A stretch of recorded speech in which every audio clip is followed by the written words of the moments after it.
This is it, PUBG Mobile fans. We are about to step into the 2024 PMGC Survival Stage and Last Chance starting on November 20th. In the intense battleground that awaits, every team ambition ignites like a flare lighting up the sky, revealing the hopes and dreams of everyone competing. The remaining 8 teams from Group Yellow, Red, and Green will battle in a 3-day survival stage, where each match will test their skill. This is where we will see who truly has the fire to make it to the top. Who do you think will survive?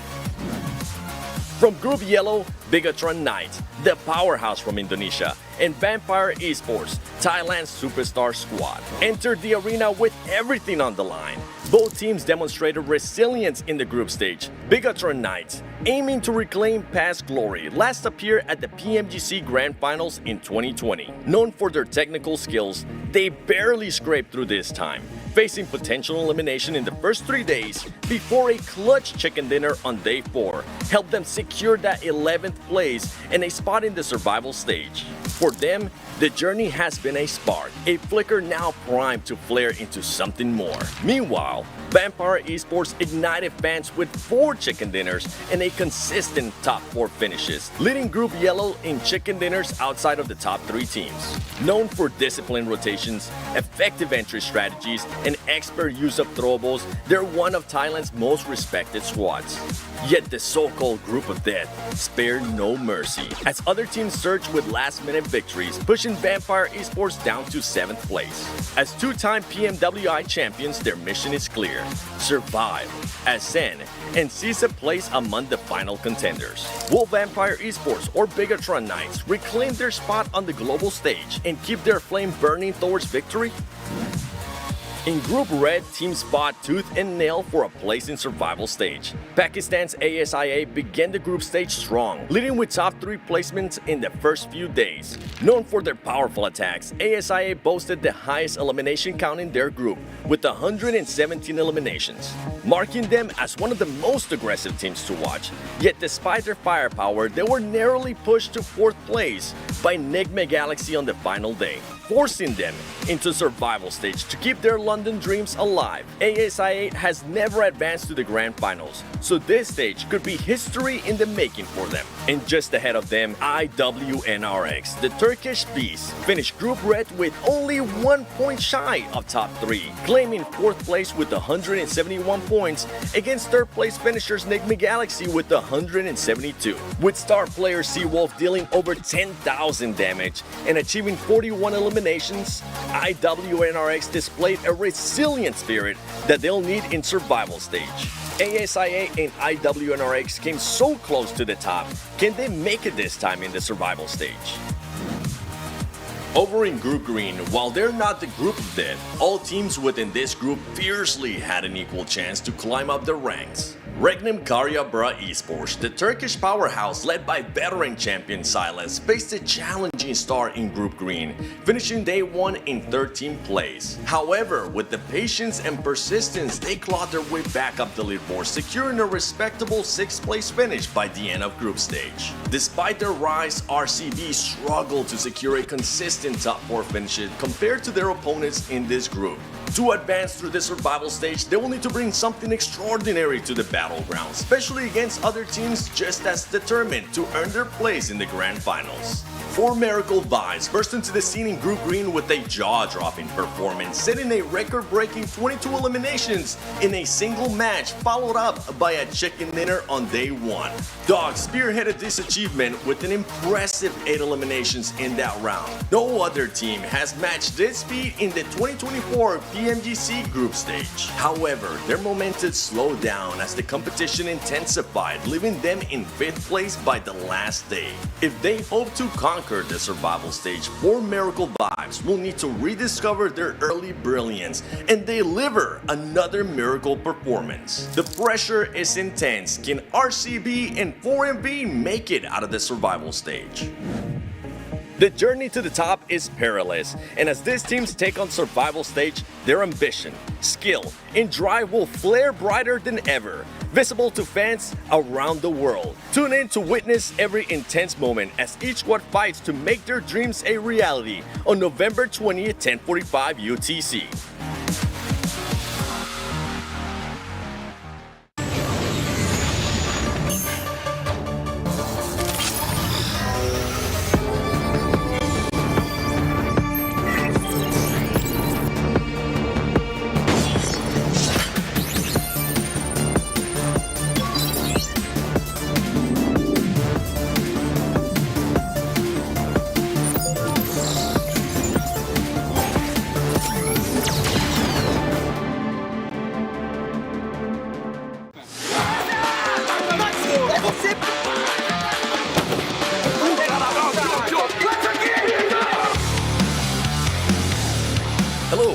Global fans. The highly anticipated Group Green has concluded. Come along as we recap the most thrilling highlights and history-making moments from this week's competition. Starting off with For Miracle Vibes, who achieved the highest eliminations for group stage. Their stunning performance captured the attention of every team in the competition. In Day 1, Match 2, they secured an incredible 22 eliminations alongside a chicken dinner, amazing a total of 32 points in just one game, marking a dominant opening to the league. 4MV Dogs' outstanding performance not only carried the team in the top 5 positions throughout the league, but also earned them the title of a weekly MVP for Group Green. On the final day of league matches, the battle for third place was intense, with 4MV, D+ Gia, and Thunder Talk all eyeing for the spot. However, an early engagement in the final match of the league cost them valuable opportunities to climb into the top 3. As a result, their journey to the Grand Finals will continue in the survival stage.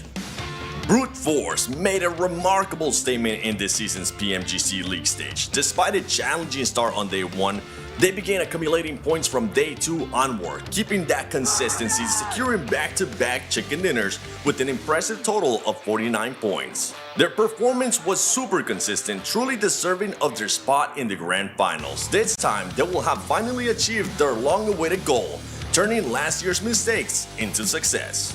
Despite the setback in last season's PMGC, Influence Rage came in hot this season, showcasing exceptional consistency. Even with early eliminations in some matches, they managed to accumulate crucial elimination points and secure a total of 4 chicken dinners throughout the league, firmly solidifying their qualification to the Grand Finals. Thunder Talk Gaming showcased resilient gameplay in this Group Green battle.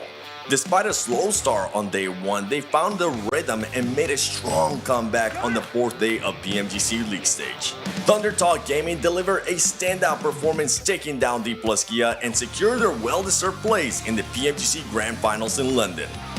Regnum Karya Bra Esports, led by former PMGC champion Silas, faced a challenging start in the first 2 days of League stage. Despite the setbacks, they fought back in Day 3, earning a crucial 19 points in Match 4 to steer clear of elimination. Their momentum continued with a solid chicken dinner on Day 4. While they came so close to securing a direct ticket to London, they have demonstrated their abilities to deliver strong competition on the global stage. However, their journey isn't over yet. They will need to prove themselves once again in survival stage. Voing Donkey ID made their first ever debut in the PMGC this year. While things started off rough in the first 3 days of league stage, they turned it all around due to tactical changes from their coach. With 2 chicken dinners and some serious high elimination matches, they showed us what they're capable of, finishing off Group Green with a win. Their journey now continues in the survival stage, and their relentless spirit has undoubtedly left a lasting impression on everyone watching. DRS Gaming, the former runner-up of the 2022 PMGC Grand Finals, struggled to find their rhythm this season. Despite securing 2 chicken dinners on Days 3 and 4 of group stage, they couldn't maintain the consistency needed to earn a spot in survival stage. This marks the end of the journey of this year's PMGC for them. We wish them the best and look forward to their comeback for next year. Мы очень рады. Это первый финал PMGC для нас. Завтра будем праздновать и не знаю, как передать это словами.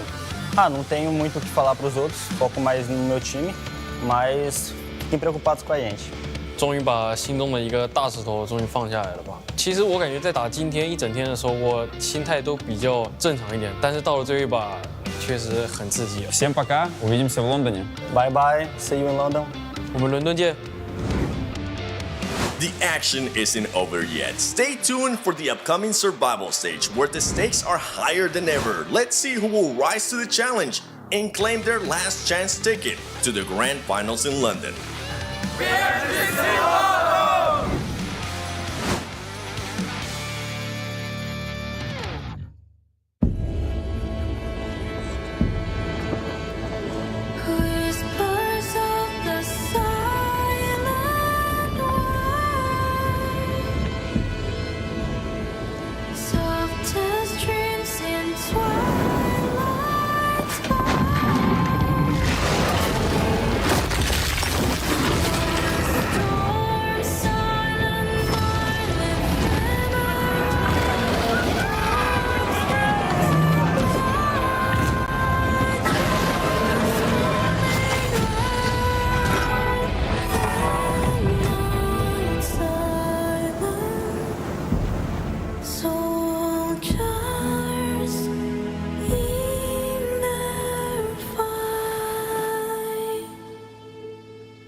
Day 1 of survival stage, Major Pride and D plus Gia both were able to get 2 chicken dinners.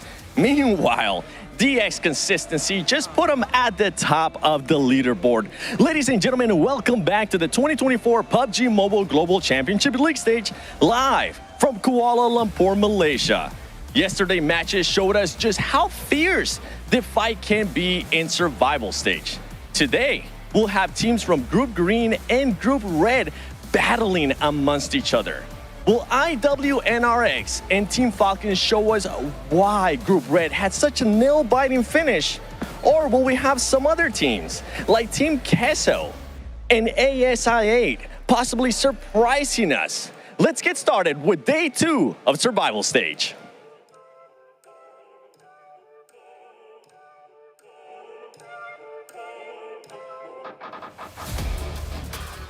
Well, for some teams, it's the beginning of their survival stage journey, and for others, it's the last day of their journey to see if they can potentially keep themselves in the top 16. You know what we're going to be talking here with Group Green. I'm Jason Kaplan, joined once again by Hot Jukes and Maxman, also known as Hot Max, as we're going to be breaking down everything happening over the course of today. But gentlemen, welcome back, Hot Jukes. I always say hi to you first. So Maxman, how are you doing today?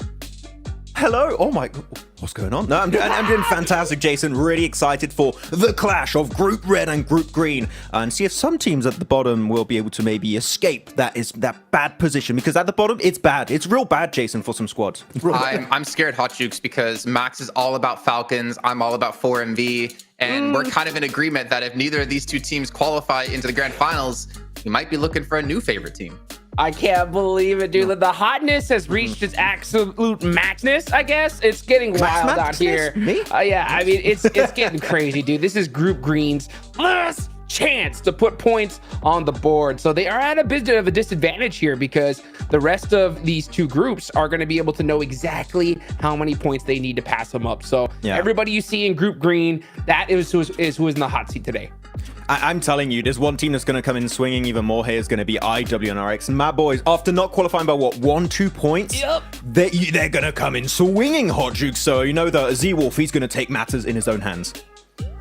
Your boy, the man, Z-Wolf, the legend. Man, I'm looking towards some teams like I8 in particular, right? I feel like we've seen a good I8 this year. It's been such a breath of fresh air having Falcon be a standout player. I want to see what they're going to be able to pull off in the course of today, because obviously I think they are going to be potentially one of the weaker teams. But IWNRX, as you mentioned, I mean, Falcons, Max. It's Falcons. Like, let's be honest. If they really don't make the Grand Finals, are you going to give up on them? Like, are you finally going to look for that new team? I know you're talking about it, but... I said it in CSA fall season. I think this would be my breaking point, Jason. I've been hurt too many times this year. I mean, the thing is, I would have jumped onto 4MV, but even 4MV are like, maybe they're not making it. So I don't know, Jason. I'm confused. 2024 is a weird year.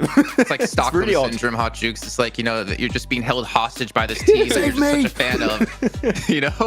But who are you looking at, Hot Jukes, here? I mean, obviously we did mention IWNRX a little bit. Is there any teams in particular that you're really focused on? I'm imagining you're going to be leaning towards those Group Green teams, because this is their last day of play. Yeah, 100%. I mean, that's going to be who I'm keeping my eyes on for sure. I mean, 4MV, they are freaking me out here, because I just don't know what to say about him. I mean, Doc is the star player. I mean, he is, I think, the reason why this team has had so much success, but also a reason why the team's holding back. I mean, it's wild. I think Blank said it during the cast. He said just like, this man is a liability. And that's how I feel about him. I mean, because it's just like so hit or miss. I hope he's able to get things going here. But, obviously another team that I'm honestly looking at is going to be Team Liquid. They're right there in that 6th place position. It's not enough for them to be comfortable. 35 points. They need a lot more than that. So I'm really looking to see them kind of go guns blazing. Look, if there's anything that could be happening that's cool today, I've heard rumors going in the background that maybe I8 will not be competing versus 4MV on Military Island. They might be going Saverni on a wrangle, Jason, and that's a big double thumbs up from me. I love that. Good job. More of that, please. It's also more of that. I'm curious about who you have on your wallpaper today with the Infinix GT20 Pro with 120 FPS and 144 Hz AMOLED screen. Let's see who's going to be on that screen today, as Max Fenn forgets his security code. It's my X suit. Oh, nice. The new skin. It's the past X suit, but yeah. And that's the one I play in game, and I'm looking extra cool. I feel like I'm judged by Jason right now, but a little bit. It's a cool skin. I love my skin. Have you had a picture of John yet? No, I am looking for a good one. It's taking me a while. I'm going in the dark web, Jason, to find it. He's photogenic. Come on. You guys at home, make sure you check out PUBG Mobile Esports across all of our social media platforms, Instagram, YouTube, TikTok, Facebook, everything in there. I know John's not happy about this, but John, you got to follow all those channels if you want Max to put his picture or your picture on his phone. And make sure you guys check out a ticket here to PMGC into the Grand Finals, 6th, 8th of December over in London. You can experience the joys of the city, not to mention the joys of seeing your favorite players going head-to-head here to see who can be crowned King of the Year and who'll be able to lift that trophy. Also, you can check out the new update here, Maxman 3.5. You said you got the Dragon down. You had your MG3. The Ice Mire Frontier is available now, and the Ice Age is calling you. You guys can go and command the frozen battleground with ancient creatures like the Mammoth and Saber Tiger. The flames of Icefield rekindle right here, right now. We got to get some games in on this, guys. Yes. I played it yesterday, and we were so close, Jason, to beating it, but Niptura got knocked and got sent out of the cave, and we couldn't beat it for like 5 seconds. So blame Niptura. It's her fault. Well, first of all, I'm surprised she showed up to play. But second of all, I'm surprised you didn't pick her up and slam her down to the ground to finish her off. If hopefully she's here watching. The dragon got there first. And then I imagine like DK's like, you guys are fighting a dragon? He was not even in the cave. He was not there, Jason. Exactly. So was he in the squad or not? I don't know. That seems to be typical style. But let's kind of focus in on what's coming today. All right, some teams to focus. I'll start up with mine. I went with Falcons IA just because there are 2 teams coming into this. It's kind of like the CSA Hope, though it seems like Major Pride might be the CSA Hope going forward. And then of course 4MV, their last day of play. They did make a roster swap. Arrow has come into the roster here for this day. It's a risky time to do it, but I kind of respect the choice to make it happen here. Hot Juice. Yeah, I mean, something's got to change, right? So a roster swap is a drastic one. I would have just said, hey, secondary location, maybe? I mean, I think that could have been a good one, but you know what? Sometimes you got to make bigger changes. I picked a couple of teams, and one of them's going to be I8 because I heard the same thing Maxman did, that I8 said, you know what? We're not going to go for this hot drop. We don't want to even mess with 4MV. We're going up to Severny. And another big drop location change is from Team Gessel. Guess where they're going? They're headed to Pachiki, baby. That's right. It is wide open for them here. So it's going to be really interesting to see. And Max, you had IWNRX, Regnum Karya, bruh, and I8 as well. Yeah, that's how we call them. Regnum Karya, bruh. Esport. Regnum Karya, bruh, I mentioned it multiple times. I still believe they're one of the most improved team that have shown the most potential as time went forward here in PMGC, currently standing in 4th position very comfortably. And as we said, right, Group Green, this is going to be their last day, Jason. With the 2 wins they got yesterday, I think they can maintain their coming momentum. I think they're going to be very comfortable going into the last chance, but after that, top 6, it's going to be a rough one. This is going to be a rough day for any team out there, any fan as well. Not to mention rough for 7, who's got to find a player to interview that is about his same height, which is no easy feat. Let's head down to him on the stage. I had to get a quick interview in. I have none other than Top from Team Falcons and Doc from 4MV. Let's start off with you, Top. Miramar was the big turnaround for you guys in regards to group stages. What else have you guys been working on since group stage from Group Red? Хэсгийн тоглолт дээр нь Miramar нь их чухал нөлөө үзүүлдэг байсан. Тэрнээс хойш одоо юун дээр ажиллаж байгаа вэ? За онлайн группийн тоглолтод ерөнхийдөө яг Miramar дээр оноо авч чадахгүйсэн. Зоно авсан ирнэ дайна авахгүйсэн. Тэгээд одоо яг дайн дээр ажилласан. Тэгээд дайна аваад тоглоно да. For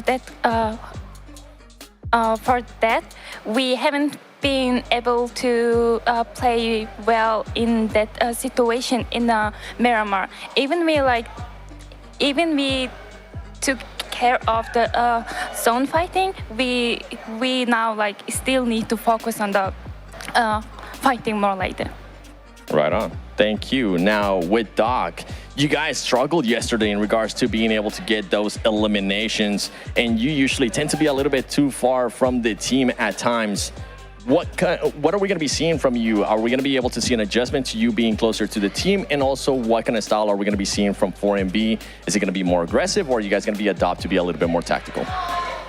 Өчигдөр бол жоохон хэцүү өдөр байсан. Тэгээд өнөөдөр бид нар та нараас юу харах вэ? Чи одоо багийнхантайгаа илүү ойрхон тоглох уу? Хана багийнхан илүү агрессив байх уу? Эсвэл арай тактиктэй үзэх үү? Ер нь өчигдрийн үед ер нь тест маягаар тоглосон. яг тэгж өөрсдийнхөө одоо нэг тактикийн юмар ерөөсөө тоглоогүй. Гэхдээ одоо яг агрессив одоо тоглох уу, тактикаар тоглох уу гэдэг нь тухайн үе одоо нөхцөл байдлаас хамаарч ер нь тоглоно да. For us, yesterday was like tasting, so we wasn't able to show our like true performance as we wanted to. But for now, for today, we will try to make a decision like just depending on that situation. So I can't say it's gonna be aggressive or it's gonna be tactical. Okay, so a bit more of an adult approach. Thank you so much, Doc. Thanks so much, Top. Back to you guys. Man, it is crazy seeing Top and Doc next to each other. Like it is like the two legends of CSA standing side by side. I would love to see them on a team one day if that's ever possible. But I mean, hearing them, looking at Doc and just the body language, he looks locked in.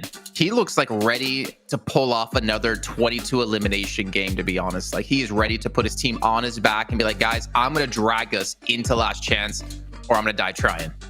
I mean, my man's been MVP of PMGCs before. Like, we know what this guy can bring to the table, Jason. And I think that you got so many players that have had some team changes to some extent, like Silas too, right, that have achieved greatness in the past and want to get back to those glory days here this time around in PMGC 2024. They want to go to London, win the trophy, go the entire way. But again, we said it right. Survival stage, last chance is the group of death. So even teams like maybe 4MV and Falcons, if they falter, if they struggle, they might not be able to make it. So they need to go extra hard today to get those points on board, Jason. You know, Jukes, not to like heavily focus on 4MV, but I think for 4MV in particular, it's kind of, I'm not trying to throw this out into the ether to potentially make it happen, but in my head, if they don't make it to the Grand Finals, this could be the last time we see this iteration of 4MV together. Now, this isn't based off any rumors, but in my head, I'm like, there's got to be some changes. Like, to not make it to PMGC when you've won both seasons of CSA, that's, I think it'd be unacceptable in their eyes. I mean, I would normally like be contrarian to that opinion, but especially considering that they're doing a roster swap mid like major part of this tournament, then absolutely, yeah, like I could totally see that happening. So I mean, 4MV, they need to make some magic happen, and it's going to be so difficult considering that they're going up against a different lobby. So they're having basically no warm up in this. Every single zone is going to shooting range, but who cares, dude? Why did that player from Void Donkey have nails on his thumbs? That's the only question I have. What was that? You don't have nails on your thumbs? No. You have no nails on your thumbs? I've only seen one other pro player do that at a tournament, and that was like a long time ago. I need answers. It's just to highlight how anti-scratching the screen is of the Infinix GT20 Pro. No, cannot be scratched. It is too powerful. Okay, like diamonds. Yes. I just wonder if he's using it like an anchor or something to kind of help him control recoil. I want answers. If Seven, if you're listening, give us answers, please. I must know. Just gonna say, Max, diamonds are like the new meta, sharpest object in existence on Earth. Yeah. So if the Infinix GT20 Pro can sustain that, that's impressive. I'm just saying. Yeah. I mean, like the screen is made of diamond, but yeah, sure. Yeah. Oh, got shine bright like a diamond. We know what pressure can do. It turns you into diamonds. But you know what? We have Sandhawk coming up. GT20 Pro. Yeah, we do have Sandhawk coming up here. D+, they won it yesterday. They got themselves 12 eliminations as well. Part of the reason they ended up getting up to second place in our overall leaderboards, which I don't believe we checked in on at the top of the show. So right now, D Xavier sitting in first, going to be sitting out. D+ going to be the current leader at the moment, with RCB currently hot on their heels at 50 points with a 7-point difference. But it's time to head into the first match for Group Red and the start to the end here for Group Green as we drop in on the Sandhawk with John, Allen, and Blake. Only 6 more matches to play for Group Green, and now we will take them around for Sandhawk for the last time that they will see over the course of their 2 days of gameplay. Match 7, it's all starting to kick off. The plane path actually cutting quite north here on our first Sandhawk of the day, our only Sandhawk of the day, in fact. The beginning of the end for Group Green. Goodness me. Get a little bit dicey. Some of these teams do need to put up a bit more of a performance today to get themselves in towards that top 16. Always difficult being in Group Green, considering that you do have to kind of eyeball it. Let's put it that way. You gotta eyeball your scorings. You don't have a definitive marker, but we will know, or we might know by the end of the day, where our top 16 bubble is, depending on if there is a green team over on that 16th place. I'm looking at hot drops. I'm seeing them over on the north side in Hatin, ASIA and Voin Donkey ID, both going to be clashing over on this north side. We thought we might see some hot drop adjustments, but it's not going to be assuaged over on that north side. ASIA will take the fight to Voin Donkey and vice versa as well. Maybe there's a world in which they can extract themselves from this situation for both of these squads, but we'll have to wait for the circle to decide where it's going. We haven't quite seen it just yet, and there's the light up down the sidelines there. ASIA draw first blood on the north side. Voin Donkey, it was something to be expected that ASIA would not give up this drop spot, and why wouldn't they? ASIA like to go where they go, and they always go there no matter what. So for ASIA, good start. They managed to get themselves a knock over towards Vexy, who is currently one of the highest damage proponents of Voin Donkey, but Potato follows up fantastically and will find 2 of those elims for Voin Donkey, leaving ASIA at a sad 2-player margin so far. So great start for Voin Donkey. There's only 2 more players to handle. One of their players is knocked, sure, but that is enveloped fully by Voin Donkey ID. Falak as well, low, has to fall back this early in the game. You don't have too many meds pre-looting phase, so do need to be very, very careful going for those peaks. It's a lot more risky in those situations. You diminish your strength there, and it is difficult to get it back topped up. You can see they've read into that. A run out, a retreat here for ASIA necessary, and they get away from Voin Donkey ID for the time being. Do not stick around here. Not really worth your time. Settle themselves all the way over towards the eastern side of Hatin. This is a very nice building to play. It actually has a lot of sightlines looking out towards the rest of Hatin here, so Uzum will be able to hold that angle nicely. Falak will be heading out, potentially looking for a vehicle here to regroup with his buddy SIA, but already I think this game is somewhat done by SIA off the back of that hot drop. I honestly... You see, this is the thing, is where ASA probably were assuming that Voin Donkey would leave, but we know from watching Voin Donkey these past couple of weeks that this is a team that has improved drastically over those weeks. So I think it's a team that no longer is a case of we'll step aside for another squad. They're happy to fight it out. It was unfortunately lost Vexy to start off with because he was such a critical part of the team over in their group stage, but nice to see some of the other players stepping up alongside him around Voin Donkey to make that one happen. And at 28 points, now 30, they're looking fairly decent. I think the bigger hit to ASI8 here may be to confidence going into the next map, because we know that it's not unlikely that there is that military island hot drop, right? With 4MV so convinced that they should be going for it. ASI8, the same attitude we heard from their coach, from their team. They've definitely made that statement that they're not going to leave. So if they are going to go for that hot drop, they've just lost one pretty nastily on Sandhawk as well. Is that going to affect their confidence moving into this next game hot drop? They still have 77 to handle, and there's completely no idea from Magnum that they've got players to worry about. He goes down, gets sprayed out immediately too. 77 will be aware of this now, but they've already lost that player on the north side. Yeah, it's frustrating losing a player like that, because you absolutely don't assume that a team has made this rollout just yet. It's good shots from the sidelines though from Zadira. Looks over towards Falak next, and there should be a regroup coming through from Limbo Boom to attempt to shut this one down. Smokes are going out. Falak, I don't imagine he's got a helmet or vest just yet, so he's likely going to be very weak. Just the level 1 vest, and that will be a nade to finish the job. Fantastic stuff from 77, get themselves 2 more eliminations, but unlucky that they will lose one. But easily enough played on as just 3 players going forward.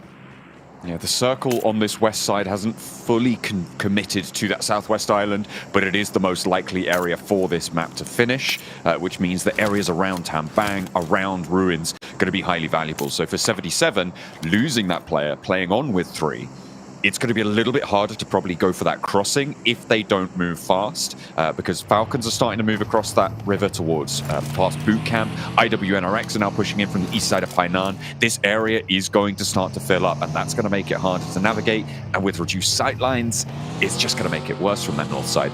It's difficult, but we've seen an elimination focus in this lobby, and maybe that's what they'll shift towards now. It's actually quite funnily enough, is quite open, right, down towards the southeast side. That's mainly because we do have FaZe, 4MV, Team Queso, the Vicious, all in position, as you were saying earlier. Ghetto Roy, D plus Kia, all moving in from the eastern edge with Team Liquid still ahead of them. But yeah, mainly open areas to move through. And I think that's because 77, ASI8, and Voin Donkey all have just been crowded up towards this north side. No one's been really making too many movements. This is a very, very quick crossing from a lot of teams, and it's not usually this easy, basically, to get down towards the southwest side. Vicious. We're going to hold off Team Liquid. One spray down and a second as well. Brunozin doesn't even dip below the first aid mark there, and that's 2 players down. Team Liquid not going to be able to pick that back up. A lovely little ambush there for the Vicious. Adding 2 points to their tally and taking Team Liquid down a notch. I think that you are at fault for doing that, though, right? You're rocking up towards Watchtower, and there's no smokes over towards it. There's no nades in preemption either. Like, you could say that Team Liquid was asking to get rolled down there, honestly, on the spray. Like, it was a linear approach as well, John, directly forward, no zigzagging, no coming in from the sidelines, where it was just easy to line up those shots with the M4. And because the 2 other players were inside a vehicle, there was no backstop holding off that angle. Yeah, in my opinion, it's just a bad play from Team Liquid. I'm not sure exactly what they were thinking. Even if it's a case of we're going to assume 70% of the time that Watchtower is going to be open, you still want to account for the other 30%, right? Yeah, I mean, on that 30% time, you're losing 2 of those players immediately. Bad. So it's, you put, what, 30% on 2? So on average, you lose 0.6 players every time you make that move, which is pretty awful on that one. We're looking at 2 Botates here. RCB actually left from Cow, and Voin Donkey followed later behind from Hartin. So a wide sweep as the circle shrinks up towards Ruins. RCB a little bit quicker in their approach in the boat here. Always a tough one. I think a lot of players are becoming more and more aware of this crossing over towards the west, but RCB do make it in and are up towards the slopes here. A little bit of parkour required to get up, but they do make it eventually in towards Tambang. So nicely done with the guys on INS over towards their northern edge. Not doing too much about this one. And Falcons sitting pretty in Confluence compound. I have questions about Falcons, John. I really do hope that they can get into the last chance here, but I'm not too confident in them at the moment. No, they somewhat disappointed back over in their group and didn't quite go the distance. I think quite a few of us predicted them to be one of the 3 teams going through, and it was just a pretty big letdown, I think it's safe to say. However, they did manage to get up fairly high on those tables. They qualified second from Group Red, right? But it was mostly off the back of a few just really well-found games rather than just solid, consistent gameplay. Yeah, exactly. I think that's the big worry, right? Is that if they don't get those solid games here, where it's a much more unforgiving format, you only have 2 days to play. Like, you're not given those extra 2 days on top in the group stage where you look for those big games, which can absolutely shoot your point standings up. Because, let's put it this way, if Tiamba were in survival stage and they played out how they played in the group stage, they wouldn't be making it through. It wasn't really until that day 3 where we started to see a massive step up in performance from Tiamba. And yes, they got that one big game on day 2, but that was about it. So it's always a struggle. When you look at it that way, a team that did so damn well in their group, being a survival stage, getting completely knocked out because of just the amount of days you have to play. Yeah, it's not a great position to be in. Voin Donkey, down. I think 77 had eyes onto this very early on. It was a really good scout out coming through from Limbo Boom on the north side of the Northwest Island. They took shots over towards the boat. They all had to jump out. They started swimming. And Tiamba basically said, feel free, 77. Please rotate passes and acquire your elimination, sir. Yeah, it was a little bit late on that Botate, and RCB, who we're on board with now, went really early for this Botate. As soon as the first circle popped, they were in that boat, they were across, they were getting around. I think they got a little bit of loot on board, so I will question like how much a resource they were able to accrue in terms of what they can bring to the rest of the game. They may have to try and take a fight and fight through for the crates, but it's going to be maybe a little bit sparse on the ground for RCB. However, they have made landfall. They are 4 players, and they are actually closer inland than the Vicious. Yeah, RCB didn't do badly on this. I'm curious, though. What the hell happened to those eliminations for 77? Did Void Donkey all just drown out in the open? Wait, did they not get them? I don't think so. Currently, they're on 2 elims. Maybe they did drown a few. I mean, if you're out on the they would have had zone, to drown all of them. Yeah. Oh, wait. 77 got 2 elims earlier. You're right. Yeah, from ASIA. Yeah, what so the hell? They got, what the hell, man? What the hell, man?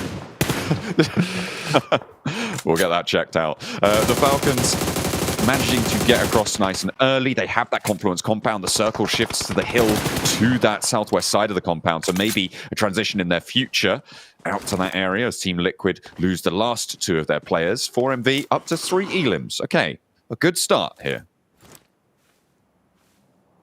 And a good start needed. Yesterday, as I was saying, you know, Doc definitely felt like a bit of a liability on the squad. A few times calling for reses, which I think that were so improbable of getting off. I like the fact that 4MV puts a lot of faith in Doc, and you can understand why, because when he's on his A game, he is truly an S tier character. But most of the time, I think they need to realize that if Doc goes down 200 meters away from the team, that's Doc's fault.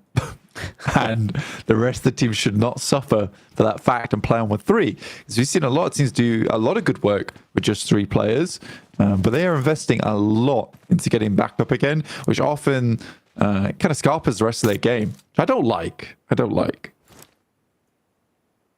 Yeah, it's a little bit of a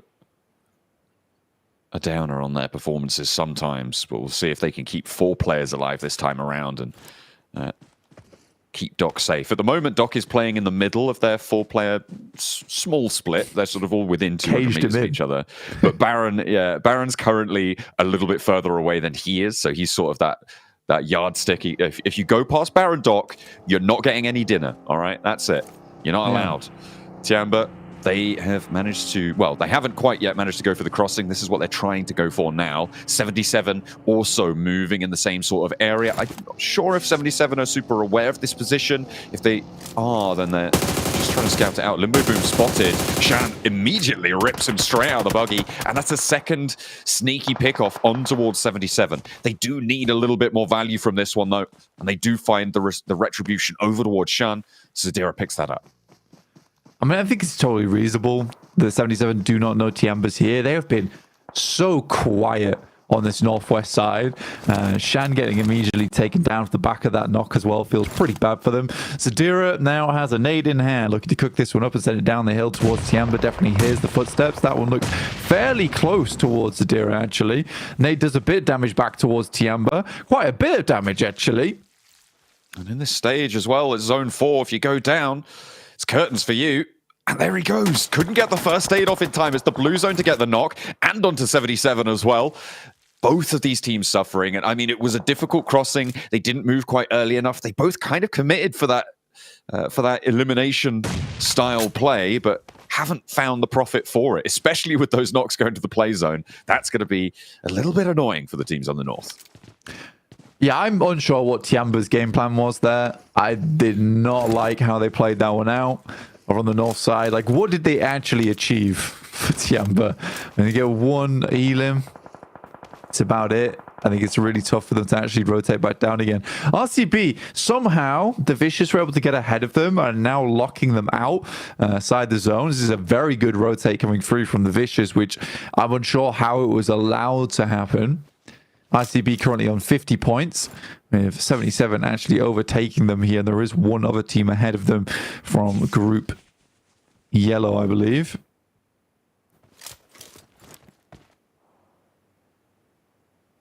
Trying to jump up on in as high as you can on the tables. Falcons now starting to move out from their compound on this eastern side.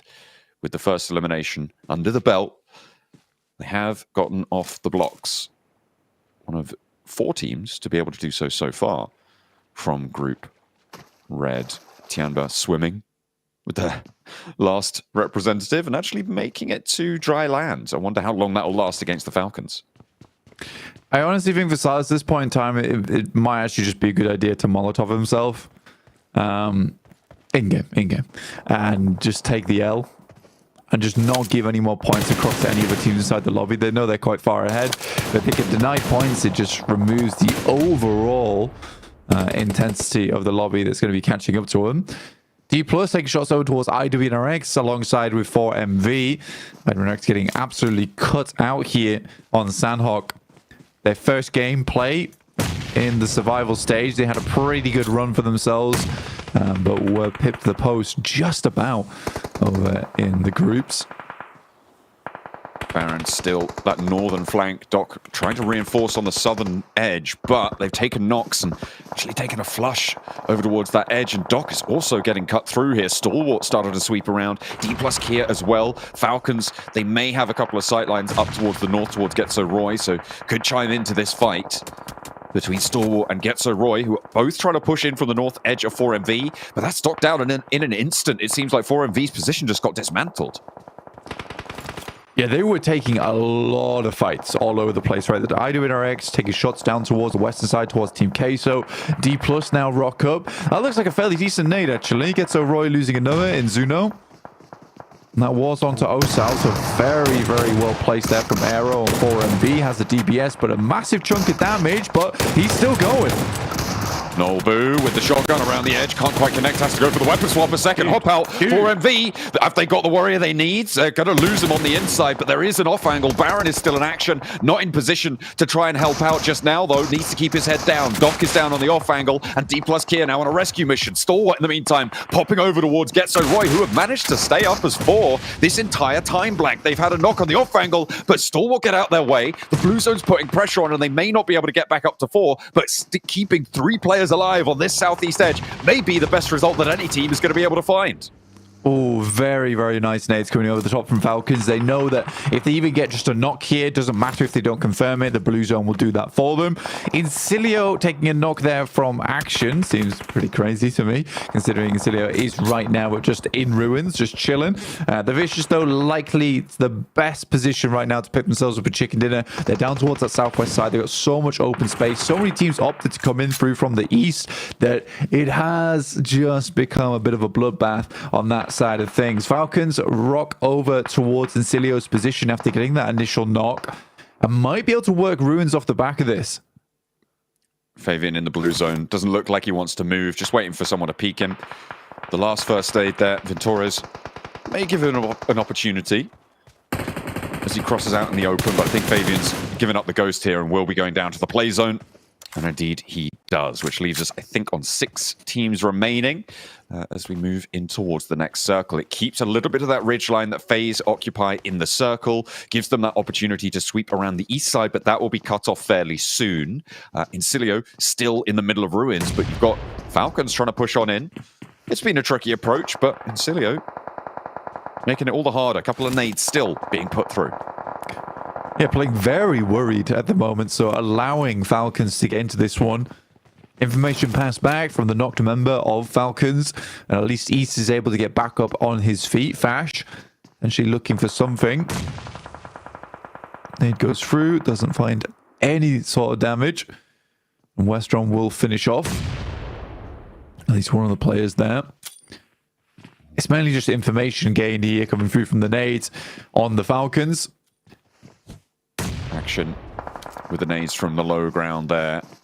Only 2 players, but the Falcons in, and Incilio looking a bit reluctant to take that fight. They may just be able to outlast a lot of the rest of the lobby here. Team Queso looking to flex out. They were on that south side for a while, Blank, and they pinpointed FaZe as a weak point, they think, on the circle. Push them back behind the ridge, but a lovely nade from Mela on the off angle opens up towards Team Queso's approach, and a crossfire established. Mela pivotal in this hold for FaZe, and there is nothing that Team Queso seemingly can do.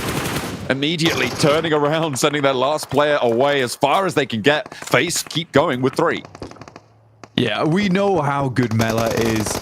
He is a real pub stomper of a player.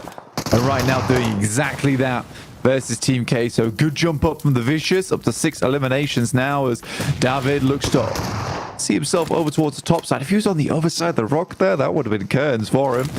Well, a decent nade over the top there coming through from FaZe, but it is now a 3v4 for them. And Insidio's down to 1. Have been trimmed down to 1. Yeah, absolutely. And the Falcons, as 2, have handled the 3 of Incilio on the inside. So Falcons, 9 elims, 2 players alive. Blank, this is the game that they needed to revitalize themselves, their reputation, and maybe once more, the desk can be their fans. Yeah, really, really good play there. Not easy to make that rotate, by the way, into Ruins from where they were placed. The fact they get 1 knockoff and just like, look, we have to send it. We're most likely going to go down here. We've got to do something. FaZe, you find a shot over towards Action, but it's instantly passed back there. They attempted to cross. What a dangerous crossing from the FaZe. I'm not sure how I felt about that one. And Mela is also similarly curious to how that one panned out. The Vicious, whilst they have the numbers advantage, Blank, they're in a pretty tricky spot. Yeah. It's going to push them off this high ground. It goes over towards open ground. It's just that pillar that sits in the middle of it, a little bit of rock to hide behind. There's really not much to try and work with. The Falcons have the inside angle. If they spot this roll down, if they get some value out of it, that would be huge. But not getting that knock there could be crucial. It's because they don't have enough angles to work with right now. That's the real difficulty. No nades either. East knows he needs to find a little bit more. Maybe get a nade over towards the top here. Ooh, Bruno's in. Love it. I don't like this angle from Bruno's in. It's so easily found as well. Now they can start to work the problem up front. Nade being primed here from Falcons.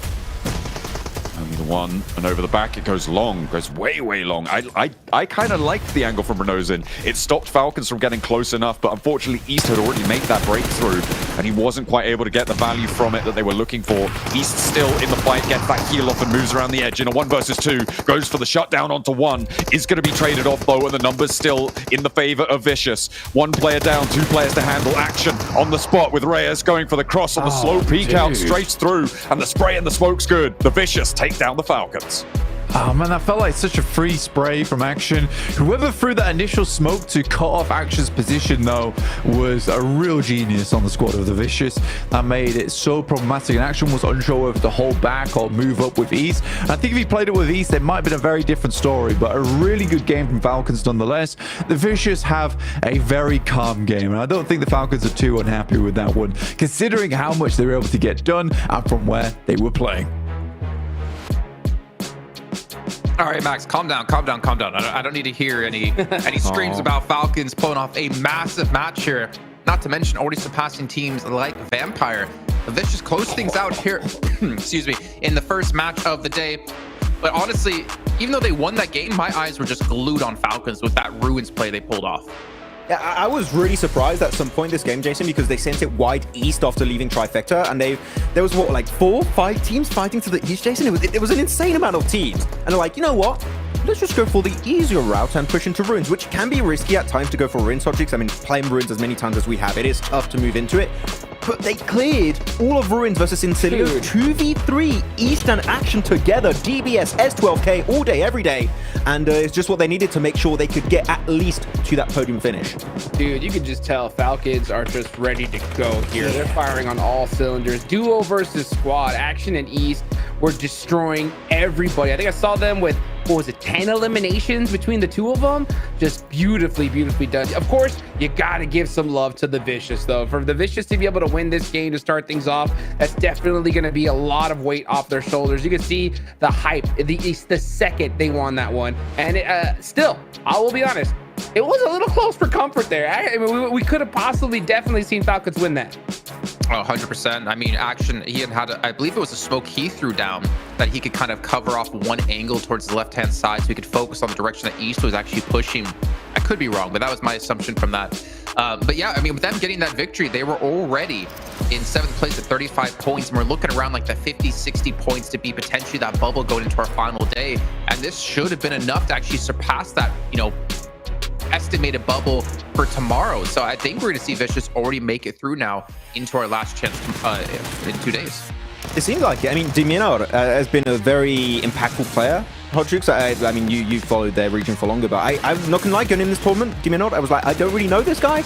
I'm really excited to see how he's going to potentially perform. He's exceeded my expectations by a significant margin. Like, he is popping off in these matches, and especially the way they sweep some of the remaining Eastern teams was the correct approach in this game. You're going to see some of the highlights. A lot of the teams are fighting. They're down to a solo, down to a duo.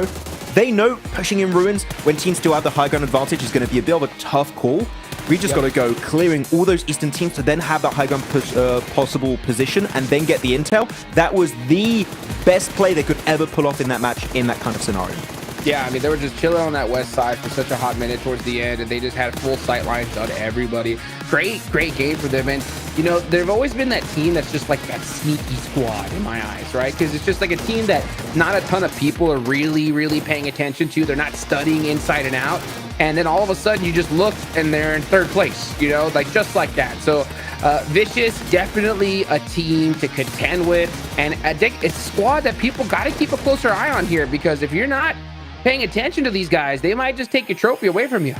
Yeah, and I think Vicious kind of need to be careful, because when we saw them playing in Group Green, this was a team who was like sitting top 4 for quite a long time, like at least 4th place. And then they slowly started to slip, and eventually they became the bubble for their group. So for them, having a strong start is good, but closing out being strong is the most important part in my eyes. As we do see 20 points added to their tallies, that should put them around the 55-point mark. But Falcons, I mean, 17 points. If you're a Falcons fanboy out there, that's a good sign of life in the team. And, you know, Papa Top, he obviously has been posted about that he's about to have a kid very soon.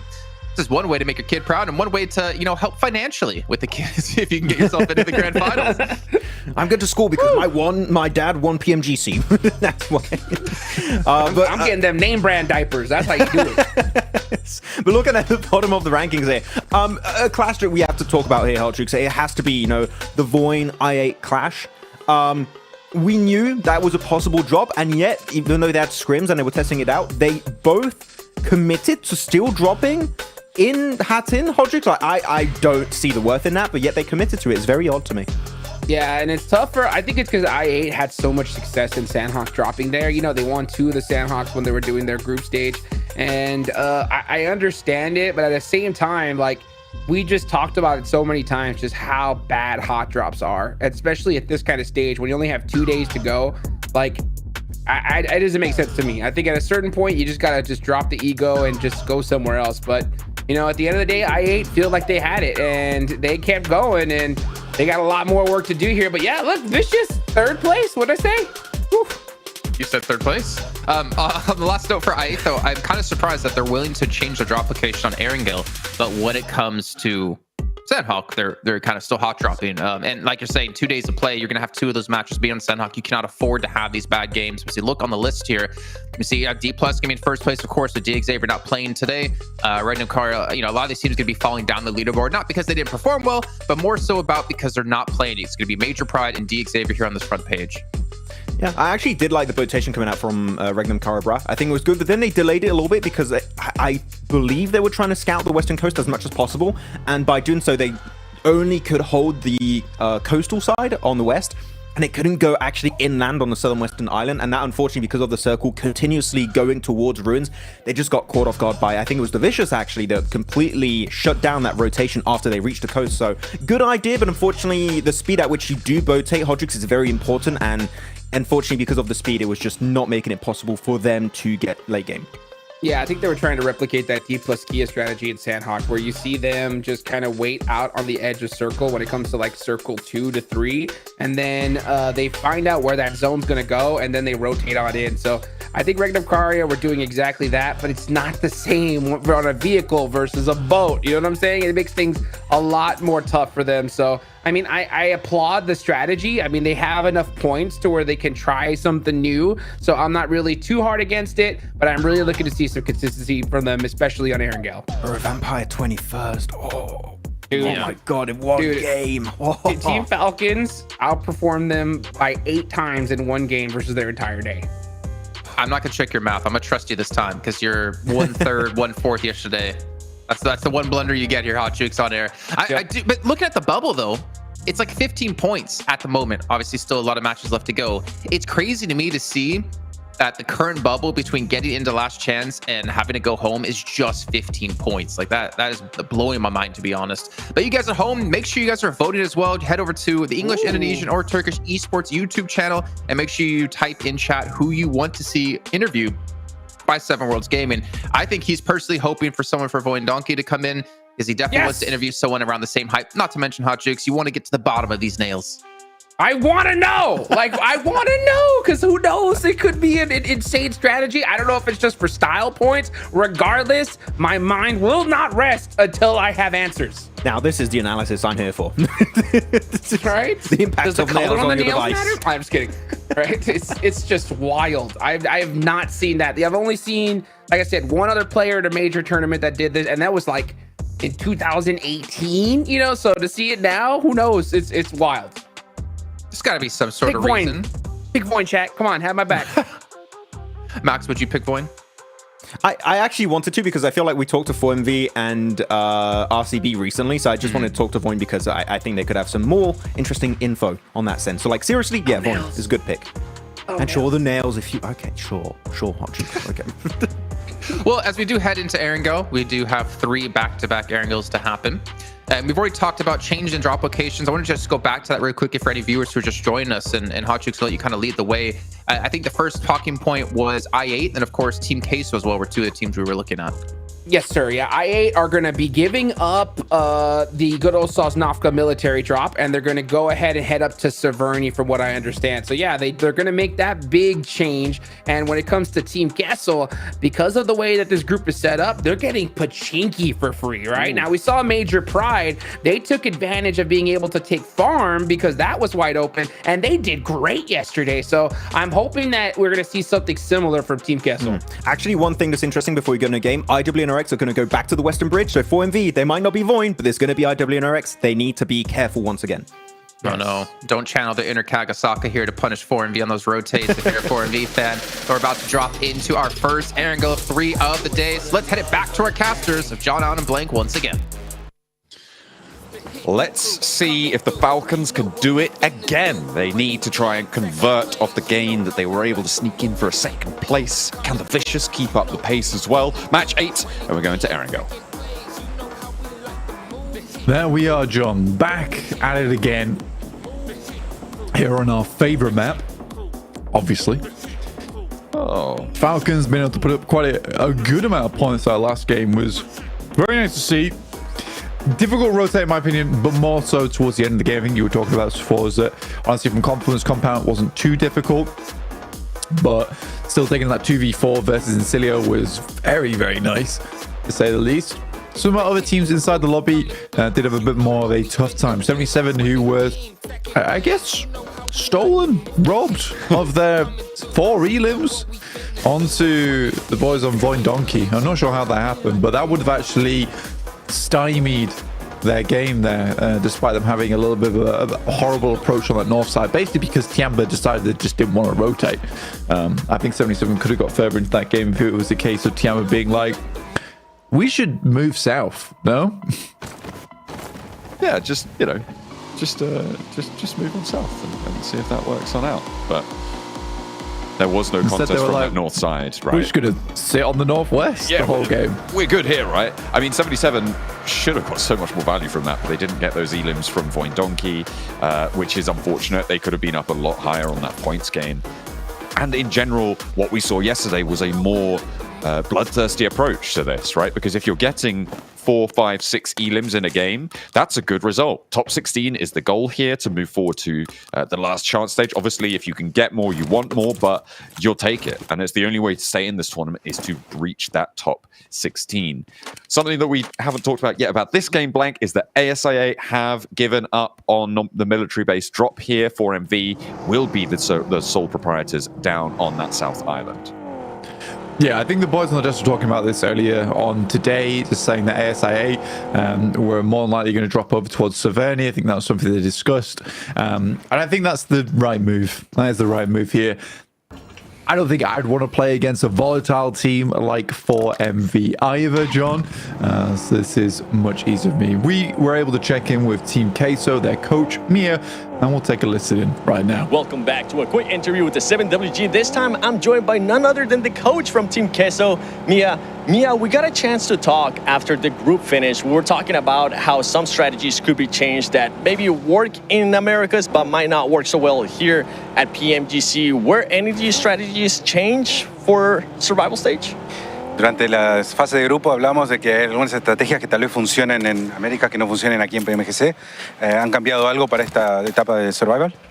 Sí, cambiamos un poco los roles, tanto estratégicamente en peleas como en rotaciones.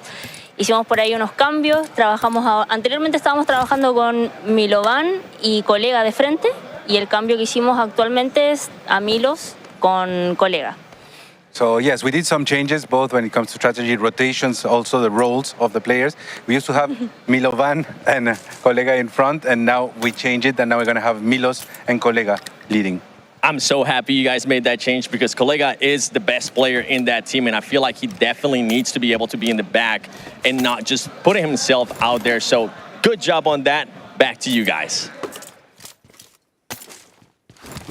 Changing up a little bit of their positioning, rotating players on out. It's good to see that they are at least certainly trying to adapt to this lobby. They got 4 points out of that last match blank, and that's what I was saying before as well. If you can get 4, 5, 6 elims on a game, that's a good result. John, can we just... Have we been saying Colgo? Yeah, it's Colego. Oh, no. Or Goat, you know. A little bit of a... I'm going to call him Collega. I think that's what I heard. I heard he's the coal goat. Yeah, I prefer... Goat of coals. Hey. You know what a coal goat can do? It can turn into diamonds. Oh, I was just about to get there. Goodness me. Diamond goat. Yeah, that's right. Put him under enough pressure.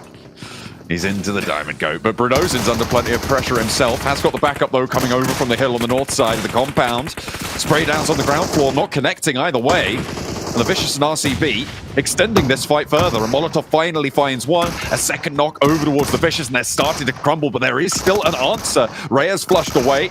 And Kima's trying to step in through the door frame, but he's not going to be allowed on in. Demonor behind the boxes. And can RCB pick themselves back up? Not to 4. They do get to 3, but they managed to get all 4 of those points against the Vicious. It will not be a back-to-back chicken dinner this time. 4 elims, though. Very nice for RCB, especially because they're fighting directly against the Vicious, who are in 3rd place to get ahead of them. Any points you can get further into these tallies at the top side of the table. Observer's having a bit of a bad time there. Couldn't get through the window. But overall, good stuff. Happy to see it. RCB taking 4 elims. I think people really underestimate the power of the 4 elim games. All right. 4 elims is pretty good. The amount of times you see teams go out with 0, 2 points. The amount of times we've seen teams end with 3 points on their tally overall. Oh, it's wild, Joe. It's really powerful in terms of raising that floor, and that's what I talk about quite a lot when I talk about certainly long-form tournaments, right? If you can raise the floor of your performance, it's often more valuable than raising the ceiling of your performances, because the number of times you get to the top end of your performance in a match, you know, maybe if you're really, really good, you're getting there 1 out of 6, 1 out of 7 times, right? But your floor, you're seeing that so much more frequently. So adding 1 point there is like adding 4 or 5 or 6 points to the top end of your performance. So in general, a great way to prop up your gameplay, prop up your scores in this tournament setting is to address the matches that you can make up for a drop in top level performance in the aggregate of your low level performances. It's nice. It's really good. And I think for RCB, they'll be happy with that. They can play on us 3. They don't have a terrible position either. That's over on that north side, John. And they can rotate from there down towards the south. Fairly eastern shift on the circle, which is what we're tending to see here in the survival stage, at least. We got the Falcons rolling out. This is day 2 survival stage, so we've got 1 more day of this tomorrow, and then we do be done. Tiamba heading on the side. I think we had a lot of high hopes, which were not set in motion. Now Shan, the lone soldier here, or Tiamba. Where is the rest of the squad? Off of the distance, Bond is trying to help, but Shan goes down first once again.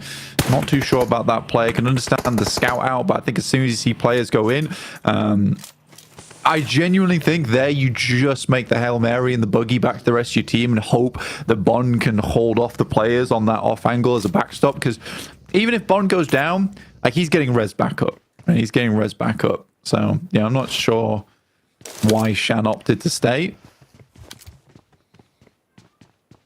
Yeah, it feels like a bit of a disconnect.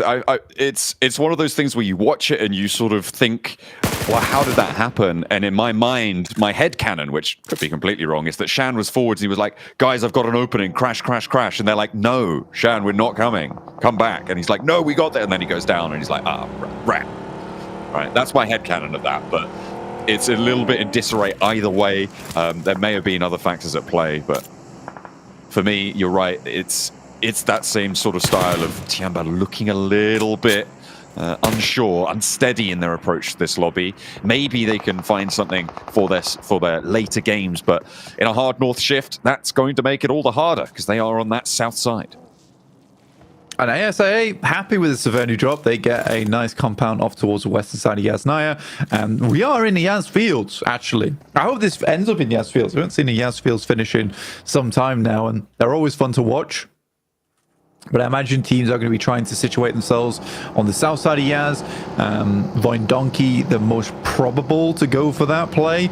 I'm curious to see if they'll take a 2-2 split. I hope they don't.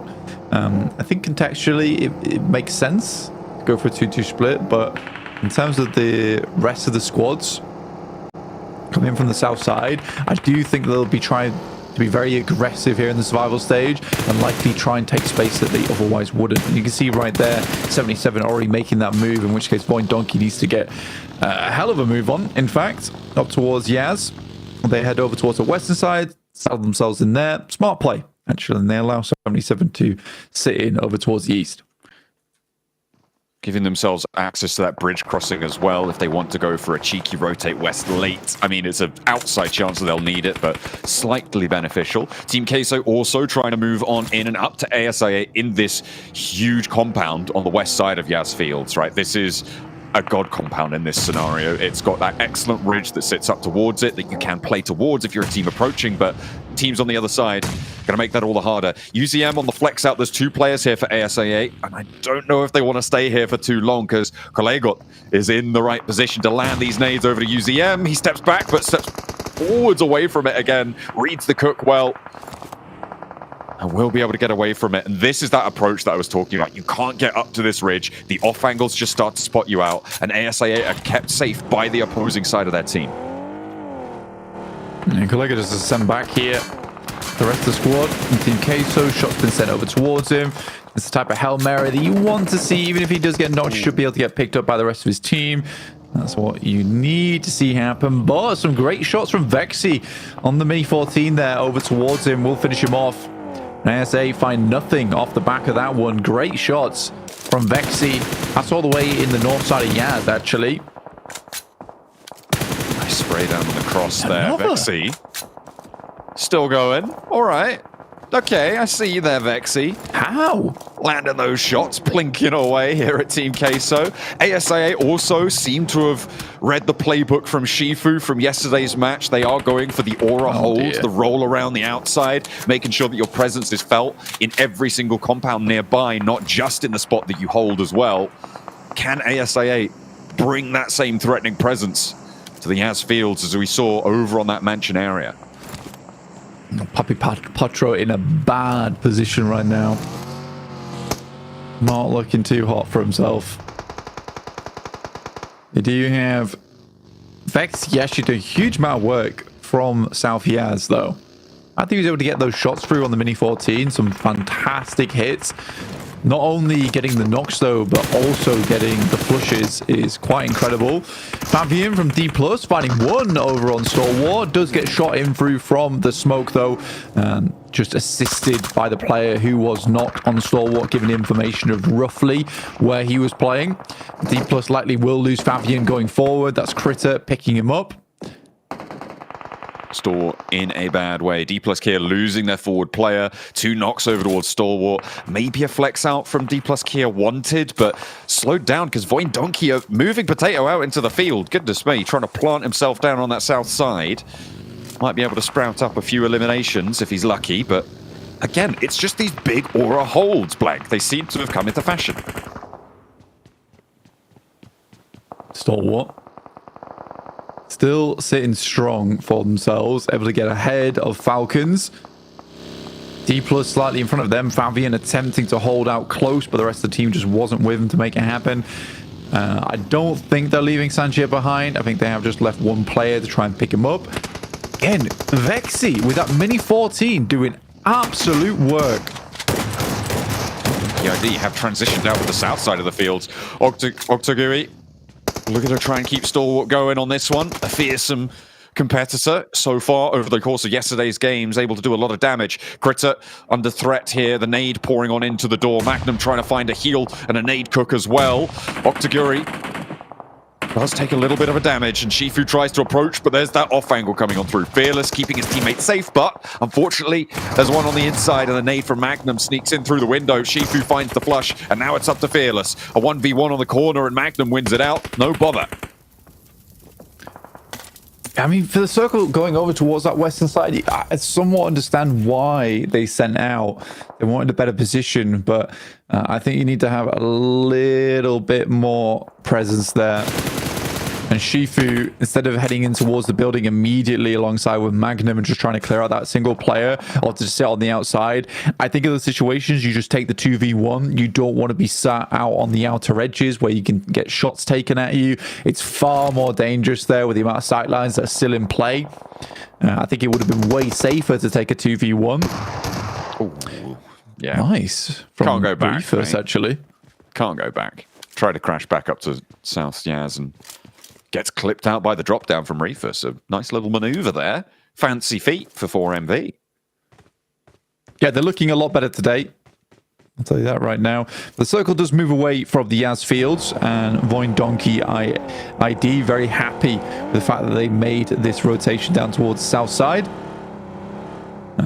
It's a little bit out the way, but better than being in South Yaz at this point. A smart rotate at a good time. Cilio, Fash will take down Onzens, but I do believe that FaZe is fairly safe here, although RCB have the high ground in front of them. Nade on in, not going to connect, but they just keep that suppression going. These two teams next door neighbors right now, and not unlikely that you see a crash from a team like ASI8, like Getso Roy, maybe even 4MV on towards this RCB position if they try and find their way on through there.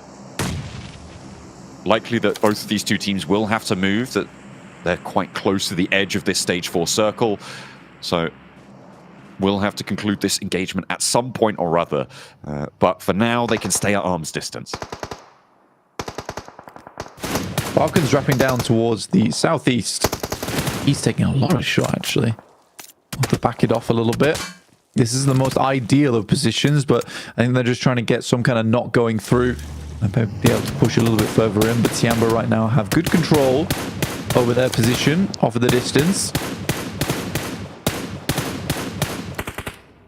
Tempo on the long-range trade back into Action's favor there and forces the high ground angle to be bumped back a little bit for Tianba. Icy flexing out to that southwest side of their current position towards IWNRX, who for now have been fairly quiet, Blank, but the compound that they hold on that south edge, a really strong spot for them. We'll see if they can start to move off the starting blocks, because they weren't able to get any points out of the last match that we saw in Sandhawk. A difficult rotation from the southeast side stopped them dead in their tracks. This time around, they want to try and put 2 games up on the board in 1. Osal. To hold off versus 4MV. In comes the rest of the squad. They are lacking Fabian. Nobu rolls through, tries to get a knock with the vehicle itself. Long nade, but really not much found. Nobu just trying to pass this information back through for the rest of the squad. That one would have been on target towards Aero if he'd not moved in that small amount of time between the nades. Just trading back and forth. How many nades do you want to invest here? Seems a couple more. Nolbu moving forwards, pinging it out as the nades cook, and over the top they go. D+ Kier will be able to target these fairly well. They'll have that idea, but the off angle 4MV have sidled on over to the sidelines for D+ Kier. The flex out comes through for the last player of Team K, so Papi Potro gets close and up in towards Team Liquid's grill, but that might not go the way he expects. Does go down out in the open. A bad time for Team K, so that readjustment not working out this game. Yeah, another one where it just goes poorly. Nades are flying over the top, a little bit short though, and this res should come through. That one's a little bit longer. There's a fair amount of damage, and they have the information on now though. But the real question is, how many more nades do Boys and 4MV have in the back pocket? Nice wrap from Reefus. If he got the knock and was able to reassess the scenario, move backwards, maybe it would have been better. But yeah, this is an all-out brawl at the moment on the northeast side. Oh, wow. It's made all the harder by that circle shift down to the southwest. IWNRX with the high ground compound now blank. This is a power position for them on the south side. They need to extract value from this game. This fight, again, needs to conclude for these two teams. They want to get away from this one as fast as possible. I wouldn't be too surprised to see this res and an immediate bug out for D plus Kia. Yeah, it's not worth it playing on this northeast side anymore. You need to wrap around somewhere, but there's not a lot of places to go. Voin Donkey I8 do take a knock, but it's AS I8 who make their way in towards this third party. If they can clear out this area, then move back over towards the northwest, it'd be really nice for them. Falak stands tall with the shotgun, gets rolled on from the sidelines, and Doc with the double run around, hops in and drops out, causing chaos in ASA8's ranks, and another one goes straight on through, immediately dispatching the entire crater himself. It's Doc and Aero to try and hold, and in comes D plus Kia. Doc low, Aero knocked, and out go 4MV. ASA8, they got shut down immediately, and D plus Kia stay alive, just use the M left on ASA8, and he has to get out of there as fast as he can. Team Liquid wondering what the hell just happened over the hill. I mean, hell of respect for Doc on the double rundown. I think that was the only thing they could have really done there. Uzum off in the distance, kind of unsure of why his team made that play. To be fair, it was the right one. It was a strong maneuver. Unfortunately, it just does not pay off in their favor at all after Doc pulls off some crazy drifts. That is an insane little spot of combat. Loving it here on the northeast side. Brutal out the Yas fields. RCB trying to curtail FaZe, and this is the fight I was talking about needed to conclude at some point. Seems like they found that spot. Mela up to the rock against Silas. Veteran versus Firecracker. And Silas around the edge shows him what experience can do. Not taking a lick of damage as well. Nice time on the spray down. Yeah, really nicely played, honestly. Good bouncer coming through from Wild. Will do a little bit of damage. Ventoras would have actually gone down if he stayed on the outside edge for a little bit longer. Does get the first aid kit off, and now Wild looks to finish off at least one of these players. Here's exactly where they are. A good read on the shot, but nothing found off the back of it. Still waiting for Silas to regroup alongside with him. Two players left for RCB. Silas, I mean, he's somewhat further forwards than Wild is, and I think he's saying, you know what, Wild, you just try and win that 1v2. Good luck, Godspeed. We'll see you later in the circle if you make it. Blue zone pushed in. There's the nade up to the top. Silas more concerned about Team Liquid's maneuvers now. Hits the deck, 7 nades in pocket. Has to drop to the ground, keep that low profile. Maybe nades over to the compound going to be more threatening, but Silas steps up with a Bison. Looks for Cardozen and clips him down. Team Liquid, though, find the Molotov on the burn. Silas needs to be careful. The roll-up from FaZe happens, finally keeping RCB down. But they get 6 elims, and it is a good game for them to put them safer and safer towards that last chance stage. Ventoras with the nades over towards Team Liquid. They've been away for so long, but finally, maybe shunted aside. Yeah, honestly, Silas is so resilient and scary even as a solo player. It's so funny. Voin Donkey ID. What a game from them so far. Very good control, good rotates, get themselves in a central position considering they were in South Yaz. They really took advantage of this game and weren't happy just to sit around and do nothing off the back of it. In comes Incilio over towards FaZe. Big old swing around, and Mormon goes down first. Ventura second, and Cilio here to play. 3 eliminations and a sweep out from that northwest side compound. They've left their backstop there as well in Redlick, which means they have the avenue to retreat back over there should they deem it necessary. Access that west side of the road. Could potentially be very, very valuable, but it's Voin Donkey ID to look for a late game here in a central position. Either way, for FaZe, off the back of 2 games, getting 18 points, this is a really good result so far for them. I think they should be very proud of themselves off the back of these two.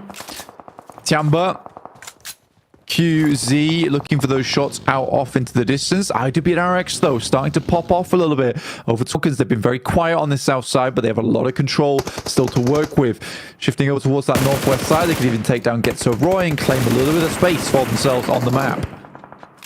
Getso Roy under a lot of pressure here. The smoke's really the only thing that's keeping them safe, but IWNRX are going to have to move in under 2 minutes now. The spray downs from the off angle might clip Getso Roy just a little bit, and it's actually Incilio to find Porsche. On the off angle there, Zed Wolf. Gonna try and take some oversight, but you can hear the motors running. IWNRX know they have to go for the rollout sooner rather than later. Duque trying to hold the angle, doesn't find Kine, and they step up for it. Frozen finds that final shot, and that is Getso Roy's forward position done for. There's only one more player left for them to stand, and Kai is off in the distance over towards Incilio. You can see him just in the background there. Swain gets the roll forwards, and IWNRX once more have a foothold here, looking to pick up both of these 2 points. Yeah, one of these points is not their own in Porsche, but the double roll down coming through from Swain will pick up some more of those points for them. That should sit them on 6, but only up to 5 now. Gets Roy still off in the distance. That's Tiamba taking a lot of shots as Voindonkey continue to seek out more numbers on the tally of the game. They know they've got a strong position. Now to start to extract some value from this one. Some resources they can start to work forward with. 33 points yesterday wasn't amazing, but this is their last day to put up those points. So they need several good games. Donkey ID trying to hold off Tiamba. Only one player to handle. It's going to be more than enough firepower to do it.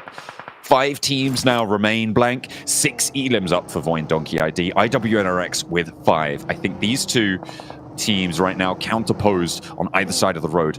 The Incilio position, I really liked that flex out, right? They had so much info on the west side. They knew they could leave one player, flex out third party, and fold back without losing control of this western side. They've read this circle very, very well. And I was looking at them as a team that was one of my most improved from their group. I'm happy to see that they are still playing smart here into the survival stage. Yeah, they definitely haven't done badly. And I think that when you look at Incilio, it is some of those rotations, some of their positioning on the map that did assist them a lot of times. The team fight still wasn't fantastic, but in terms of positioning, in terms of those off angles they're able to pull through, that certainly does keep them in the running. Swain, incredibly low there. Gets very close to at least one of them. But there's a shot from the side coming through from Razor. Able to find an off angle against Incilio. That's a really big opening. Voindonkey ID able to confirm on that elim as well. Put themselves now at 7 as 4 teams remain. The last player from Getso Roy does go down. That actually... Oh, wait. Hang on a minute. No, they're still in. Who went down there? That was Magnum from 77. The rollout. Carr steps up, looks for the spray down. They know his position now. Swain under pressure. Zed Wolf on the back lines, not taking shots just yet. Carr hits the deck once more. So that info gained, not really going to be super valuable. Zed Wolf doesn't have the angle. Frozen back in for round 2 on the roll downs, but the nades are going to start to come on over as well from Incilio, from IWNRX. Everybody's out for blood on it, but the nade over from Vexy. Yeah. He's moved out to the road. Vexy doing unreal work, and Carr right now planted with deep roots for Getso Roy. Unable to remove him just yet and chop down that oak that is sitting strong over towards the western edge. Voindonkey, though, they don't want to push the issue too much. They back it off just a little bit. They know that IWNRX is not in a great position considering the circle moves away from them. They need to place a little bit more attention over towards Incilio on their northern side. Finally, IWNRX getting that pick up onto Carr. That gives them a little bit more leeway to roll straight up to Incilio. But Voindonkey will make that hard with Vexy, Potato, Razor all on that angle. Looking to drop nades, but the smoke train's there. IWNRX trying to gather some info now. They spotted a player or 2 actually by the tree. Wonder if they know they're both there. How much utility have they got? Kine has got 6 nades. So Westron tries to find the strafe spray across that rotate. Westron, nades going out. 4 in total at the moment. It is back and forth right now. Voindonkey have done a very good job to isolate this fight over towards the western side between IWNRX as well as Incilio. There goes the first. But it is back and forth right now, John. Donkey ID chiming in with a nade over the top. IWNRX don't go down to it with the second one as well. Oh, it's dangerous coming through from the opposing side. That is the blast away. And Incilio taken down to one player. They only have the off angle on Donkey ID's side of the road. I wonder if Donkey are aware of this. It doesn't look like they've dealt with it just yet. But perhaps those nades are going to find what they're looking for. Swain can get rezzed here. And now IWNRX have pure control on the southwest side. 8 elims for IWNRX, a really good game for them. Considering they came off the back of a 0 eliminer there over on Sanhok, this is going to really support their point standings. The second place, absolutely needed for them. They'd be very unhappy with a third if Incilio lives out longer than them. That's why they're sending nades over towards his way so much. They know his position. He has to be behind this tree. I think there's only one nade on the side of IWNRX, so it better be a good one. Oh, they send it over, go short of the tree. I mean, Donkey ID have a vested interest in keeping that position alive. It suppresses IWNRX so much. It stops them from getting up to the roadside and taking shots, being more concerned about their side of the road. They can just wait this one out a little bit longer. They are slightly closer to the middle, and IWNRX have to go up that long hillside towards them. Swain looking to push out now. There is a nade in the hand of STM. With his side swipe should do the trick, I imagine, from Swain as he zigzags up towards the hovercraft. Oh, okay. There's a pick, a knock. Donkey ID, an opening now for them to move over the top of the road. Swain goes down again. Frozen looking to move forward to protect, but I don't think they're going to look for this res. I think they're just going to try and play against as 3. But they have got that little crate, that little bit of cover to try and play around. No more nades. The smokes are running dry. Donkey ID, they let the opportunity pass and allow Swain to get rezzed. It's not great. Kine's been holding a really good angle for them over on the eastern edge, preventing Donkey from making a wild rotate. They are playing very passive. Both teams fairly equal in eliminations, 8 to 9 here, but a chicken dinner either side would sit themselves very happy. It would push Donkey ID up towards a 50-point margin off the back of this game, John. That would definitely feel good to put that up in an early game. A roll across the road from Zeta. I've got to call that completely wild and maybe a misplay. Maybe they didn't have too many more opportunities. They're trying to bait those peaks out and get the trades from the far side of the road, but the damage is just not there for Donkey ID and IWNRX, all too happy to put 4 more on the tally. Take that chicken dinner down. That's 13 elims, 10 points, a 23-pointer. They come out the gate swinging off a 0-point Sanhok into the top spot. Yeah, you got to get a comeback coming off the back of that one. I mean, for IWNRX, they are a very, very good team. Sometimes it takes them a little while to get rolling, but it's nice to see them do it here on game 2. So important for both them as well as Donkey ID. Oh man, Hot Jukes, if they won, maybe we'd get the answer to the nails that you were searching for this entire time. But the answer we got was IWNRX. Turkey is still here to play as Frozen, Swain, and Co. able to get themselves a much-needed victory to give them a little bit of buffer here to stay out of that bottom 8.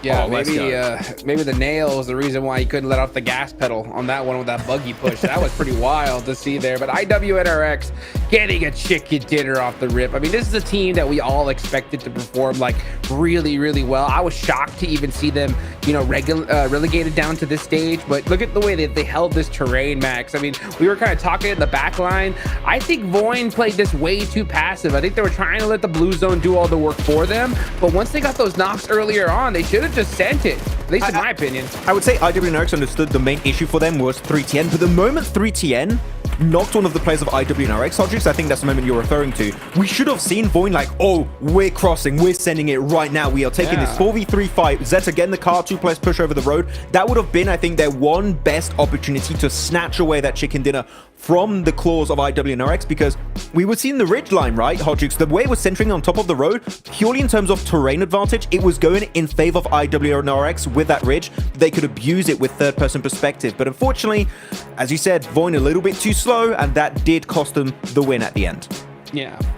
Well, I mean, Glad they cost got them some the points, win, though. but at the end of the day, they're still looking pretty healthy to get them through into last chance. But I think the main focus is on we need to see teams. But yeah, getting into last chance is great and all, but it goes from 16 down to 6 from there on if you want to get into the grand finals. So we need to see teams just really get every single point they possibly can, and really, I'd say, kind of figure out and fix up some play. But one team I did want to talk about that you kind of mentioned, we're watching Max Falcons. You were talking about like the push.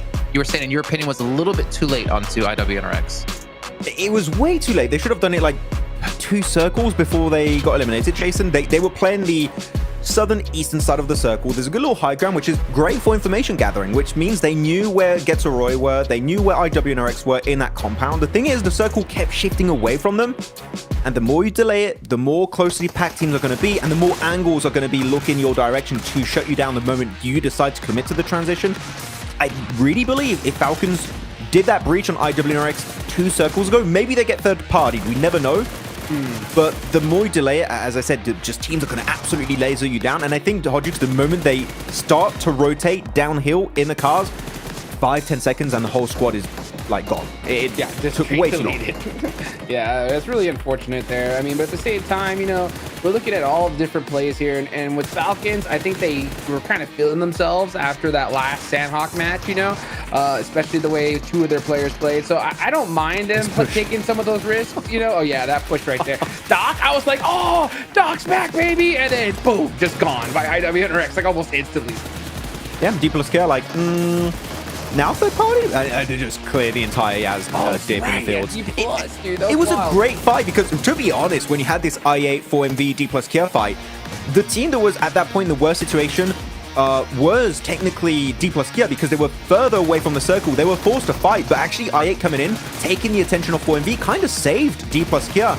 And it just turned it on its head and re-engaged that whole fight, and they're now able to get a bunch of eliminations, survive a bit longer into the game. So D plus Kia made the best out of a really, really bad situation and actually ended up being on top, which is why they were, you know, first place before we started the day. Well, we can see here 21 points picked up for IWNRX. Voign's still getting themselves 14 points. And Celio, who's been, I mean, consistently in towards the later stages of the game, thinking back to Ruins, where they did lose out to Falcons in the last match. Even FaZe getting 7 points on there as well. But I did want to ask, though, the buggy play out of Zeta at the end. I was curious if you guys had any thoughts or opinions on whether that was a smart or not so smart play. I mean, I think it was okay when one of the players was knocked from IWNRX, you know, because then at that point you just overwhelmed them with your numbers advantage. But I mean, the fact that he decided to do it when they were completely like all set up and ready, I mean, it was such a coin toss play, right? I mean, you're hoping you kind of get that run over and open things up for your team. But I mean, there's so many better ways I think you could do that, Max, especially considering, you know, like the stakes of this. So, I mean, I appreciate it, but it was pretty wild. I don't know if I appreciate it because I think the idea maybe behind the buggy play was a good idea. My intention behind it, I thought, was that they were going to send the buggy like over, try and take some of the attention away from the rest of the team on Voin, and then they would cross, but they all stayed on their side of the road while Zeta just sent it with the buggy, and that confused me a bit. I thought they would really capitalize on the attention shifting away from the rest of the team to make that cross, but they just stayed idle. And as we saw, the fact that they also eliminated 3TN and still had so many nades made that hold for IWNRX just so much easier. Well, and also, I mean, I guess we'll get back to my point after take a look at our overalls. We're going to see some slight changes. Regnacar able to get up to third place, 77 as well, currently in 5th. A 3-way tie for third place here at 56 points, funny enough. But you see Void, 8th place, 44 points. Like we were saying again, that the cutoff's going to be from last year was around 50 to 60 points. That's kind of what we're expecting. With the pace that they're currently going at, it looks like they're going to be relatively safe. Not to mention D Xavier, Major Pride. I mean, they're not even participating today because they'll be coming up tomorrow for Group Yellow. We're starting to be able to lock in some teams here, gentlemen, and I'm not sure, you know, where you'd put the kind of cutoff of teams at the moment. I put it around that mark. I think about 55 points. You should be feeling pretty chill at this point, because I mean, we're gonna look at the next page, and that's where all of our attentions are gonna be at, guys. Because again, it is bottom 8 that are gonna be out of here, right? So FaZe are just right there on that cusp, but they just started today, so that's not too bad, right? The real eyes are gonna be on that group green right now. I'm trying to look at the leaderboards here. There are some names from Group Green that I am a little bit worried about. I'm not worried about Void Donkey after that last game. That's pretty good. But my question is, 4MV Stalwart? Yeah, 4MV, dude. I think 4MV is a team that really need to get it going here, especially on Aaron Gale today. Yep, Stalwart too. Like they are all kind of in a really, really tough spot right now. They need to make sure they can wrap up the day properly because, I mean, yeah, otherwise reaching that 50-point barrier to make it to the last chances is not 100% secured. But as we head on even lower in the rankings, of course, a lot of the teams here are going to be teams that started today for their group for the very first time in survival state. But Vampire are tied for last place. And man, if they're watching, I'm sure they're watching the broadcast right now, Jason, their moral must be at like rock bottom. They knew this was going to happen though, right? Like after that day, they were like, we need to go toast nuts tomorrow. Yeah. I mean, I know, was it Sertani? He, posted on Instagram yesterday, just with the text basically saying shattered after their performance. And I wanted to say what the song name was, but I won't do that actually. And I told him like bounce back tomorrow. And all he gave me was like, ha ha ha, such a really bad day. And I feel like they've been in situations like this before. It's obviously, I think, a big hit to the morale, as you're saying, Max, of like having only 3 points on a day where you need to just be top 16 to get into last chance. It's going to be tough, but I think for Vampire, we'll see the true grit of the team. We'll see what they're really about if they come back tomorrow and really bounce back and show, no, we're here, we're deserving to be, and we're going to get into last chance and potentially the grand finals.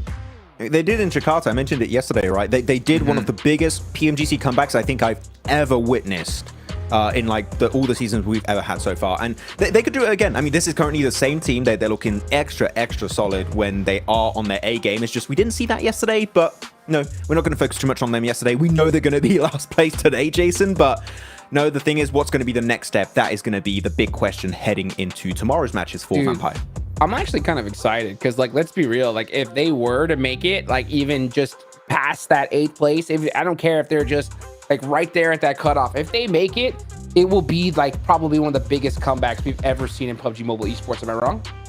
You mean make it to the last chance or make it to grand finals? Make it to last chance at this point. I mean, that is the worst day I've ever seen. Yeah. But last chance, I would say no. But if they make it to finals after their performance yesterday, yeah, definitely one of the biggest like comebacks to qualify for the grand finals itself, for sure. It's just, just really trying to put it into the Vampire arc here, really trying to like build us up like, oh, we're down, oh, we're looking horrible. And then boom, tomorrow they show up, massive play, they get to grand finals, they win PMGC, the first ever title by a Thailand team. No, that'd be cool to see, to be honest, because there's obviously been a lot of criticisms around Vampire, and if they can do well or win events that are outside invitationals, which obviously PMGC, this is the most stacked global championship that we've had ever. But I feel like that's something we're going to be repeating quite often. But if I can quickly bounce it back to the game, Max, man, I wanted to bring this topic up before, and you were talking about when we head into, I think it was around stage 7, we had Voin push themselves in towards the zone where they inevitably did play from, up against IWNRX. Yeah. But Vexy, you were talking about being in a really pivotal position for preventing any team from rotating and kind of like backstabbing them. He was very important to make sure the team at least got to 2nd place, Jason. So he was very important because he was playing a bit more southern compared to the rest of the team, even being willing to not play in the circle, just to make 100% sure IWNRX did not have the option to cross the road and snatch away the position of Voin before fighting versus Incilio. Like, Vexy, I think, locked in the opportunity for them to go for 2nd place, even maybe get the win if the circle was a little bit nicer to them. So Vexy, great plays, and because of that, it actually forced all of IWNRX to seek another option, and that option was to fight Incilio, which gave them an easy 2nd place to Voin because they didn't have to fight for that engagement. They didn't have to fight for that position. So yeah, Vexy, I think, or whoever was calling the shots for Vexy to be there, had a great understanding of their weakness in that kind of terrain and make sure they had it 100% locked down. Okay, well, if we also look back at I8, Hachi, you talked about I8, you talked about Team Queso and their change up and drop locations. How do you feel like those kind of netted the play overall? And obviously those two teams did make it later into the game. I feel like maybe for I8, that's probably one of the biggest moves. Then again, playing for them extremities isn't too unfamiliar for a team like them who normally would drop in military. Yeah, I mean, I think the unfortunate thing for both these squads is they played so early in the group stage that they've had a lot of time off. You know what I'm saying? And they're coming into this pretty dang cold. So they got to start heating things up pretty quickly because, I mean, we're already 2 matches down here. Team Castle, only a handful of points so far. So they're definitely not performing the way they are. I mean, as far as rotations go, they're not too out of the ordinary. I'm not seeing like, Team Castle really drag when it comes to like their Pachinki drop. but right now they're just losing pretty easy fights. So I think once they kind of get those fingers warmed up, I'll give them a pass for these first 2 games. But going forward, I mean, it's got to be pedal to the metal. Okay. Yeah. I mean, actually, they kind of did that this game. Looking at Team Kesso, not only their drop in Pachinki, but also the way they're rotated. They had a big phase 2 northern shift. They sent it through, I'm talking like 6, 7 teams, and then they crashed into I8. Like, that was a Hail Mary push when a lot of teams were like Getso Roy, Stalwart, 4MV, Incilio were trying to go for these wide east or western rotates. They were like, screw that, dead center through like 6, 7 teams all at once, and those are desperate plays, Jason. It's very surprising to see, like, in the second match of the day. That's very desperate. It's almost like you're trying to make it barely into last chance, and it's the last game of the survival stage. It's very surprising, but I mean, as we've seen, unfortunately for them, it did not work out. So maybe just spend a bit more time to think about what rotate you want to pull off, because that was not the play. Okay, I mean, obviously still have 2 more Erangels left to go, and I kind of feel bad for I8. I mean, it's only been 2 matches, so, you know, obviously I won't judge them too harshly, but I feel like we've been talking about Falik and being this like star player for I8, the star player in Pakistan. In my opinion, I mean, he's hands down better than Crypto, at least from what we've seen in just the fall season alone. We haven't really seen them unlock Falik too much yet in the survival stage, but thinking back to group, we definitely saw I8, you know, performing extremely well. I'm hoping for I8 and obviously for all the Pakistani fans out there that they do find their groove here, because I feel like it would be a shame to not have them make it to last chance. When it comes to getting to Grand Finals, I think that's going to be a different point of discussion, because there's only 6 slots left and there's so many teams deserving to get there. But we know I8 to be an extremely strong team. But to pop off in a lobby that's, I would say, more difficult than in group stage for them, I don't know if they're going to be able to do so with such limited kind of experience. That's going to be so difficult, man. I mean, I don't know what to say here, because it's like there's so many monster squads that I want to see make it on over to the next stage. I mean, I8's definitely one of them. You got Team Falcons, though. You got IWNRX, you know. So many names you want to see make it, but you can't have them all. You can't have them all, and that's just the name of the game here. So, like, you can't, you know, waste any time. If you have an opportunity to take some risk, I think at this stage you got to take it. I mean, sometimes playing safe works out pretty good, but if you have that 50-50 coin flip, kind of go on the edge of aggression, because it seems to be paying off pretty big here, Max. Yeah, it's working out to some extent. I feel like you're going to have some teams be very desperate. I don't think IA has to be, because against their like first eight currently, but it's going to be a tough one, man, and we're going to have some big upsets as we get deeper into survival stage and then the last chance. Oh man, yeah, at the end of the day, I think we can almost start to count out some teams as well. So we're going to find out what will happen here in our second Erangel of the day. Obviously still one more to come after this as we head back to Johnny A and Blanky B. Thank you very much once again, JCK. We're going to head on into Erangel for our second go over the Grassy Pastures, match 8 of our 18-match set. Each of our teams only playing 12 of them each, so a very short stint for everybody in the survival stages. Playing path from Sosnovka military base. Are we going to see ASI at return? Try and contest 4MV, or are they going to stick to that Severny drop as we probably expect them to be going for here? 4MV will be out early. ASI 8, no, they're not going to be there. It's northwest lean on the plane path. They'll end up in George Pole. Yeah, I think ASIA at this point in time, especially with the games they've had, sticking to a more safe drop over towards Severny is the right call at this point. 4MV will be hitting up Sosnovka military base, but Falcons over towards Nova Amnoya, back to the past. This really is a blast from the past. Haven't seen Falcons drop over towards this location in quite some time, but they know exactly how to play it. They've played it multiple times over past years. And IWNRX are going to try head over towards Ferry Pier off the back of this one. Voin Donkey, very close by though, likely going to head towards Primorsk. Great game from them last time around, but IWNRX do sneak away that pick off over towards them, picking up the chicken dinner, and Voin Donkey will have to play a little bit harder to get towards the top side of the lobby. They have already, though, put up quite a few points blank, and that may have been enough already to just give them that low point scoring necessity over the next 4 matches that they've got left to play. We may just see a couple of early scraps, then trying to get an early elim point or 2. Get the value out of it. D+ Kier taking shots into the sky as RCB sail overhead. Not going to be able to connect, though. With the Iron Sight AKM, Osel hops in. Pickups arrived, and Osel will move away with Nolbu as the driver. Yeah, I don't think they'll be hunting them down. I can't imagine they would. They'll probably want to head over towards that eastern side. Pick up apartments. That'll be a bad place to start things off. Chips is a little bit further down towards that south side. So we'll need to regroup with the rest of the team because this was leaning a little bit over towards the western edge. But we do get a northwest circle. Undefined whether it's going to be over towards the northern edge or the south side. So we'll have to wait and see on that one. 77 in Sunken. I have always been a little bit worried for 77 when they play this position in Sunken, especially in lobbies like this where it's always rotating.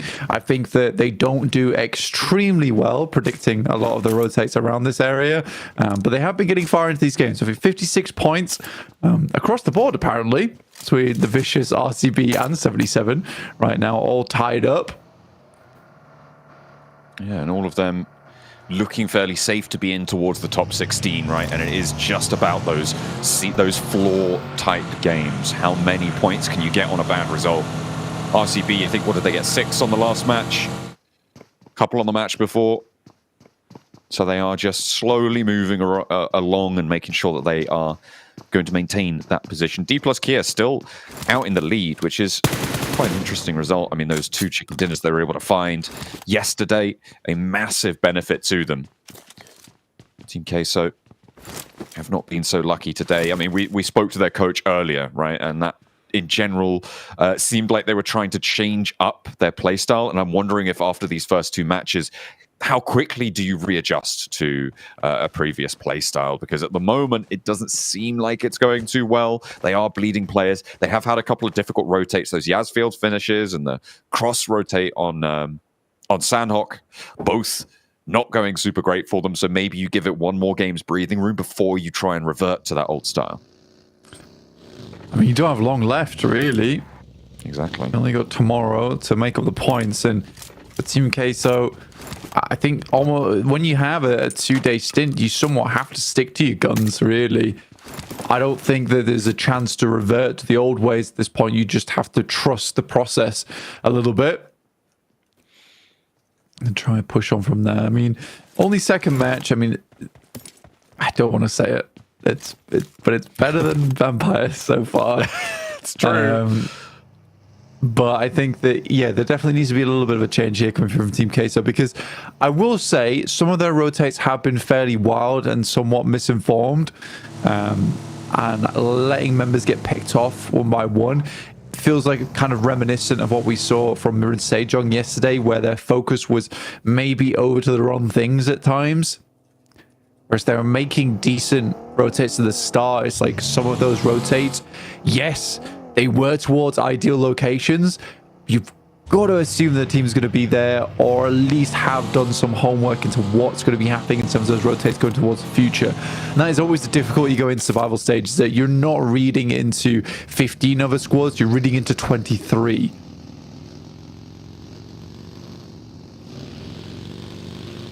It's so hard to keep all of that information locked away in the brain. So far, there's a couple of teams who are struggling, moving up towards the circle. No one taking casualties just yet. 4MV have left that military island. Uncontested, actually. IWNRX didn't go for the outpost position that we saw CAG Osaka cause so much trouble for them on that south side. IWNRX not going to bridge camp. I think in IWNRX's group, they did have ASI8, who were that same team, and they were doing the same sort of thing, right? And just allowing them to get across that bridge uncontested because they were prioritizing more getting a central position. I do wonder, though, if given the more elimination-focused style that's needed to get into top 16, if it would be more profitable in the long run to go for that bridge camp. Try and pick up 2-3 eliminations early and give yourself that platform to play for a low score needing game, especially off of a chicken dinner. Yeah, especially off a chicken dinner, 100%. I will see if they're able to do that. But again, this is a lot of these question marks that have to be had inside this lobby, and it's really a question at this point in time of whether these teams have the performance to make it happen, because we are in survival stage right now. It is the hardest part of PMGC. I think Last Chance is actually easier. You had less teams to compete against in terms of rotations. You've already played against them. You have a little bit of knowledge on top of it. You have more days to work with too. Well, equal days, but it just feels a lot nicer being able to play against a more consistent lobby with a, let's say, an easier margin to aim for. Here, it's just very undetermined. Like, what is 16th place going to look like going into tomorrow?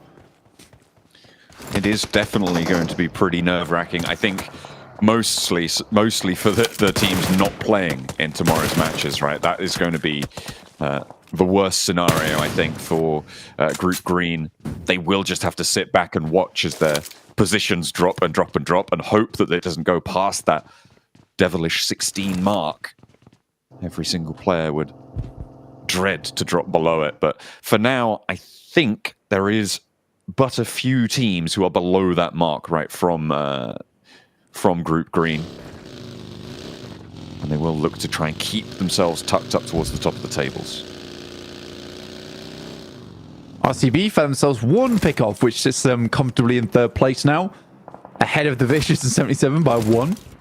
Vicious is taking damage, though, over on the north side. I think that's versus ASI8. As we get a hard shift on the circle over towards that northern edge. It's still on the boundary of the river, though, John, and that is troublesome for a lot of our squads. There is really, really difficult ground to try and traverse. We've seen bridges and their positions around them, underneath them, be really important in circles like this, Blank. And I think that we're going to see probably Team Liquid taking up a bridge position. I wouldn't be surprised if Tianba maybe look for the east bridge over near Roshok. That central island, 77 currently hold it, but Team Liquid may actually try and poke their noses in towards it as well. As we hop back on over towards First Blood, that's RCB taking out a player from ASI8, and that will be the first point to be added, but it's over towards ASI8. And again, the team from Pakistan on that northern side having a really rough time to kick off. Yeah, I mean, 3 points so far. ASI just not able to find these points. And I think in the past we really praised this team, but I think coming into survival stage, a lot of that ferocity seems to be gone from that squad. Whereas you look at a team like 4MV, who is playing their hearts out. I mean, they're still making similar mistakes, but you can tell that there is that fierce nature in this team to make it into that top 16 and get through to the last chance. They don't want to disappoint their fans. Uzum does pick up Mormon on the roll down. In the meantime, IC will take a fall as well on Falcon's side. It's a nasty circle, to say the least. I mean, Tiamba currently have a nice rotate they can make over on the east. Similarly, FaZe as well as Getso Roy are rotating and making that wrap on the northwest. FaZe, Getso Roy, both putting pressure on. ASI8 trying to keep things together, but with that fourth player out of action already, they're down to 3.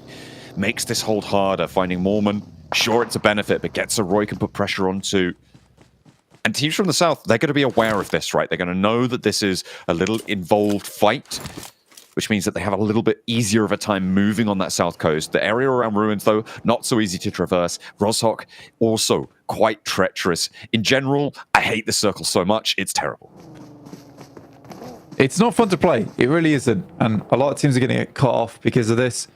I do think making it a quick decision to head over towards that north side is not a bad idea at this point in time. Purely off the back that we know there isn't a lot of teams over there anyway, so you're not going to be rotating roughly past a lot of squads to get in, elbowing a lot of your opponents inside this lobby. Usually when looking towards the past, like the cutoff for top 16 has been around about 54 to 62, John. Which is somewhere within that bracket. Yeah, which is quite crazy considering right now some of our top squads in the lobby are on that number.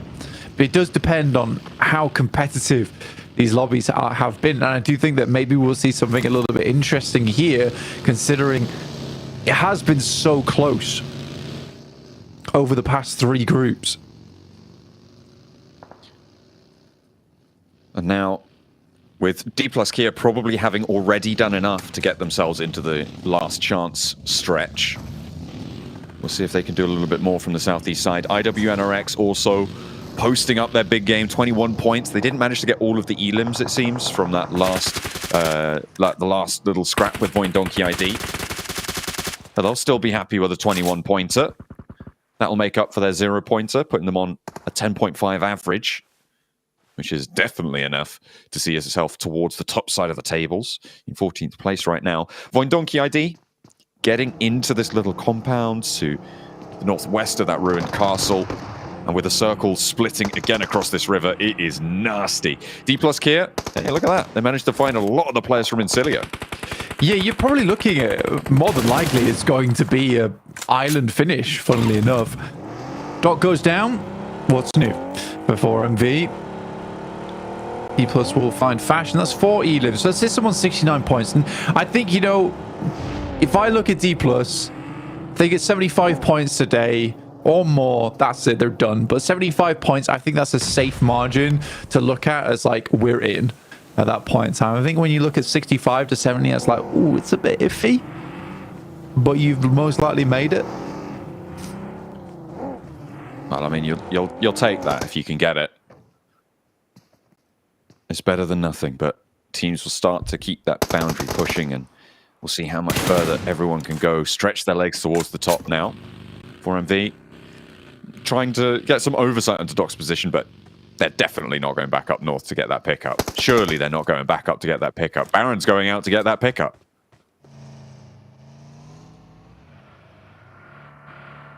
He's going. I mean, go for it, I guess. Gets a Roy just allow it, seemingly. Yeah, I know. I don't know why they've allowed it, but they have. And now Tiamba standing over the top side. Bond takes down one. Porsche up front. That's the close the car door on Tiamba's push. And head over towards this southwest side. Goodness me, I mean, QZ going down is not great, and Bond being extremely low. This is an opportunity for Getzeroy to get back into the mix. There's the flank out from Getzeroy. The shot down from the back rope towards Tiamba. A 4MV going to go further in and try and third party. This one, Baron sends further forwards after the pickup with Doc. Out goes Tiamba, but Getzeroy in danger still. No, 4MV do fold back and don't go completely balls to walls, and that is still such a crazy flex out. I guess Getzeroy had bigger fish to fry over on that northern side, as ASI8 may just be into the fire themselves. FaZe Clan on the northeast side, able to sweep them aside. Mela is knocked, but can get rezzed. Unfortunately, the Vicious are here to play too. Yeah, only Noki remaining, and Voindonkey ID with a wonderful spot right now in Ruins. Incredibly happy they held on to this one.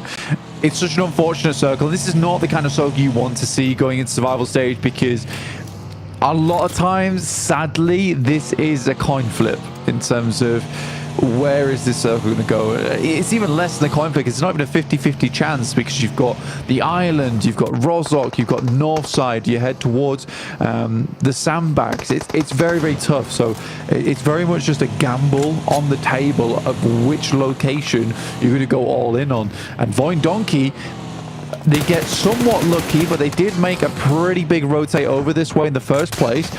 But I'd be excited to see Voindonkey get another good game here, because if they do, then yeah, I think we can pretty much call them safe. Ooh, Silas stands his ground as FaZe rock up to play. Has the backup from his team as well. Was caught on a broadside, but opened fire back. FaZe pushed aside. Ventura's trying to shelter underneath the archers here. Stage 4, this is where the bridge plays start to become a lot stronger. And you can see RCB, they've got control of probably the most prominent bridge position in this circle, counterposing Voindonkey's compound position and Stalwart's high ground castle area that they have under control. This southeast approach is so tough now. It's completely compacted full of teams. There's not many locations you can get in from, which is why you see RCB here opting for a bit more of a passive. What did I just look at? A bit more of a passive, like a seal underwater spinning. But yeah, RCB, it's really caught me off guard. It's okay. He's just rotating, you know? Okay. It happened for such a split second that I don't even know. If I'm going crazy, am I going crazy? Yeah, probably. But why not? Just getting into the survival stage. Plenty of players going crazy here because Limbo Boom goes down next at 77 to try and keep things going against Falcons, who had a big pop-off game to start things off. They were able to get a decent conversion as well, and Top wants even more. We'll be able to pick up 1-2 eliminations, but we'll go down to Magnum finally. That is so unfortunate. The timing for Magnum, if he'd gotten Top out earlier, would have been able to get the full reset on the Southeast, but as it stands, it's only the two of them to carry on going. RCB in a similar situation, with the Vicious bearing down upon them. The knock across the river, and Loxy goes down next. It's one player now for RCB. The Vicious heads in. RCB, potential at a full reset here, but the way things are looking, it's not looking great for them. And you get more spinning underneath this water that potentially propel themselves towards a better location inside the lobby. Good pick off though from Silas. Once again, marshalling the squad here for RCB. And they are heading across. There's potential for those underwater pickups. Well, Bruno's in, far more distracted here. This might be a good time for RCB to start to mend, repair the squad. Both teams taking a breath. But out they go. There's a nade from David straight away. This is a pretty decent read. If they get caught, RCB are out. An immediate nade over the top doesn't actually get any knocks, but the health bars are blinking. They are low, and these reses need to come through fast. The Vicious moving down low also. They've managed to get 3 people back to their feet, and there's that final res starting to come on through. Loxy, they're just leaving him down. The nade over the top finds Silas, and now it's Wild and Kimez trying to keep themselves alive. The spray down is good. The nade over the top from Wild slows it yet another beat, but Wild has to retreat, and he is going to get caught, clipped on the fallback there, and Reyes able to give themselves another opening. It immediately tags that res. David's so grateful for this one. Almost goes out. I will explain it afterwards. We'll watch the conclusion of this one. Another one from Kimmis goes through. A lot of damage. Doesn't take down Bruno's in, but Kimmis will find a great shot over towards him. Another nade goes through. It's a little bit short here. I'd be so frustrated if I was Silas, though. A couple of things that goes into it. Nice nade, a lot of damage done. I think RCB, it might just be curtains. Loxy realizes he's done for, just needs to send this nade in. Hopefully gets a bit of damage. Hits Bruno's in, gets Reyes as well. Only one player remaining now for the Vicious. One more nade would do the trick. It's a little bit long there from Loxy. Loxy's just on such a tiny bit of cover. That bridge brace just about keeping him safe from the off angles. Finally jumps down into the river there. ASA 8, they're already out and into the water. Trying to hold on out there. Does get a little bit of healing start to tick up. Loxy with those stims and those bandages. Dribs and drabs back into the health bar, and thank God he did. Sliver left, and that's all he needed to stay alive for just a moment longer. So IWRX taking a fight with D+. The reason it's so annoying for Silas is because the Vicious sends 4 nades over the top towards a long shot location. They know they're underneath the bridge. All 4 nades miss, yet they send a 5th. Silas takes the opportunity to move out that way because he's like, surely they won't nade this position again. They've got absolutely no value off the past 4. But yeah, he goes down to it. I thought it was a good play from Silas as well, but it's just a case of the Vicious being somewhat insane. And it works out for them. 3 players versus 3. Loxy spots 2, rolling up, and he handles both of them. Immediately rebuffed. Silas was there as well for the crossfire. And now with Reyes not finding any answer, the Vicious are going to be cut out of this circle. Has to try and mount an offensive now. Find any sort of opening, but might just deny the point here under the bridge. Has the smoke to play around, and RCB have got to know. In the meantime, D+, they've rolled on through IWNRX on the far side of the circle. Reyes still wants to go in for this one. Does have a little opportunity here, but the off angles rain bullets down on towards him in the final pump action from Kimez. Able to seal the deal. The Vicious out. Finally a conclusion to the bridgeside struggle. Yeah, hella dangerous play there from Kimez, but every elimination counts this stage of the game. 56 on the 7 elim games here they've got as well. Will sit them nicely above 60 points. And I think RCB might just be safe off that engagement between them as well as the Vicious. What a weird fight. And a frustrating fight for RCB. Big respect to Silas there, but yeah, no one expects the 5th grenade. No one. But what about the 6th grenade? I don't know who's shame on who for that one, but we'll keep track if it happens again. 4MV. With that coastline, they've lost Doc and Reefus, but they had to cross back from that northern side. 6 elims, and again, a decent game, but it's 9 elims for D+, 8 for RCB. We're seeing some pretty hefty tallies towards the top of the tables here, Blank. 4MV want to join them. Yeah, 4MV definitely getting up there. They've been having good averages per game. This is all you really need. 4MV. Yeah, this is their last day of play, so time is against them going forward. Great steps coming through from RCB as they just waltz through the lobby, likely to go down soon. They are on an island by themselves. No hope at taking some back here, strapping it into a rope and catching yourself a turtle ride to safety. Silas found they're on the long side of the circle as well. 4MV will be pushed off this angle, but nah, it's just not going to work out. RCB, last player now to stand. I think that's Loxy on the back line. But just so little opportunity to do anything here. Can't move south. Stalwart have him covered. Can't move west. These coastal positions have it. 4MV going to take a back step there and wait it out. Into the water they go. Hosel getting spotted. There's Voindonkey ID starting to break cover now. And a nice nade over towards Nolbu. The player doing the majority of the heavy lifting on this D+ Kia roster so far in the survival stages. The guy's stats are insane. But now, he's down on bended knee as chips to try and keep it together. For the South Koreans, there's 3 players from Voindonkey ID trying to move through for Indonesia. Voindonkey ID need a little bit more. Only 46 points. Need to break that 50-point barrier soon. 3 more matches to do it in. The Razor getting taken down by Chips, unfortunate, but a nice nade over the top will finish off the job. The D+, I think that they've made it. I think that they've made it with 74 points. They are very safe going forward. Highly unlikely they'll drop out of the top 16. The Voindonkey, they want to go a little bit further. 77 also getting 4 points here, so we might have just seen a confirmation on potentially 3 of our teams going into the last chance there with RCB 77 as well as D+. I think the Vicious maybe needs a few more points and then they can happily call themselves safe as well. For now in this circle though, Blank, I'm looking at Team Queso. This is their opportunity, but they've only got 1 elimination. If they can get a chicken dinner out of this, they are back in the running.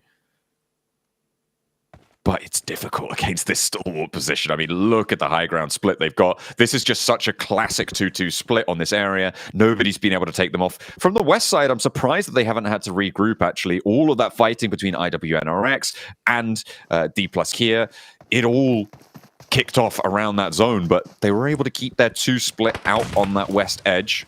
A really nice hold for them. IWNRX going down, by the way, with 0 points, so statistically they either get 21 points or 0 points every match. I thought they got 23 points, actually. I did too, but I imagine that they didn't get all of the elims in the final circle against Voindonkey ID with that roll-up. They might have had a few go down to the play zone. Voindonkey ID not going down to the play zone here. That west side hold on the 2-2 split for Stalwart. Looking to add more to the tally. Voindonkey ID right now is about placements. They are getting a top 5 here. 4th place or better would be nice, and there you have it.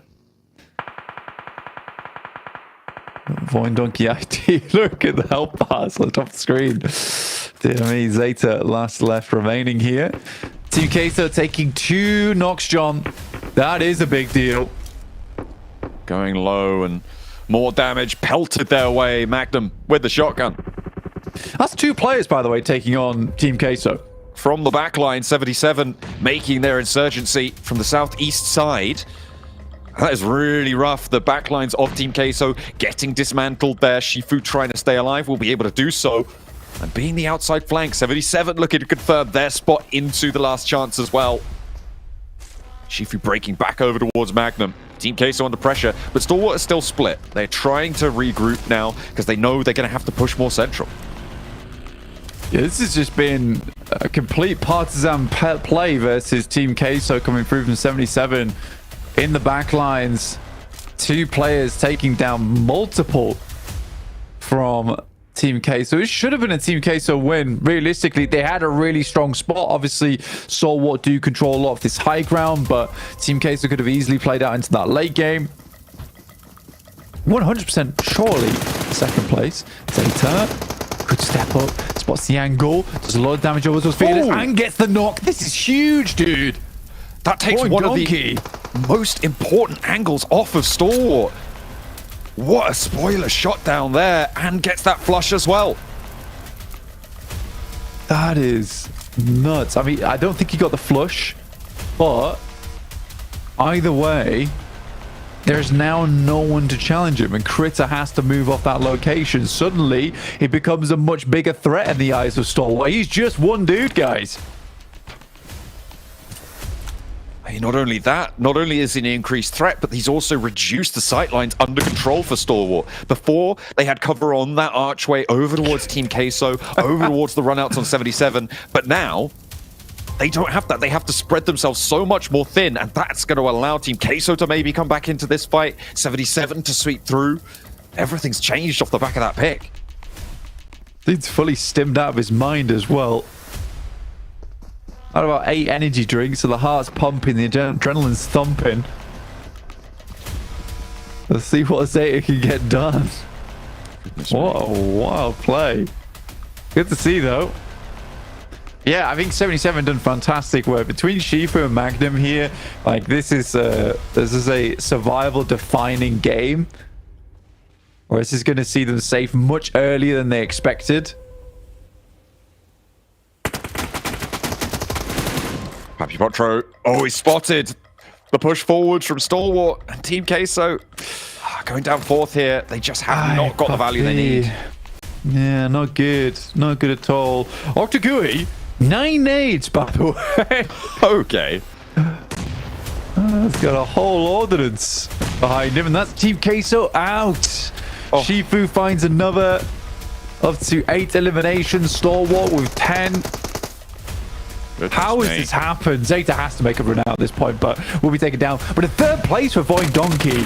Zeta did incredibly well. Great spray for the smoke from Octagui. This guy has been insane on Stalwart so far. And to finish off, onto 77, and it will be Stalwart with 12 eliminations. A 22-point game to finish things off. Really well done to Stalwart, and that will shoot them up the rankings. A 2-2 split on the Ruins position for Stalwart. Ruins the rest of everyone's day here in match 3 on the day. Match 9 on the survival stages. That is such an important match for them as well, to keep themselves up towards the top side of the tables, to put themselves in towards the top bracket along with some of the strongest teams. I think they came into today one of the lowest scoring teams from their group, but now they should sit nice and happy towards a potential last chance qual spot. Bro, I don't know why I started with a bro. I wish everyone out there could hear the conversation we were having while watching this game, because you had Hot Jukes on one side, Maxima on the other, and I swear I had to get between them before the fisticuffs came out, as they were both discussing who should win this match. Now, I kind of want to jump into this conversation because I thought it was very interesting hearing like 2 different points of this. So Hot Jukes, you were favoring Team Queso to win this game, and Max, you were leaning more towards Stalwart. So Hot Jukes, I want you to go first and explain like why in your eyes Team Queso should have been the team to win in this. Castle sucks, dude. All right, I said it. All right, Castle sucks. Okay, like it is like one of the worst positions. I know some people be like, oh no, in a zone like that, you gotta go Castle, but it's so exploitable from so many different angles. And Team Queso, in my opinion, the best location, right? Don't do anything. They just sit still and like, hey, we're totally fine with just getting high placement points at this point. It is wild to see. And then Stalwart had all the freedom in the world to just run down after Fearless makes like the most ridiculous bad play. I thought once I saw Fearless go down in that 1v1 against Void Donkey, I was like, yo, Max, man, see, what did I tell you, bro? I was like, Castle's a curse. It's bad. You know, Stalwart's going to lose this one. And then, you know, Team Castle got naded in like 1 second and they were gone. If your analysis is all behind Castle is cursed, I'm sorry, that's not the kind of analysis I'm here for. Because I'm coming here with straight up facts. Don't care about your feelings, Hot Juice. I beat everybody in Castle. You take Castle, you lose. I've won so many games as Castle. What do you mean I've won so many games? Okay, no, like realistically, looking at this, I do have to highlight that Stalwart, I think, played extremely well this area of Castle/Ruins because there are 2 players in the Castle, and you said, Hodrix, there are some areas you can exploit of Castle, which is true. It's not a perfect area. It does have some weaknesses for teams that want to try and rock up there, but it is kind of assisted by the angle that Stalwart had in the church. Like that 2-2 split, I think, was absolutely amazing the way Stalwart played it. It's what you need to do in that scenario. The thing that Stalwart really had at the end in Phase 8 that made sure 100% of the time they win this game unless they fumble, which they almost did with Riley and Phyllis. That scared me a little bit, Hodrix, to be completely honest. But they had center control. All you have to do is hold your angles and wait for Zeta to push your way, for Team Kesso, for 77 to leave the ruins in the open and you eliminate them. That is all Stalwart had to do. And they even got a bit too aggressive in my eyes. They could have lost it, but yeah, they had center control. They just had to wait it out, and that was an easy chicken dinner for Stalwart to secure, in my opinion. I mean, I can see it from both your sides. I swear the discussion was much more heated. It's definitely more PG, more PC here on air. But obviously that was a big talking point, but also this is a big talking point we're seeing here. Regnum Carter, bro, up against Vicious on this mini island. That bridge fight lasted what felt like 3 zones between these 2 teams, where both teams were down to like 1 player apiece, and in the end, Regnum Carter, bro, does come out ahead. Okay, Hot Juice, can we bury the Hatchet of War right now? Yeah, no, I was right. Okay, you're right. That fight took too long. No, they're way too long. It took way too long between RCV and Vicious. I think it was a really good idea from Regnum Carabra to send it down under the bridge. I think that was a great idea, just becoming the bridge goblins of this game. But Vicious should not have gotten that many knocks on RCV in the first place. I have no idea how the hell they hit those, but the shots were crazy coming out from that squad. And then when they arrive to the bridge and they get those 3 knocks, they just kind of wait, Hodrix, and I think that a push should have happened at that point. Yeah, I think so too. Yeah, it's so crazy to just watch Vicious just pop out of the water and just get straight destroyed in like half a second there by RCB after all that work, you know? But I mean, it's good that we're seeing Vicious still put up points, like kind of like no matter what. RCB, look at that, 8 eliminations, 9 points right there. These guys have definitely got to be happy. Team Castle with 5, and they deserve it, dude. You see that last play? You see him just get beamed while just staring in a corner? I don't know. I hate to see it. There's only like 3 places you can leave Castle from. Just throw nades and pre-fire. But they didn't have infinite grenades. Yeah. Well, 4MV comes out with 10 points, D plus with 11 themselves. 77 has been kind of like the silent killers here, up to 14 as well on this. And honestly, a lot of points going to a lot of different teams out here. Void, you know, we've been kind of discussing them a lot lately. They get themselves 9 in the end of this. And then Falcons, we look down the list, 2 for them, I8 for 2, Vicious only getting 1, IWNX getting 0.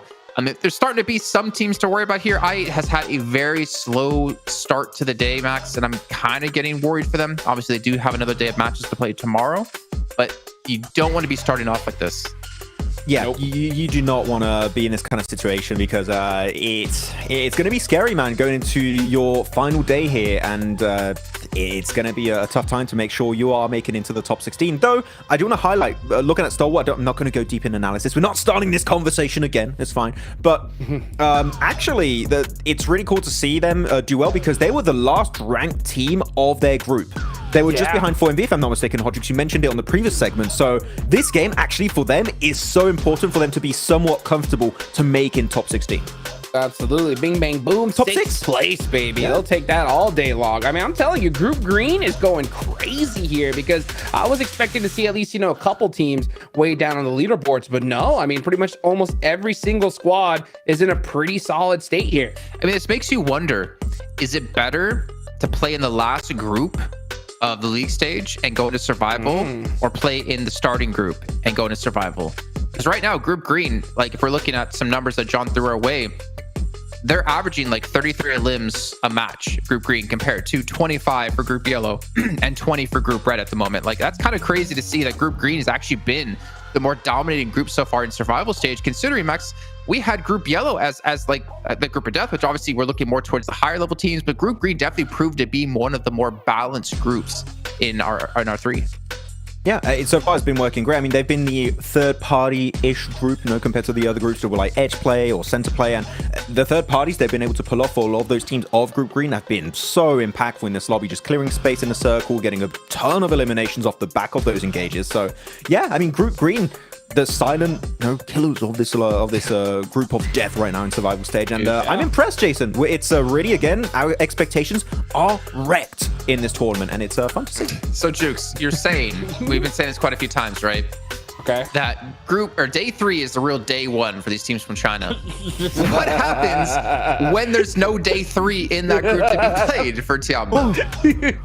I don't know, dude. There's no group 3. I don't know how Team Liquid's gonna do damage control here with only a couple Miramars left. It's wild, dude. I hate to see it. I mean, for these squads, because I mean, what is happening? I mean, it's so wild to see all these big names so far on the leaderboards. I mean, looking at Group Green alone, right now the lowest is 4MV with 46 points. And considering that they got a lot of games left here today, I mean, them and Team Liquid, if they pop off in these last 3 matches, I mean, we could see all of Group Green be solid. Well, we need to see some teams pop off here. Well, we do have to head to a short break, but when we come back, we're going into the final 3 matches for Group Green and the end of the first 3 for Group Red.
Day 2 of survival stage is heating up, and I have none other than Boing Donkey ID Vexy with me.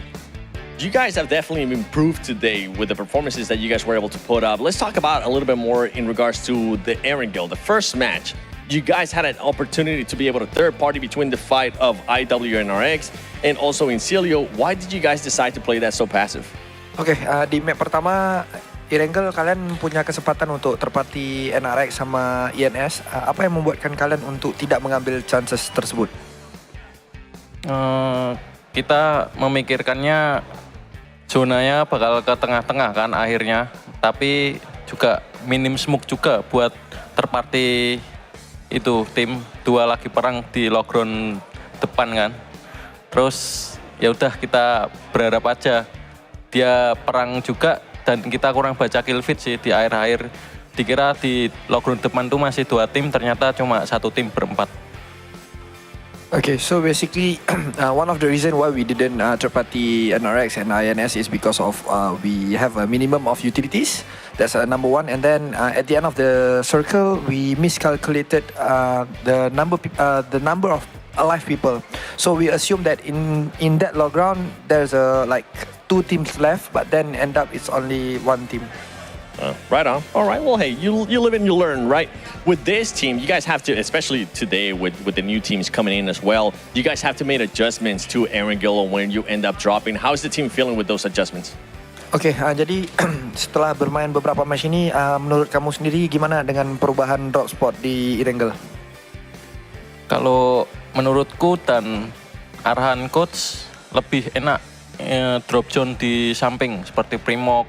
Nah itu Primok atas sama Kameski itu, nah itu enak karena kita menghindari tim-tim yang bermain lambat.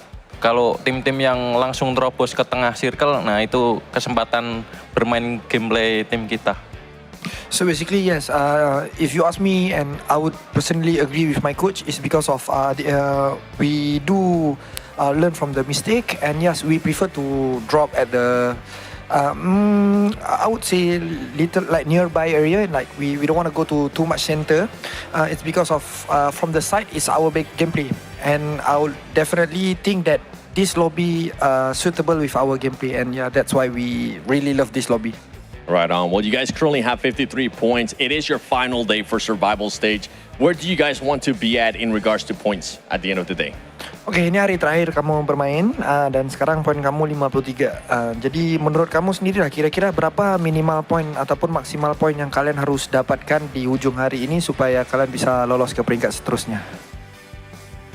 Kalau dari aku sendiri tidak menargetkan berapa poin, tapi kita komit untuk bermain maju. Dan nanti kalau hasilnya match bagus, poinnya akan tetap bagus. So basically, we don't have set any particular target. We just gonna prove ourselves, and we just gonna do our best. Is because I believe that if we trying to prove to ourselves that we are the best in this lobby, we just gonna achieve a good result. So yep. All right. Well, it's currently working out. No analysts and Desgard talking about maybe 55 to 65 points. They're at 53. They're doing good. Let's see what they're gonna be able to do for the next 3 matches. Back to you guys.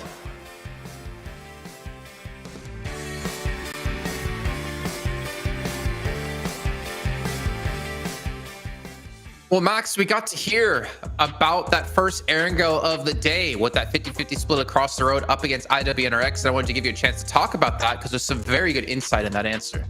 Yeah, no already. 7, great question. And Vexy, great answer. Oh my God, what's going on? But realistically, I love to see their perspective on that first Erangel today, Jason, because we were answering, like we were talking about it earlier, thinking, why did they not third party IWNRX after they lose a player 2-3-10 of Incilio?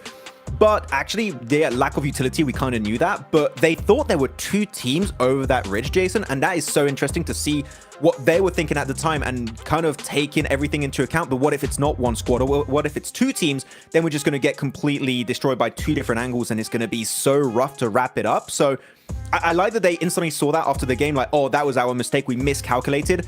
And they're going to try and improve moving forward. That is a big thumbs up from me here for Voin. So good job, guys.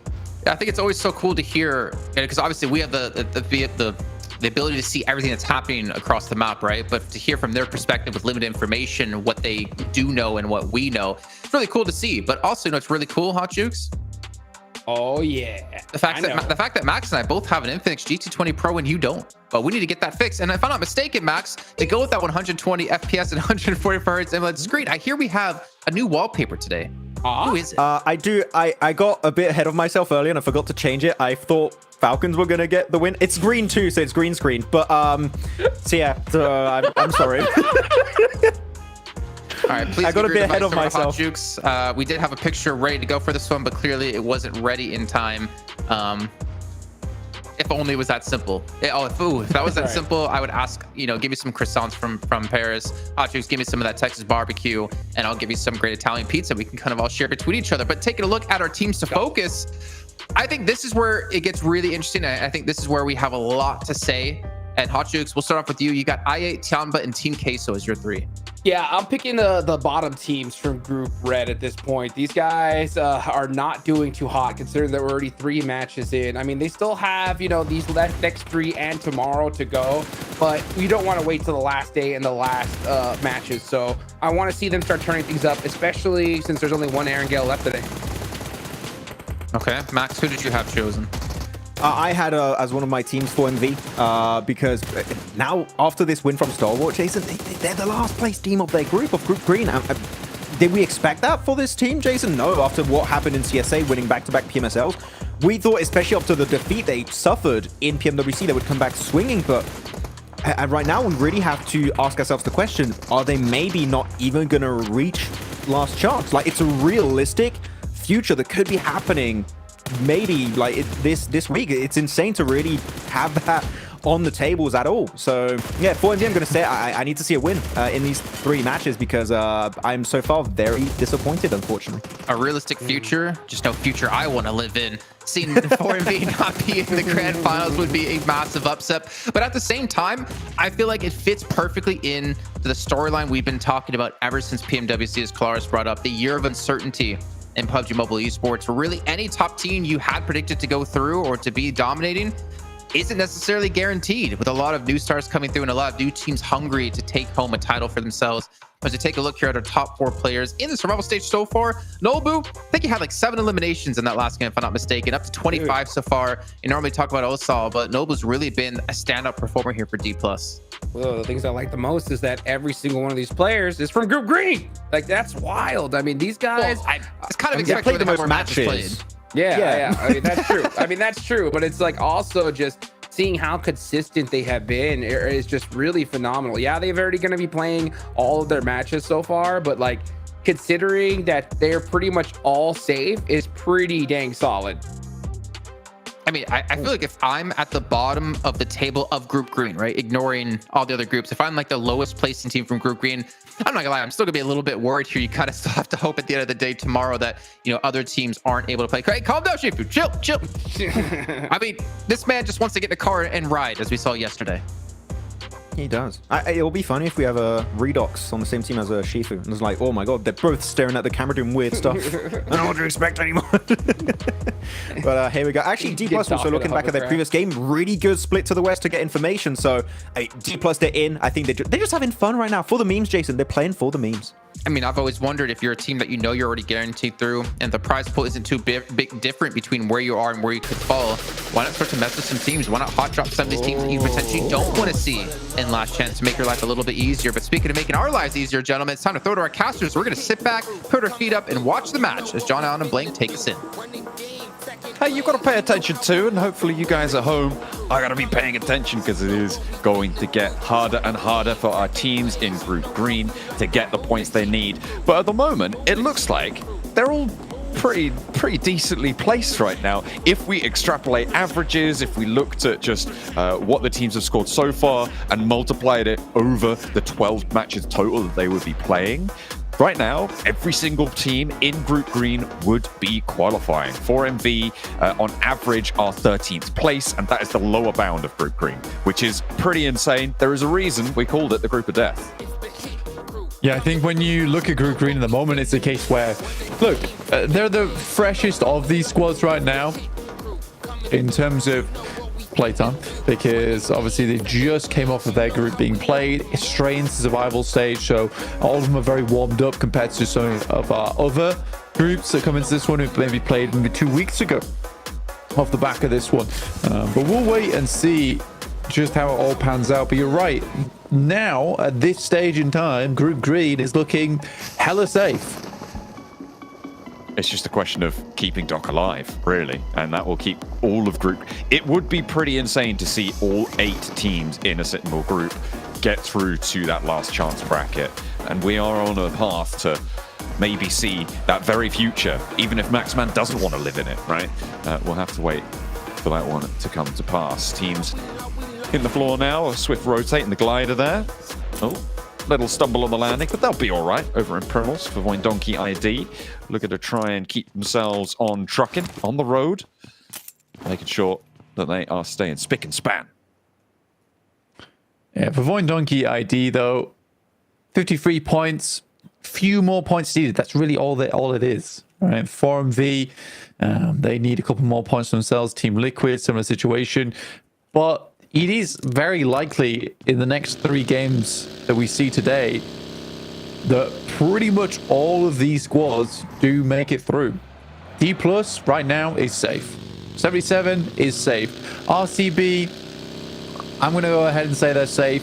The Vicious, a little bit more on the line, as our Stalwart, as our Voindonkey ID. And then down below, you got Team Liquid 4MV, who are battling out for around about 20 to 25 points for themselves to get in towards that top 16. It is really tricky. At the moment, Blank, it would be 54 points in 16th place with Bigatron, who obviously aren't playing today. But when I took a look at the averages, that is what the numbers spat out. Although I will give the qualifier that that is slightly skewed by the fact that the distribution of points will change as you play more matches. It will start to be a little bit more normalized, a little bit smoother of a curve, because over a single match, you got a lot of points at the top and no points at the bottom. Over a lot of matches, you start to get quite a few points at the top and not a lot of points at the bottom, and it smooths out a little bit. So over the 12 matches total, that could push up a little bit. I'm expecting it to be closer towards the 60-point mark than towards the 50-point mark, but generally getting over that 60-point barrier, you're starting to look good. Yeah, and fair few of those teams have already kind of made it towards that margin anyway.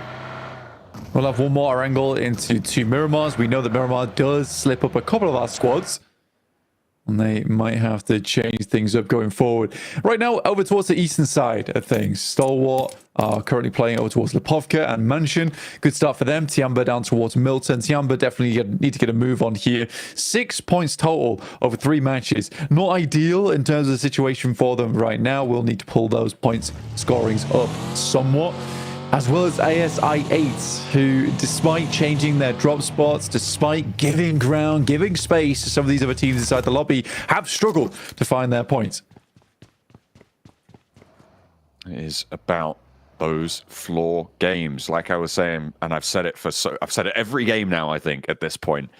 Raising the floor of your performance is so incredibly valuable in this specific scenario, and in general as well, but here even more so. You're looking to breach 5 to 6 points average per game, and that should be enough. Might not be, but should be enough to get you over that mark. So just getting 4 elims on a match is make or break. 4 points, getting 1 placement at 3 elims. 2 elims, 2 placements. Break it down however you want. If you can be hitting that mark, you are setting yourself up for success. When you get a good game finally, it will be so much more impactful. And that's what we're waiting to see from a few of our teams, like Team Queso weren't able to get in that last match, right? Denied so much value from such a powerful position. Yeah, I mean, the backstab was always a potential there from 77, but the fact that it goes so poorly, 4 versus 2, is really the kicker, right? They didn't have too much to say for themselves, even in that position where they somewhat crumbled, right? Where we slowly got further into that match. I didn't really like the way that all panned out there for Team K. So in the meantime, we are heading over towards the eastern side once again, around shelter, so a bit more of that 4-pronged approach where you have those 4 areas where you can take cover in. It is a little bit out in the open. Teams more likely to be scouting around Potato Hill off towards that western side, sitting around those junctions on the road, keeping yourself safe. I already like where RCB is planted up over towards the northern side of this circle. Taking their time off the back of this. This is cut in a little bit of Sosnovka, so 4MV, they do have both the west and the east bridge to work with. And I think in this lobby, most teams are concerned with getting towards the center. So 4MV's approach on that western side has been pretty open, John. It's a question of finding those openings, though, and making sure that you can capitalize on them. This northwest side is pretty chock-a-block. Getso Roy trying to get through the middle right now of FaZe and ASI8 with Team Liquid behind them. This is potentially a very, very dangerous setup. Getso Roy actually having their tail player wrap around a little bit. I think that's Porsche, who is in and amongst the FaZe players who hop out, go for that spray down, but the rest of his team is across the bridge, and soon to follow suit. Porsche will find his way in, but under a little bit of pressure. And again, it's all primed to pop off on the northwest side. Team Liquid divert fully, and maybe ASI8 flex out to meet them unless they want to just get across the river first. It's cruel crossing right now for a lot of teams on that north side. I mean, FaZe, ASI8, Getso Roy, and Team Liquid all making their way downwards. RCB very prepared for the mash that is coming their way. Going to be crunched in between a lot of the teams down towards the south and a lot of our squads who are making their way in from the north side. Currently, they're playing this 2-2 split, which is fairly dangerous. So I wonder if they will go for a regroup. But usually your regroup doesn't come through until stage 3. But I think at this point in time, stage 2 might be beneficial to them to think about pulling back together again. The Falcons moving over the north side of that Potato Hill. And getting back, I mean, getting that regroup on, right? Finding those regroups in general. In the early game, not necessary to do as quickly as it is in towards stage 4 and stage 5, but still, when you're approaching from the edge of the circle, it's always a little bit risky. So making sure that you can regroup with your scout, definitely an important skill to be bringing to the table, and one that every single team here should have refined to perfection. They'll be looking to try and get that info and get through safely into the next circle. Is this going to shrink? Where's it going to take us? Is it going to be central? No, we're going back to the Milta Peninsula, Blank. It's fantastic news for moving fast. This is actually a chance for them to get into Milta nice and early and actually have a position to play going forward, because the 4MV a lot of times on these shifts on the circle, it has cut them out, something horrid. Luckily for them, this circle is way more orientated around center at the moment, so no one's trying to hold off 4MV on those sidelines. They're more or less looking for their own positions towards the center, which does open up a lot of those avenues for 4MV. So this is good for them. RCB get a quick move on, as do Stalwart. Team Liquid made this awesome wrap over the northern side, by the way, John, and have slipped in down towards the southeast, which is going to be very, very good for their point scoring. Remember, they're in 9th place right now, 46 points. Like you said, 20-point game for them, more or less, would be awesome. That would sit them into a very good position going forward in terms of point standings, getting towards the last chance, which will happen in 2 days' time. Would be a fantastic result for them to see that points margin earned. And Blank, I was just about to bring something up as an adjustment into this lobby, but I think I may have to correct myself. It looked like Voin Donkey ID weren't going to go over the military base rotate, which is what we saw from them yesterday on pretty much this exact same circle, leaving that west bridge out of the blue zone. And then 4MV, they got caught up as they tried to get across. Fortunately, this time 4MV have crossed for them, but I'm expecting to see Voin Donkey ID now. They seem to have committed back over to the western side. They were along that farm coast, pushing in on the west edge, but going down south through that military base, aqua rotation, boatation up to the northeast side, make landfall to the southeast point of Milta. That's what we saw from them yesterday. We'll see if there's any adjustments that they can make here as well. It's an interesting one. I'm not sure how I feel about the rotate down towards the south side at this point in time, because it is so centered up and so influential over towards that eastern bridge anyway. You're right, it would require Nova Ebnoya Boate essentially over towards northeast Milta Power and then rock in from there, maybe play the Dead Woods. That's what they did yesterday. Yeah, there's not a lot of avenues of approach from that location.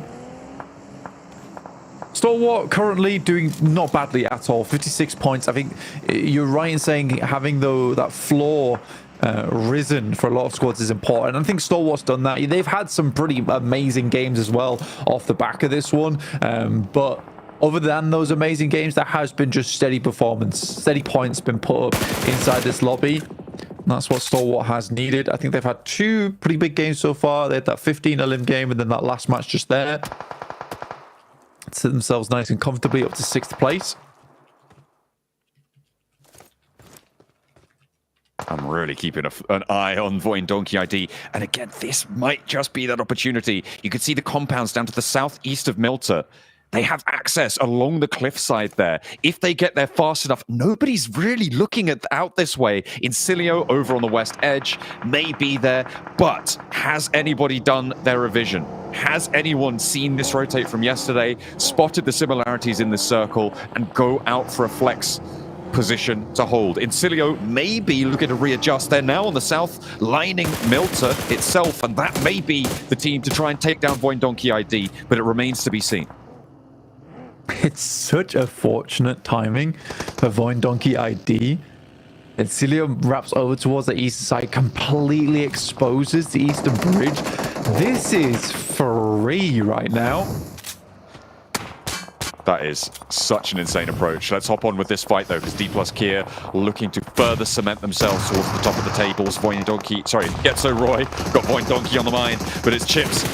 Certainly focused. Laser on towards Getso Roy. Finds one. A second knock as well around the side. Looking for some healing, but in the meantime, the drop down from Osal. He's into the fight. No step back. And Nolbu tries to turn the corner, but there's a little bit of trouble. Bruin maybe. Osal does manage to find that final shot down, but Nolbu out. That is dangerous. Yeah, Nolbu down. Not ideal for D+. But cleaning out Getso Roy. I think they'd be fairly pleased with that. That's over towards that northwest side. They still have a ways to go. 4MV currently controlling a lot of Milta at the moment. IWNRX coming up against Falcons, but so much action popping off around the map. Every single team is looking for eliminations. They know that this is a surefire way to pump up their points tally. Sanjir with a disgusting nade over the top blows away FaZe. And FaZe fall on the northeast side. IWNRX are close by, though. Falcons are dealing with them at the moment. Can they burst through? 2 players left. Make that one as action now lasts to stand. IWNRX wanting to keep as many as possible alive. They've already lost Kine, and more could be disastrous for them. A roll forward's now possible, but RCB, again, just in the way, and they are putting pressure on this northeast edge. IWNRX been burning rubber to get over towards this location, and it will be Falcons to eat a little bit of that burnt rubber as they do get that rundown action. We'll have to just send away. And Falcons currently in 15th place. The Mongolians scored with only 24 points. Not a bad score off today, to be honest. But they would like a little bit more going in towards the rest of their games. I think, honestly, getting around about to 30, 40 points at the end of the day is good. And that's the happy medium you want to find, really. 4MV, though, this is an ideal approach to them. You want to see 4MV get a big game off this one because it would just be a match that easily sets them in, especially in our angle, because we know how poorly 4MV has done over on Miramar. A lot of those wide splits just do not come to fruition, do not work out for them. So I'm not going to say this is last chance saloon for 4MV, but it is certainly an opportunity, one that you don't want to let slip through your fingers. Voin Donkey ID, I mean, that is the big story on this circle. The hard southwest shift. They have got so much space to work with. An excellent area of the compound on the split. They've got 4MV holding out on the west side of Milta. Opens that up. RCB trying to descend past this fight from Team Queso and 77. Round 2 of that scrap, by the way, from the last match over in Ruins. Let's see if that tune plays any differently this time around. Quattro on the broken wall. Ruined in Ruins, but the brickwork playing to his advantage here. Magnum, though, with a bouncing nade, able to find the knock. And that is a big opener for them, but Team Queso still have 4. If they can conclude it, they may be able to get the full reset. Unfortunately, though, off angles are coming on through. Zadira down next.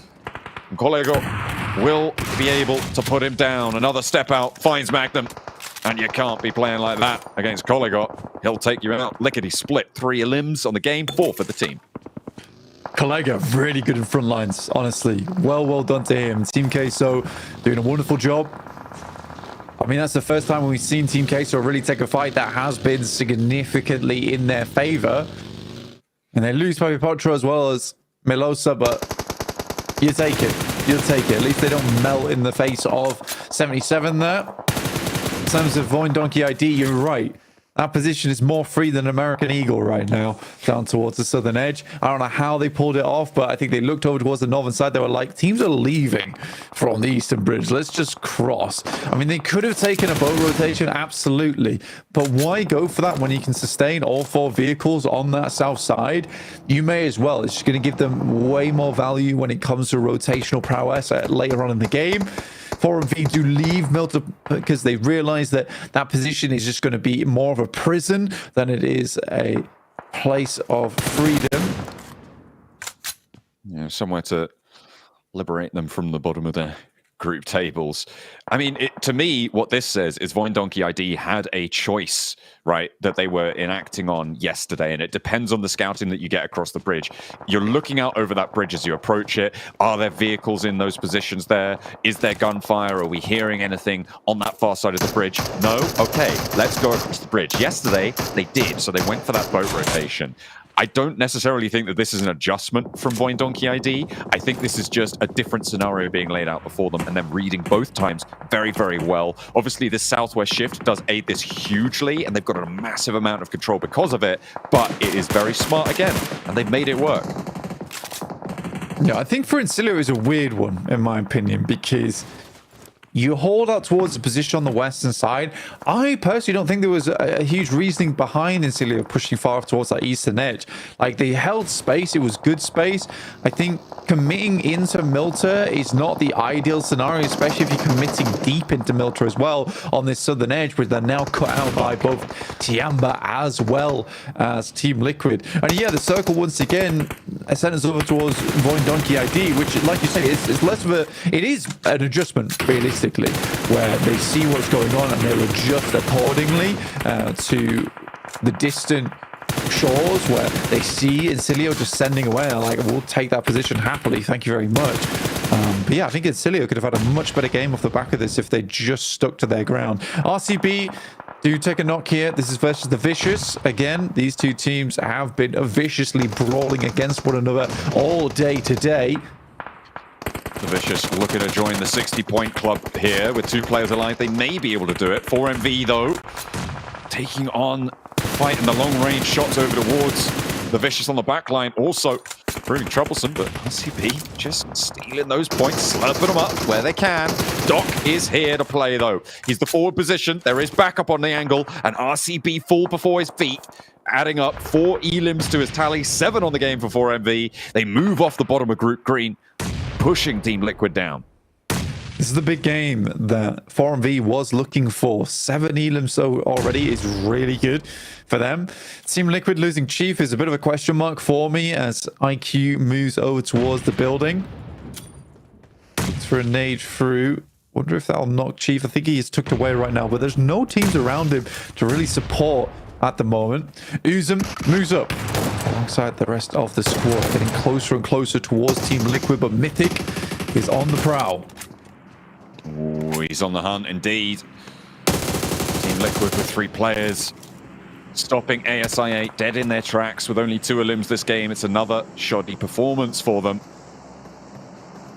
And that's going to add up to 4 games now where they haven't found what they're looking for. IQ cooking the nade. Can he find this cook around the corner? Drops it, but no one's there to receive. Steps out with the shotgun. Doesn't connect this time either. Mythic on the crossfire. Not going to find the knock either. IQ's the last to fall. ASI8 out in 9th. Yeah, panic scenario there for ASI8. They pushed up, got a decent first knock, but then I think the way it went after that was slightly rushed from ASI8, and I think they are desperate for anything that they can grab. At least they're able to pick up, I think, 2 elims on that game, which sets them at 7. With only 2 matches left to play today, it's really not a good amount of points put up, which is so unfortunate. Because you look at what ASI8 was able to do inside their group, and they look like a completely different team here. Tiamba taking a fair few shots as Incilio lines up on this southeast side. 4MV, I'd be happy to see them do well here. I mean, Doc starts out strong. Continues to put points in. Vexy with this DMR is unbelievable. Like, he's one of the few players that's like, I'm not on board with the shotgun meta. You're within 300 meters of me right now? Yeah, that's you done, mate. you're out. You get within 20 meters of me, I got team for that. That's fine. They can handle that business. And that circle, again, just puts everybody out into the open. Team Queso maybe with an opportunity here to change things up. As it stands, this is a bit of an interesting bit of terrain here, Blank. There is a ridge that sort of stretches down just about into the north side. Team Queso have oversight on that. 4MV likely going to sweep around and try and play on the outside there, unless they want to go for a wide crash over towards the compound that Point Donkey ID push into. But they know there's Milta teams on the south side, more than happy to third party it. I don't think 4MV are going to go for that. I think they're going to sweep out to that west edge through D plus Kia. There's a lot to clear here for 4MV, and they can pick up a lot of eliminations off the back of it. Even if they get themselves a third place and 10 plus eliminations, that's a great game. And, you know, likely would see them safe. What a nade from Westron, though. Wraps that bad boy over the top, in towards the building. Puts a bow on it as well. And Team Liquid will have to receive, not the nicest of gifts, but it ends up in their building. This is interesting. The reapproach here from Incilia. Making it all the way across here. Voin Donkey ID didn't have control of this south side. They moved Vexy back on up. And probably right to do so. I feel like at this point, you know a crash is coming. Reconsolidation for Voin Donkey. It's not the worst idea in the world, but you do now have danger right at your doorstep. It's an incredibly smart rotate, actually, from Voin Donkey ID. This is the exact buildings that Incilia rotated from earlier on over towards that east side, and likely was a position that Incilia would retreat back to because they assume, in quotation marks, it's safe and it's already been cleared by them. Yes, the team might have rocked over towards it, but you take that 50% chance any day of the week for a position inside the circle. And for Voin Donkey ID, they know a team's coming back that way, so they're going to move over towards the north. That was always just going to be an outpost for them going into the future. Bond trying to take shots over towards Team Liquid, and they will finish off Cardozo, and Fast joins in to the trouble, picking up a shot over towards Ayala. Now the northeast side starting to get pressure put on it. D plus Kia actually moving out and keeping 4MV on lockdown here on the northeast side. But like I said before, expecting them to flex out to that west edge. I don't think they crash down to the south. Being penned in at the moment, they're going to have to wait for that move as well on that ridge. I think that's what they're waiting for Tiamba to be fully displaced by the blue zone. But in comes that rotate. A wide off angle found now for Doc, as the rest of the team moving over the top of it. And they're not even going to stop to take care of D plus Kia. Maybe a mistake, as Voin Donkey ID do now have angles on them. Because they don't have that high ground that D plus Kia were playing from, they can't quite go for a safe rotate. They lose one. Now they're playing as two on the north edge. Yeah, I think for 4MV, that is a Hail Mary. Sending in towards the ditch is one of the few playable areas. They cleared it earlier as well, so they knew it was free. This is Reyes on Team Queso. Bond goes down from Tiamba. Still more shots pouring out off into the distance. Osal trying to play in from that north side. And this is the big task ahead of 4MV. If you can take down both D+, his players, and Chips and Osal, they have a very good chance, a highly likely chance of getting a second place. And 4MV, they've already got 8 elims on board as well. So a second place would probably be 2 more elims conservatively. Let's put it at that and put 16 points up on their card, which would be enough to see them over that 60-point barrier. But the nades from D plus Kia seem to be landing, seeming to be making a nuisance of themselves. Another one goes long, just moving those vehicles left and right. Not giving them any respite. D plus Kia, they have the safety of this ridge line. This is that ridge I was talking about. I was expecting 4MV to try and sweep through, but that's being given to D plus Kia. Just one more nade left now. Celia wraps over towards Collega. Won't find anything off the back of it, but it will be actually Redlick to pick him up. So he goes down. Team Queso with 4 elims and a 5th place. It's not terrible, not the end of the world for them just yet. Voin Donkey ID, like I said, they don't have angles over towards 4MV, which is why that position is so strong. With the circle moving down towards the south, that cuts them out. At the moment, 4MV is just sending nades over that top side to keep D+ at bay, as they know the circle is going to be pushing them far sooner than it pushes 4MV. Nade from Vexy. The cook looks decent. Is it going to find the distance? Goes to the vehicles, not onto Westrong's position there. The heal goes through, and Cilio have a little bit more strength now forwards. In comes the crash. Reaper's pulled out. It's just Doc on the roll-up here to the off angle. It's Potato to try and face, try and handle it. Doc goes 1-for-1 on the trade. A fast res needed. Incilio have an opening here to try and make their way through. Do they go in for the crash, or do they try and establish themselves out in the open? It seems like they go for the latter and move a player forwards. It's an incredibly ballsy move from 4MV to make that one happen. I think that realistically, more than likely would have tried to just try and take down D+, secure a third place. I can understand why they went for it. I mean, Doc takes down one in the process. D+ finding Westron. There's no way D+ cleans out Incilio here. Surely not. Suppression on the backline for Chipstone. A little bit of damage found. The Molotov forwards. Smoke is blooming. That's going to allow them a little bit more leeway to move in and get these flushes. Bash still down. Close by, it seems like that's been read. The player on the backline's not stepping up to go for the spray, and Chip stays up for just a moment longer. Osel's there to back him up, and the long-range shot is found as well. That's from Voindonkey, taking out that off angle, and Incilio in shambles here as D+ roll them down. Vexy truly vexatious on these long-range shots into the distance. And right now, it is just 3TN left remaining. D+. Chip steps into the grenade, but it will only be shrapnel. He'll live to fight another day. 6 elims for him. And Cilio off the back of what was the strongest position in the lobby. A wide wrap to the east to come back here to go down to 2 players with the help of Voindonkey. They are crying in the club right now. What a terrible time it's been for them. Still a third place and 6 elims is a decent result, so they will be able to cry into their stack of points as Redlick gets the final flush dealt out his way. D+ here can't fully move around the edge here with the suppression that Voindonkey ID have on this area. And into the shack he goes. The nades may be fairly dry for D+ Kier. They use a lot of them, but that's not going to stop Osel launching it forwards. Finally, he spotted it. Vexy to put him out of his misery. Cilio third. 2 teams remain. And the lineup for Vexy. Dealing damage every which way. No DMR left. He's got a Groza now in the back pocket. The rollout from Razor. The vehicle hopped out from it. It's just Osel. Potato has been spotted. D+ Kier, if they can just secure that point. No, they're not going to be able to find it. And Vexy, the one to close it down. A demon on the off angle. And what a rotate for Voindonkey. They repeat their performance from yesterday's mill to finish, but this time they close it down. We got the Lone Ranger, but here we've really got the Long Ranger. I mean, this has been incredible, and certainly Vexy has gone the distance inside this lobby alongside with Voindonkey ID. Wonderful stuff. Genuinely just gorgeous rotations from Voindonkey ID overall. That game actually should sit them safe towards the top of the lobbies now, so Voindonkey joins the likes of D+, who got themselves a 2nd place. Well, how the turntables. Void able to rotate in through Western Military into the Eastern Bridge to come in later on in the game to actually come out and win the match here. Hot Jukes, I think, is a true showing for Defi in particular, proving that they still got what it takes.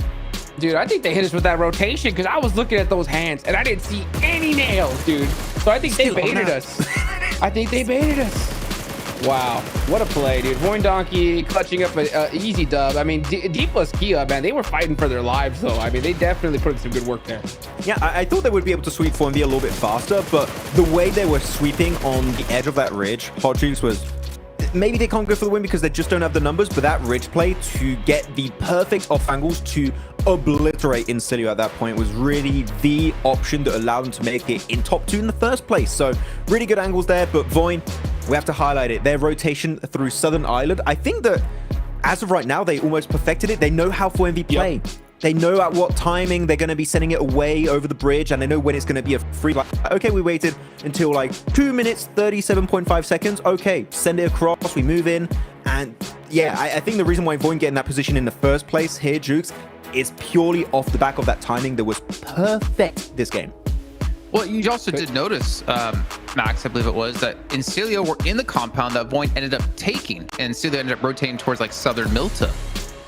Or sorry, Should have been me, not him. Yeah. But no, Incilio, actually, they got a bit lucky on that timing, though, because, yeah, as you said, Incilio initially were holding down that compound. And they left, I think, maybe 15, 20 seconds before Void just like, oh, we don't have to fight for this possibly game-winning compound, Hodrix. Like, stonks for me. Oh, yeah. I'm so shocked they left that. I mean, that's a strong position. That compound, you could definitely rotate from so many different directions because there's so much open terrain near it. So nobody even wants to get close to it. So for Incilio, I mean, they got to think a little bit greedy. They were just like, no, we got to find a better position. Maybe we feel like the zone is going to yank it on over to the east side. And Void and Donkey are like, oh, we'll take this right here, right now. Thank you very much. Yeah, we'll take it. And quick. Like being first place, there's no way that they're gonna drop out into bottom 8. So they're for sure gonna make it through to last chance, right?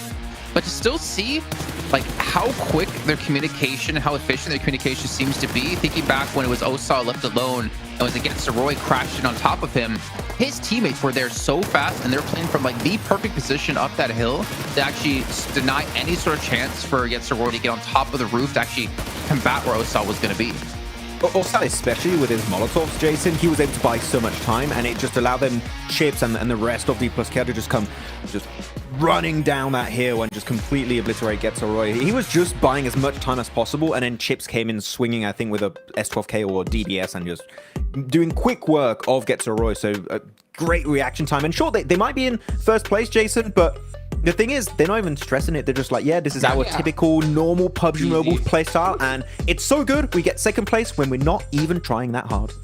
It kind of worries me, Jukes, because thinking to like a point sponge, if they're going to keep soaking up points towards the top, means every point is even more impactful down towards the bottom of the leaderboard, where honestly, I wouldn't be surprised if we're going to have a tiebreaker to decide who's going to be going home and who's going to make it to last chance. I'm not going to be shocked at all. I'm not going to be shocked at all if that happens. I mean, it's so crazy how wild this is starting to get. I mean, another thing that we got to talk about too is, you know, I was really worried for Group Green going into this, right? Because they're not playing tomorrow and they have to kind of just sit back and watch and bite their nails as teams, you know, creep on by their point score. But I mean, so far, Group Green is just rock solid. I mean, I had Boyne Donkey as one of the teams that I had, you know, to watch a little bit earlier because they were one of the lowest placed teams in Group Green, and then they pop off in this match. So now I think, who's it up to? Team Liquid?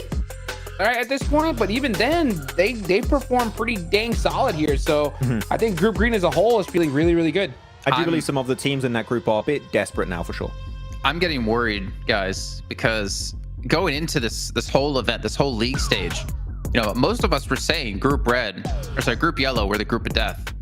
But we did have a certain person who's not a talent say to us, oh, I don't know, I feel like Group Green's more of the group of death. And we're all like, no, that's not actually true.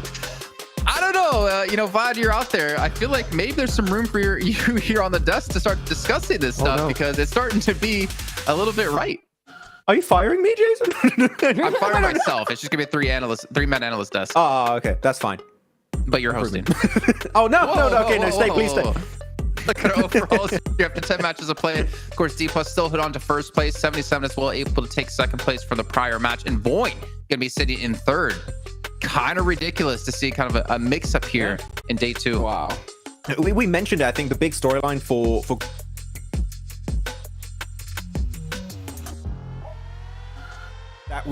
that momentum was maintained now heading into survival stage for me is ultra impressive. And yeah, I still believe it. They're the 2 most improved teams so far out of this entire PMGC season for 2024, and it really has improved my hopes for them to make it to the Grand Finals even more after these 2 days. Yeah, for sure. I think I got to agree with that statement 100%. And, you know, another team that I was looking at right there, got to give a big, you know, shout out to Major Pride, dude. I mean, these guys are still on that first page holding on, and they only played 6 matches. So tomorrow's going to get so wild, dude, because you can look, these are the teams right now. If this was the end, these are the squads that would be eliminated. Obviously, you know, we got one more whole day to play here, but it's going to get crazy towards the end because, I mean, Vampire is going to be in full-fledged desperation mode tomorrow. Everybody else is going to be needing to soak up these points. And you're right, Jason. With some point sponges here now, it's making things that much more difficult for Group Red. Yeah, and if it continues to be this kind of route, I mean, obviously the teams at the top right now won't be playing tomorrow because at the moment, 7 out of our 8 teams are the teams from Group Green. It's going to make things really crunched down tight towards the bottom. And honestly, Max, I mean, you look at some of these teams. I mean, yeah, you look at Vampire, and we obviously say, 3 points, it's not looking too good for them. But honestly, right now, if they had one good game, like one chicken dinner with a decent amount of eliminations, they'd be right back up there in talks of breaking out of the bottom 8. But obviously, a lot of the other teams around them only have 4 matches played. I mean, Zeus, Inko, and Vampire are in the bottom 8 with 6 matches played because they did play yesterday. I think it's really going to come down to like just that one pop-off game tomorrow to save yourself to get into Last Chance. But the thing is, you have 0 time off between getting into Last Chance and playing in Last Chance. So whatever Vampire needs to do to improve, or any of these teams at the bottom of the table needs to do improve, they got to do it quickly. Yeah, one win would cut it, I think is fair to say at this point. One chicken dinner could literally qualify you into Last Chance, but then it sets up the next question, right? That if you just barely make it into Last Chance, then how are your odds looking to be top 6 after that, right? For me, the teams that currently impressed the most at this group, I think are going to maintain that momentum for the Last Chance. The teams at the bottom, making it top 6 right now, it seems a bit unrealistic, Hot Jukes, at least. Yeah, I mean, it really does. I mean, it's so wild to see, but because like normally when I see a team that, or a group in general that doesn't play on the last day, like when it came to me picking like who I felt was going to actually make it on over to the Grand Finals, I only picked like a couple teams from Group Green because usually we see them fail and fall off just because of that factor alone, but they completely turn things around on me. I mean, a complete 180. And honestly, I'm excited to see that because it just shows that they have a great understanding of the leaderboards. I mean, they should. They're huge names, right? But they know that we got to put it all on the line because we cannot leave it up to chance. Well, Hot Jukes, you did deep dive into drop locations when it comes to the survival stage, and you talked a lot about Erangel. I'm curious, do you have any info for us when it comes to Miramar with any adaptations for teams? As far as adaptations go, I'm not really seeing anything really too out of the ordinary. I mean, you got Tianba that they're going to be dropping near Mir and Sejon's location before, but all the major squads are pretty much in the same spot. The only kind of team that I'm really looking at is going to be the Falcons because they're actually going to be taking major prides drop spot since it's available here. All right, well, gentlemen, it is time to kick off our first of 2 Miramars of the day, our 2 last matches for Group Green. So if you're a team here in Group Green, get as many points as possible because tomorrow it all comes down to fate and how other teams play. Let's throw it back to our casters to jump us in with John Allen and Blake.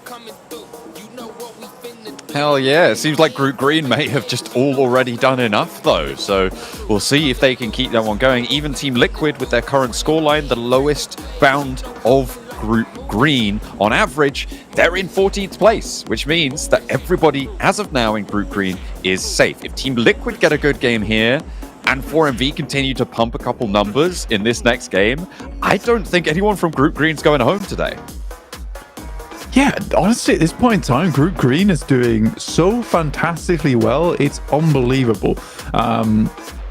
And it's a good way to prop the tournament back up again. Still, there is only limited spots in the Last Chance, so it's not like the entirety of Group Green can head over towards the PMGC Grand Finals, but it has been close. It's been very, very close here at the moment. IWNX trying to get themselves back up on their feet. It's a team that I absolutely thought would make it through survival stage pretty handedly, but they slowed down again. Felt like they had some reinvigoration going through on their group stage, and then that has just left the building since then. A little bit of a knock to confidence maybe. We'll hope that they can regain it, but only 2 more matches to play today on the desert this time. Teams starting to stretch out from the plane path from Puerto Paraiso over towards La Cobraria. FaZe, may have a little bit of trouble. Stalwart into Picado. It's the worst hot drop in the world if the apartment blocks hot drop. We hate this. We hate this so much, and it happens so often. But it's FaZe versus Stalwart here. I think FaZe is a scary team to come up against when it comes to hot drops anyway. I'll be excited to see what they can get done here, but already FaZe takes quite a bit of damage, quite a heft actually over one's Mormon. Does have to back off a little bit, try and find himself a first aid kit. Or an energy drink. One or the other. Some will do. I think what he should do is stay completely still for the next 12 minutes. That is how you play PUBG Mobile, in my opinion, anyway. I think the best way to play it. The main problem with Picardo Hot Drop is really confuses our observers. Which is completely fair, because they want to remain on the action. But I can guarantee for the next 5 minutes we will look at this fight. What do you? What would you be willing to wager on that? An Infinix GT20 Pro? Yeah, I'll wager an Infinix GT20 Pro. If we stay on this fight until 7 minutes 30, I get an Infinix GT20 Pro. That's how this works. Yeah, I think so. Right now, Falcons over towards the north side, very central, around about Hacienda del Patron. RCB coming in from that western side. Though we can look at the point scorings right now, and RCB, Voin Donkey ID, 77, and D+, all safe. I don't think a single one of these teams is going home. Stalwart, the Vicious, 4MV need to put some more points, but realistically, 4MV, again, they have just been putting up consistent points, which is weird for this team. We've not seen a massive pop-off match from 4MV. They has just been consistent, and that's good to see. They're showing up some of those mistakes, because they had that terrible excuse of, we just didn't get the circles, the games are not going our way. And then a day later be like, yeah, guys, we've not been playing great. And I think since then, it has looked a lot better. It's looked better than they were doing, granted, but it's not looked up to the standard that we may expect from a team like 4MV, right? And that's what's interesting to me here. I wonder if it's just because they're playing in this phase of the tournament, right? If this is a survival stage for MV and in Last Chance when they know they need to be in those top spots, if they're going to change that around, right? Are they going to change it up there? Because at the moment, it doesn't seem like 4MV is on my list, I think, for the top spots, for the top 6 to make it out of that Last Chance stage. Sure, they're doing incredibly well in terms of just keeping those averages up, but they're not blasting everyone away, and they're not that presence that they have been in the past, and we hope for them to be again in the future. Yeah. Melodious goes down. For Team Queso, it has not been looking good. 16 points is not bad, all things considered, but it could be better. Respect to the observers, we've moved away from Picardo, by the way, which is nice to see. We might be going back. We may be going back. I think they'll realize that Wild's just now looting. And they'll head back over towards FaZe and Stalwart in roughly 10 seconds. You reckon? Yeah. What was your timer as well for when you think they're going to start to move or not do anything? 7 minutes 30. 7:30. Right, okay. We've got 3 seconds on the clock before we shift over. Oh, I was wrong. No, they're going to stick with RCB. I like it. Look, they know. They know. They're listening. They're like, you think we're going to go back towards Ricardo? You're wrong. We'll watch RCB Lou all day. We need Ricardo, to. I hate that guy. Yeah. Fair play to him. I respect it. I also hate Ricardo, guys. Don't want to be looking over that way. ASI 8 on screens at the moment. On the northeast side, a team that definitely needs to pull their bootstraps up. 7 points total. Not a squad that we wanted to see at this stage. These are some good shots, by the way, from Wild. Really good catch over towards Melodious. And there was no one to pick him up either. That was from a vehicle. So, yeah, nicely done. Very cool. Excellent news. RCB don't really need the points at this stage, but it's nice to have them. And on the flip side of what we've seen from 4MV, just keeping those averages up and doing enough, RCB have exceeded expectations. And in a two-day set, right, 12 matches, having pop-offs is really important to get into those top spots. Every single one of our players in the top 6 right now has had a pop-off, right? Have had a massive game in one form or another. I think perhaps well, actually no, D+ Kia as well. They've also had that one. I was gonna say maybe less of them, but no, they've had 2 chicken dinners already. So I don't know what I'm on about. But either way, everybody in the top 6 has had that pop-off. 4MV haven't quite at the moment, and they are in that 7th place. Now they're still pushing the numbers, and we're back. Oh, but there is movement. There is movement. This is true. There is movement on our screens. Fearless on a nice off angle. This could be disastrous for FaZe. Ooh, there it is. Oh, just the one. Just the one, though. And Fearless needs to tuck back in. Nice disciplined retreat there. I think it would be so tempting to just step out and go for the spray. Maybe Sanche has been baited into it. Mela goes low. The tackle from the micro Uzi, not making him laugh at all. Store actually having Critter get knocked. This is what I was talking about. You get a little bit too bold. You get a little bit too frisky. FaZe are going to respond immediately. They lose one, sure, but they put the cat amongst the pigeons for Stalwarts rotates. I mean, 7 FaZe minutes 30 on has just happened. Yeah, we're still here. But for FaZe, not bad at all. Not bad at all. Managed to get at least one off the back of it. Won't be a flush though, as they were able to pick their player back up again. But yeah, for FaZe, not ideal. Shots are going back through, but Octoguri with this SKS doing some good shots on the oversight. Fearless with a DBS up close, so that is terrifying for FaZe as they start to enclose on their positions. Ooh, Sanche spray down on the strafe wide. Not good news for Stalwart as they continue to try and capitalize off the peak. They get too bold, and now maybe they're on the finding out stage. FaZe are still giving them a good fight. Mela down though, and that's a big dispatch onto their position. Mormon steps forwards, looks for the spray, but he's caught on the back. And it may be the case that Stalwart are able to get all 4 of their players back up for a full reset here, which is not normal to see on a full Picardo concluded hot drop fight. Yeah, first time as well. Usually it's really hellish the first hot drop you go for. Neither team really finding too much success off the back of that one, but there you go. Stalwart up to 64 points. Safe-ish region, I would say. But they're on the lookout for even more. And they'll be able to pick up a lot of the loot going through from FaZe as well. So a lot of that directly sent over towards our squad means utility is going to be looking very nice.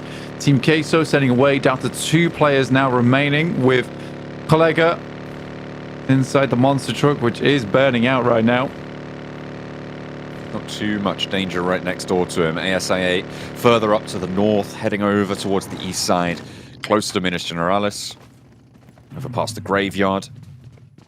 Teams are starting to move on this northeast rotate. The fact that this circle shifted out to the northeast side does help that Stalwart position over in Picardo as well. It means teams won't be surrounding it and their route out will be available. They can fully loot through Picardo now, and they've got a lot of time to do it. This is, I think, maybe the first time we've seen something like Welcome that. back We to caught a up with group report Getso with the 7WG. This one's going to be in regards regards to G-Roy. I got a chance to talk to their coach, asking him why have they been struggling so much today. They mentioned in Erangel especially, it had to do with their drop locations. They had to change them. They're also going to be changing them here in Miramar, but he said they've been able to work in a little bit more strats, and they're looking to secure a lot more points. Let's see if that's going to happen in the first Miramar. Yes, 7. That is correct. I agree. There will be gunfire coming from Getso Roy. Wee!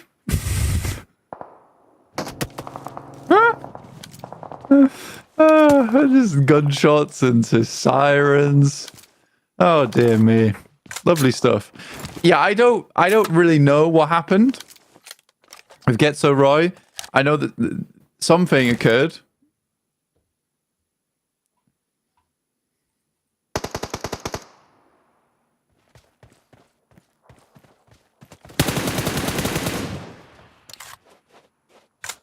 If Seven, if you're listening, I've been muted for a little for the last little bit there, but we are. Oh dear! If you're listening, Seven, can you message us with what just went through for Getso Roy, if possible? Because it would be nice to know. It would be. I'd enjoy that one. Be good to get the lowdown, because all I heard was gunshots, and then John was muted, so you didn't even hear the sirens going off in the background. But overall, great interview. Loved it. T Plus on that eastern side, they're not just looking for a secured spot into the last chance, they're also looking to top the tables here in survival. After just about dropping the ball over in their group stage. 77 not close behind them though either. Not too far behind, sorry.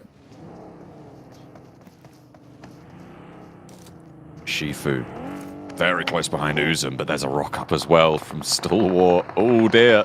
This is a interesting little engagement. Stalwart moving through here. If they catch Shifu, he's completely exposed here on the broadside. Uzum's going to have to face off against Magnum, who's still going forwards, and a crossfire established. 4MV are getting lit up in the meantime, out further to the east, but Magnum still wants to put pressure onto Uzum on the corner. 77, Stalwart both losing players. Limbo Boom down though, and I think Stalwart still getting the better end of this. They're up to 5 elims. Critter is going to put them up on 6 as well. And this is again just such a solid game from Stalwart. They're over that qualification boundary, most likely to see them moving forwards. 2 players from 77 though, trying to hold out as Falak moves back on into the backup. Uzum close by, 77 here with only 2 players remaining. Still a good point scoring for them so far. Somehow managed to find those shots through the window. We'll play to Magnum, but another nade goes through, a little bit of damage. Critter will take down Falak on the outside. Lovely Molotov over towards Uzum. I was going to say I was surprised if he'd lived through that one, but he has been royally roasted on the outside of the building. But it is perhaps a little bit too much to bear. Heavy as the head that wears the corner of Graveyard Crown. As he tries to stand up, but one knocked back, and now it's the last player from 77. In the face of the 7 elim earning Stalwart.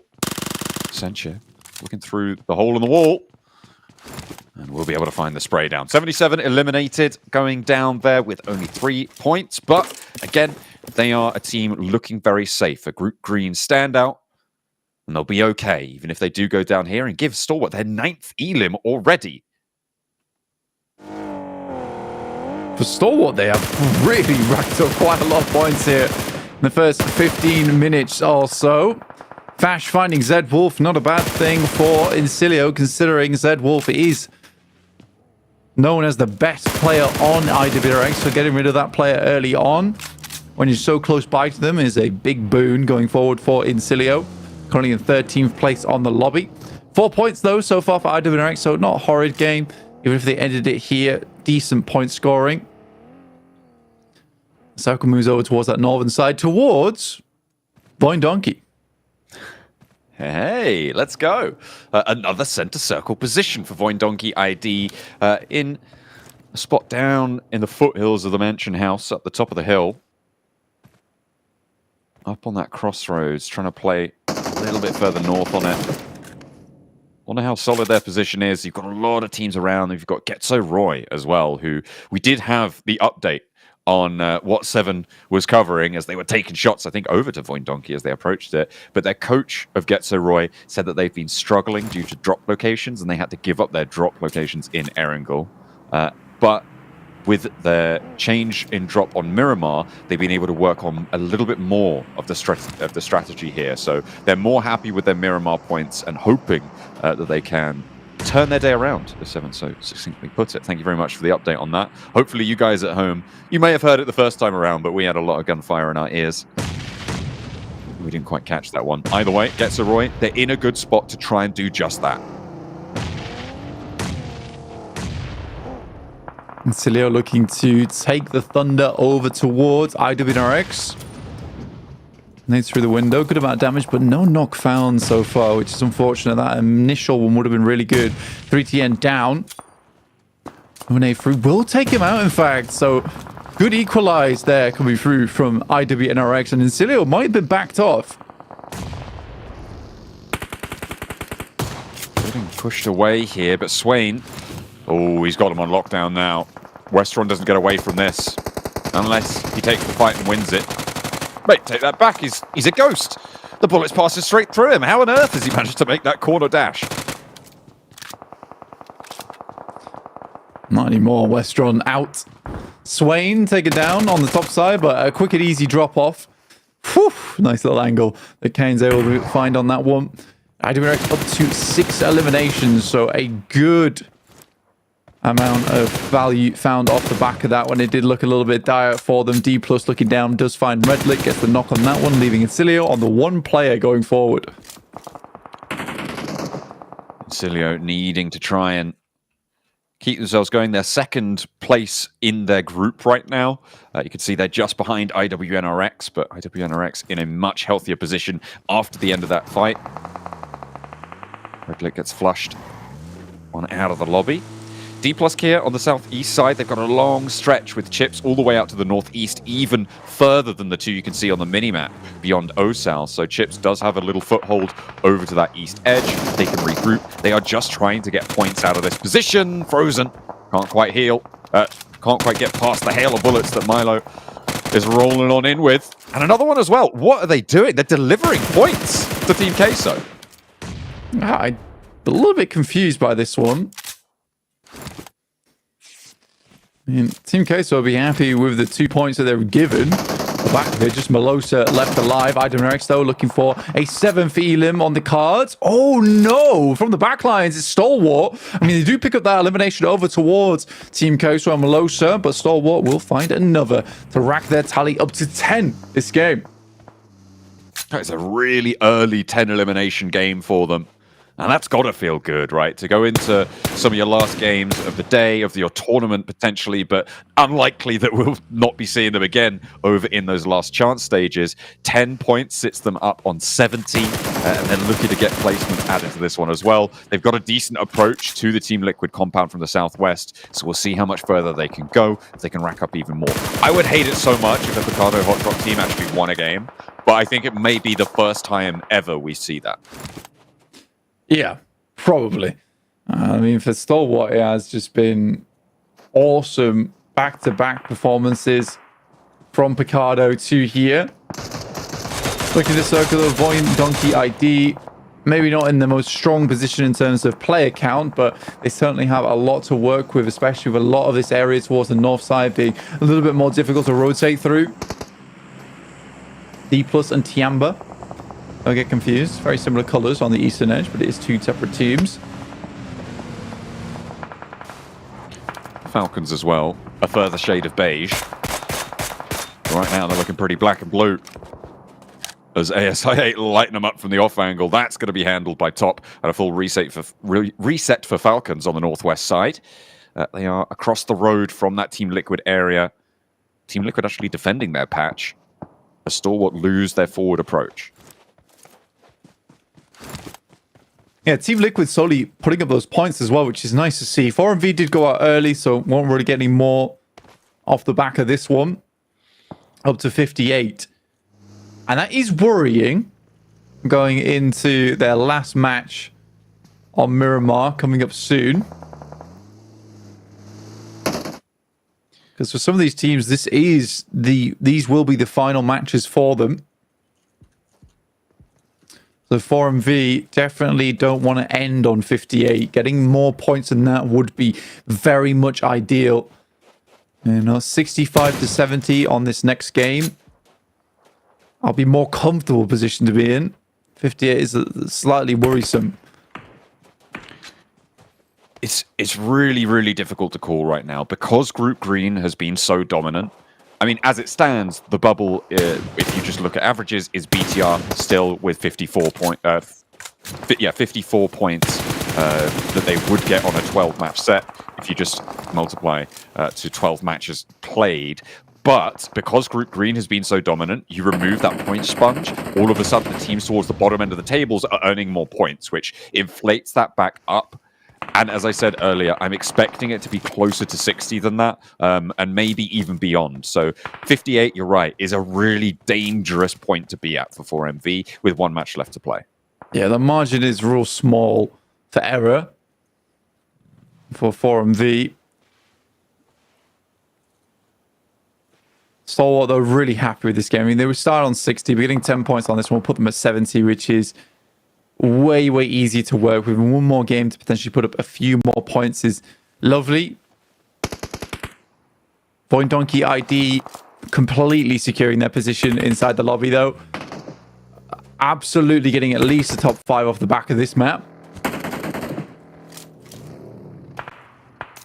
D Plus here looking to cement themselves towards the top and be the goal for teams to stretch for. We don't have DXavier in, but they are a team that is competing on average numbers with D Plus here as well. I think at the moment DXavier actually have a higher average points total than them. They're not playing today, but we'll see them re-emerge tomorrow. And without D Plus here and Group Green as a threat, DXavier may just be an indomitable force here. But 1 point added, and we'll see how far D Plus here can stretch. And right now, not looking too bad at all. With 4 players still alive to work with on this eastern side. And I would say Tiamba at the moment is just not a difficult foe to go up against recently. Getso Roy, similarly, that should be a decent crash available for D+ into the future.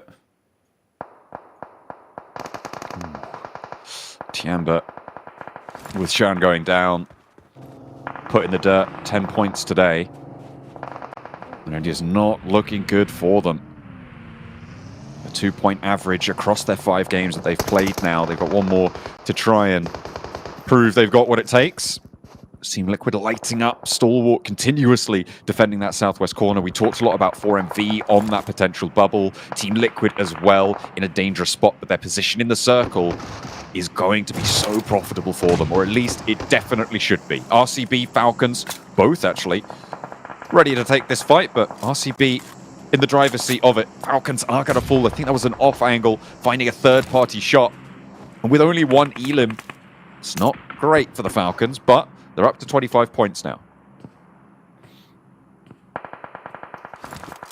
Falcons, like you say, getting a little bit further into this. 24 points, 25. In one more day and one more game as well. I think for a lot of our squads that have done well, it's usually been around 30 to 35 points they've been able to get on that day 1. Sit themselves going into day 2 at a very, very nice springboard to go off the back of.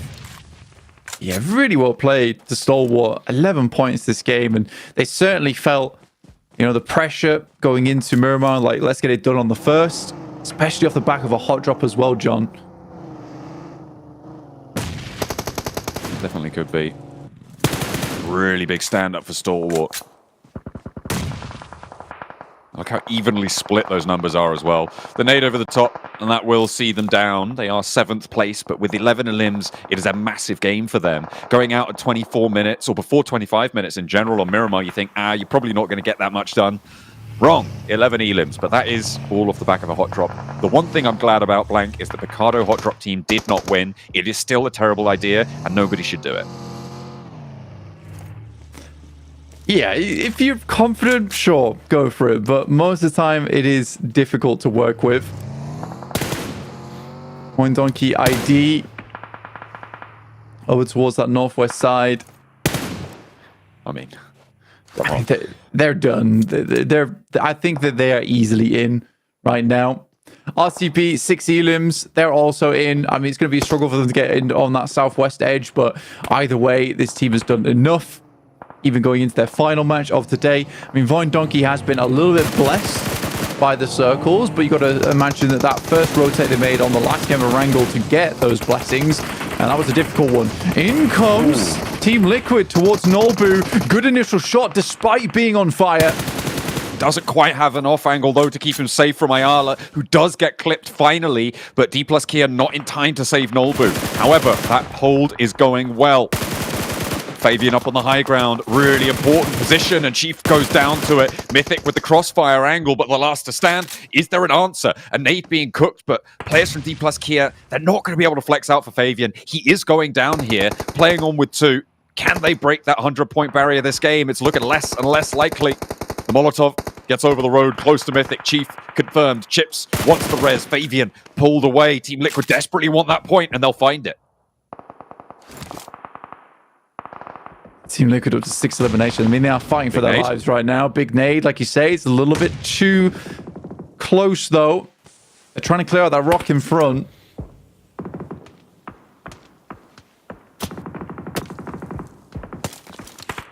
Silas. I mean, they know that there's a player out here. Such an important position here for Team Liquid as well.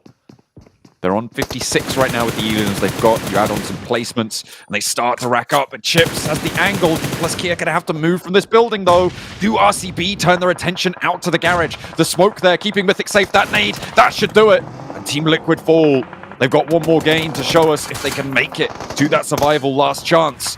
As D+ Kia immediately get rattled as Getso Roy on the north side go for the road crossing. Getso Roy attempting to get across the open ground. It is a tough one so far. They're going to try and make it happen. Juke going to try to distract as much as possible of RCB off in the distance. They might be able to find some shots. David on some lovely long-range shots, though. And RCB is holding their ground. Just holding that ridgeline that oversees the Voin Donkey ID position. The fight's concluding, and RCB able to deal with Getso Roy on it.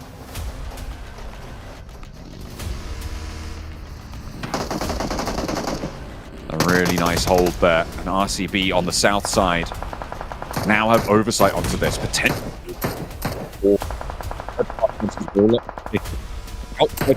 Here. Oh, that's so nasty for the Vicious.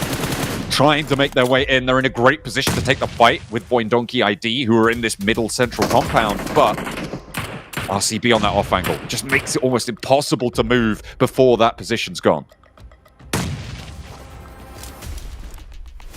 Good nade from Potato. 0 eliminations, but whatever happens here, third place is a third place. The fact that RCB's been able to make it to this stage of the game, though, is very impressive, John. From where they were playing. Voin Donkey ID. Trying to get in, but yeah, Voin Donkey ID still going strong. So hard to move them off this middle building as well. Like, what can you do? The circle's going to shrink all the way into it. They get the res on the inside as well. On the high ground for RCB, they've already done enough so far. The Vicious in a little bit of a pinch as well when it comes to those standings. They started this game, I think, on 59 points, but they should have done enough as well to put themselves over the top towards a qualification spot. The full reset to 3 for RCB. Both of these two teams stopping each other from moving into Voin Donkey ID might just be enough to give the team from Indonesia yet another.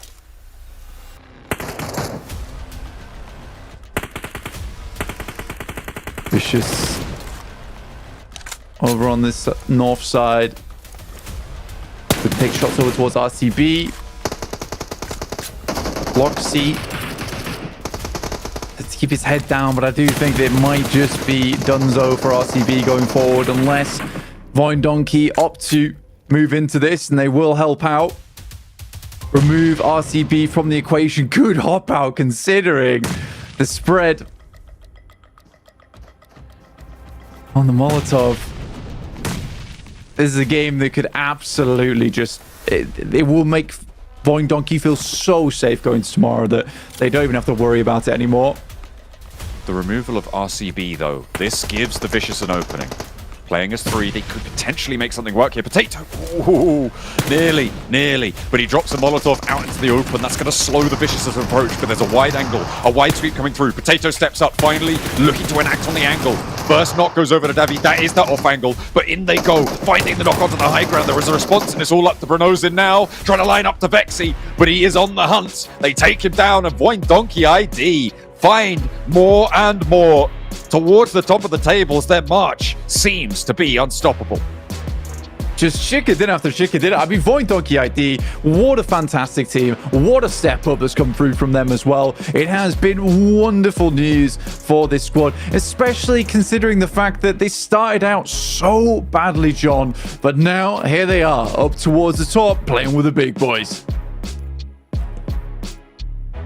Q and Velma from Scooby-Doo. Voinkies, as Voin Donkeys get themselves another victory back-to-back here, and pretty much have guaranteed themselves a spot into the last chance, kicking off in 2 days' time, where they still need to obviously place top 6. But the way they're going, top 6 is definitely going to be in reach for this team from SCA.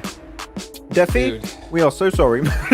Right? We put you in top 6 prediction now. You're playing too good. What is going on? But like, realistically here, Hot Jukes, I think that from the early few circles we've witnessed, they were understanding, oh, well, it might just be a field-ish finish. We're just going to center up and just hope for the best. And the matter of the fact, it just worked out. This kind of playstyle of centering up early in these kind of terrains is such a good strat to reach the late game. Of course, the circle centering up on the compound, that was very unexpected, but they know how these circles go, Hot Jukes, and they used it to its full potential. Take it to the bank, baby. I'll tell you what, back-to-back chicken dinners. These guys are on point. I love to see that here. By the way, I think I know a reason why these guys won. It was the nails, dude. It was the nails from Razak. 0 damage. 100. Yeah, I like how you start going inside before looking at the numbers.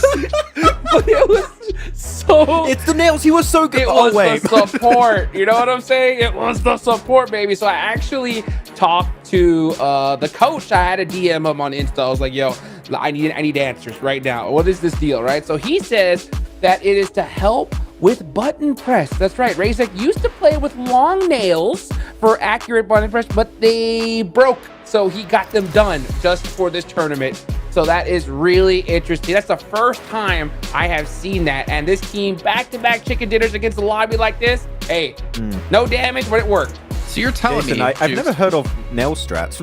I mean, you guys are telling me if I go get a pedicure, I can become ace drink? Manicure? No, nah, that's not Jason. Oh, yeah, pedicure. No, I play with my toes. I play maybe. A manicure, yes, you are right. You can clearly tell I've never had one of those done before. A couple of other teams we need to focus on here, not focus on the fact that I talked about playing with my feet, is that D+. Again, another solid game for them, playing on the edge, finding that perfect time to crash onto Encilio more towards the center of these zones. I mean, D+, I feel like are just straight chilling, and if they can maintain this kind of like play style, there's no doubt in my mind they're going to be top 6 in the Grand Finals.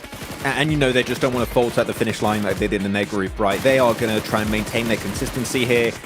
The thing is, they don't have to play good, Jason. But again, when we go back to D+, it's just non-forced good gameplay. This is how they play every single match if they can. And they just love third party in their positions. They love having players like Fabian, I think it was Hodrick, just keeping off angles on Team Liquid as they approach them. Like, it's just solid PUBG Mobile. It's by the book. It's consistent, and it's so far why we've seen them be in first place and remain in first place for as long as they currently have in the survival stage. These guys, I mean, I'm telling you, even if they're in a bad spot, they find a way into the zone. D+ Kia are just on another level right here. And you're right, Jason. I mean, they really could decide who makes it and who doesn't. They could really make it a hard time for these teams, but they're just like, you know what? We're just going to destroy everybody we see. So, yeah, D+ Kia are definitely on a rampage right now. And one thing that we're definitely noticing, Max, especially in this stage, is just how dang fast these teams are rotating, right? You could just see like how imperative the central position is. And I mean, these guys are getting like level 1 helmet, level 1 vest, a gun, and just take it off instantly. Yeah, we rotate, but we have pretty much nothing to work with. Yeah, once we arrive, it's been a tough one. Over loot. But you know what? I do have to highlight an America's team here, Hodrix. Vicious has been good on the elimination front of things. Like, I don't know what happened between group stage and this event, but they just turned up the heat, and they are getting over like 4 or 5 elims every match. I mean, I think Blank at the start of the day mentioned it, that people are sleeping on these 4 or 5 elim games, and right now it's been working greatly in favor of the Vicious. I believe you're underestimating the sneakiness, Max, man. Maybe a little bit, telling you. I'm telling you, dude. Vicious, dude, you gotta keep an eye on this team, because in my opinion, these are always the most dangerous squads, Jason, because, you know, you just don't worry about them too much. You're like, yeah, they're having some good games here and there, and then all of a sudden, it just takes a good couple pop-off matches, and all of a sudden, they're passing you up on the leaderboards. I mean, it gets them into Last Chance. Can it be enough to get them into PMGC Grand Finals? This is going to be another question that we're going to hopefully have answers for in the next couple of days. I do want to bring us back to another team. You know, obviously during that match, we did check in with Seven, and if you could hear between the rattling of the gunfire, he did talk about how Getzeroy mentioned they had to change their drop location on Erangel. They had to change it on Miramar as well, but they're definitely more practiced when it comes to Erangel. And they do get themselves some okay points. They get themselves to 7, get 3 eliminations. They were nice and tightly in that compound for such a long time. But for me, in my eyes, it's more about Getzeroy saying, we just want to get to the Last Chance, and then we'll worry about trying to get top 6 if we get there. That's the first hurdle, is to making it into Last Chance, and then you might have a little bit more time to kind of deepen your strats on Miramar and also Erangel, which is currently where they're lacking the most. I think it was said, Jason, they had to change their drop location. But here we go, looking at the leaderboards. Voin up in 2nd place. Like, again, the 2 most improved teams in 2nd and 3rd place behind D+ Kia. What is going on? This is absolute madness after their group stage. And again, the momentum has been maintained here, Hot Jukes. Dude, I love it. And when it comes to like looking at Void strategy, drop location wise, they're like one of the teams that they don't care. Like, they will like change drop locations every single day here, and they're fine with it. I mean, and looking at it, like, They have so many different secondary spots, and it's just working out for them. I mean, gotta give some major shout out and love to their coach, Defiant, because man, he is putting in some work with the squad. Yeah, and considering he's coached some really big name teams in the past as well. I mean, it was with Ultra Ego not too long ago. On top of that, you know he's going to have a lot of experience that he's going to bring into the team. And we talk about individual players like Silas, who has so many PMGCs under the belt. He's definitely a good addition to add in. He knows exactly what to do when you get to these big events. But as you take a look here at the second page, now third page of the overall rankings, I mean, 22 points you can see for FaZe Clan, who obviously not going to be playing, or sorry, are playing today. And then you have like down the list here, Zeus going to be in 20th place. You know, Vampire, we don't really touch on them too much. I8 though, I think, I don't know. Actually, if we're to talk about Group Red coming in, who's been the bigger letdown, Tiamba or I8 in your guys' eyes? Let's start with you, Hot Jukes. I'm gonna go with I8, to be honest. Like, they've just been making really, really bold decisions. You know what I'm saying? Like, they just hot drop in Sandhawk and Hotted and lose that fight off the rip. That just like absolutely demolishes their mental, and they just can't get anything going after that. And it's so tough because we've seen this happen before during the group stage, right, Jason, where a team just like can't get it going almost the entire day. And the problem with this is you only have 2 of them, right? So they got to get a good performance here. I mean, it's not too late for them, obviously, because they still have 6 more matches tomorrow. But a good pop-off game right here will definitely ease things up for them. I'd agree with I8. What about you, Max? I'd have to go I and Tiamba. I'm going to pick both, Jason. I'm not Can't having do that. So it's just I'm too. I don't. That wasn't care. an option. I'm making my own options here, Jason. No, really, both of them. I have the impression every time we focus on a fight between Tiamba and IA, it's or an early fight, which typically you see because they don't have a lot of placement points off the back of these 5 matches, or it's a little bit of a mid-game fight and they just lose their players instantly. They crumble. They just struggle when it comes to taking these 4-on-4 fights. And even if that happens, they take so long to wrap up the fight that they just get third-partied. And we've seen, Jason, that third parties have been a major focal point in the survival stage. So yeah, they just can't get to the late game, and it's been so far hindering their chances heavily to make it in last chance. You know, Max, that's actually, you make a really, really good point there. And, you know, with that in mind, you know, which one do you think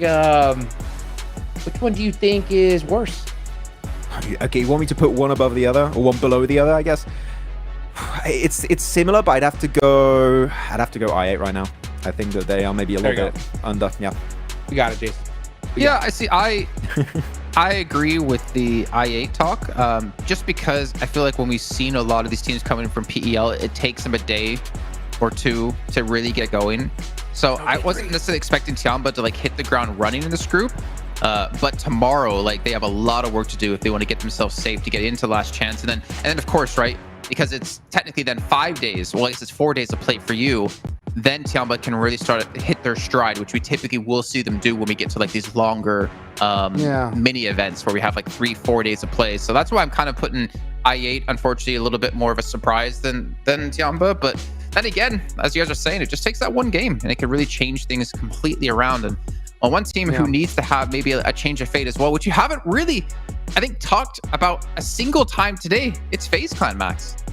Yeah, FaZe Clan, I mean, I had them initially as one of my surprise predictions for their group, and they didn't make it. But right now, going in this last Miramar, Jason, I really want to highlight this hot drop is absolutely stupid. Okay, it makes no sense. It's stupid. For real, you're fighting versus Stalwart. They're in what, 5th, 6th position. They literally do not care if they win or lose. They have nothing to lose in that fight. They're going to send all they have to eliminate FaZe. FaZe were at the bottom of the rankings. They were hot dropping. They were in 17th position. If there's any team that needs to change that drop on Picardo, it's not Stalwart. It has to be FaZe. So please, FaZe, if you hear this, leave Picardo, go to the trash loot west or south of Picardo, and you might have a chance to just make it through in the last chance. Don't listen, do it again. Do it again. Shut up. Let's see it. I don't know, man. Jigs, I'm honestly completely with Max Ben here. If you want to be a team that can lift that trophy in London between the 6th and 8th of December, you have to make these adaptations when it counts. You have to make every single match count, and there's no point to go for another hot drop yet again. But we'll find out the hot drop will commence a further time as we head into the last match of Group Green, but also our last Miramar of the day. Match number 12 is upon us, and as Jason rightly points out, this is the last chance for Group Green teams to put numbers up on the board. It is So incredible what Group Green has been able to do to this lobby so far, though. These 8 teams have been far and away ahead of both yellow and red in terms of their performance in this survival stage. It makes me worried that we're going to be going over to the finals and Brute Force, who won Group Green, Influence Rage, second place, Thunder Talk as well in third, that they're just going to dominate over in the finals. It's got to be pretty scary if you're going to be facing up against them. That it is, 100%. I mean, some of these teams have improved so much, and it might actually be a case where you have these 5 days of play, which improves some of the teams going into survival stage and last chance so much that our teams that are already directly qualified might struggle a little bit. We are on our final Miramar of the day for Group Green, at least. You do need to put up a couple more points on some of our squads. 4MV going into this one, 58 points. I think that's the team that we'll be watching out for here. They need around 6 to 8 eliminations, 6 to 8 points total to be in a good spot going into tomorrow. It's definitely not the safest of places to be, but it really will be more of a secure position than 58.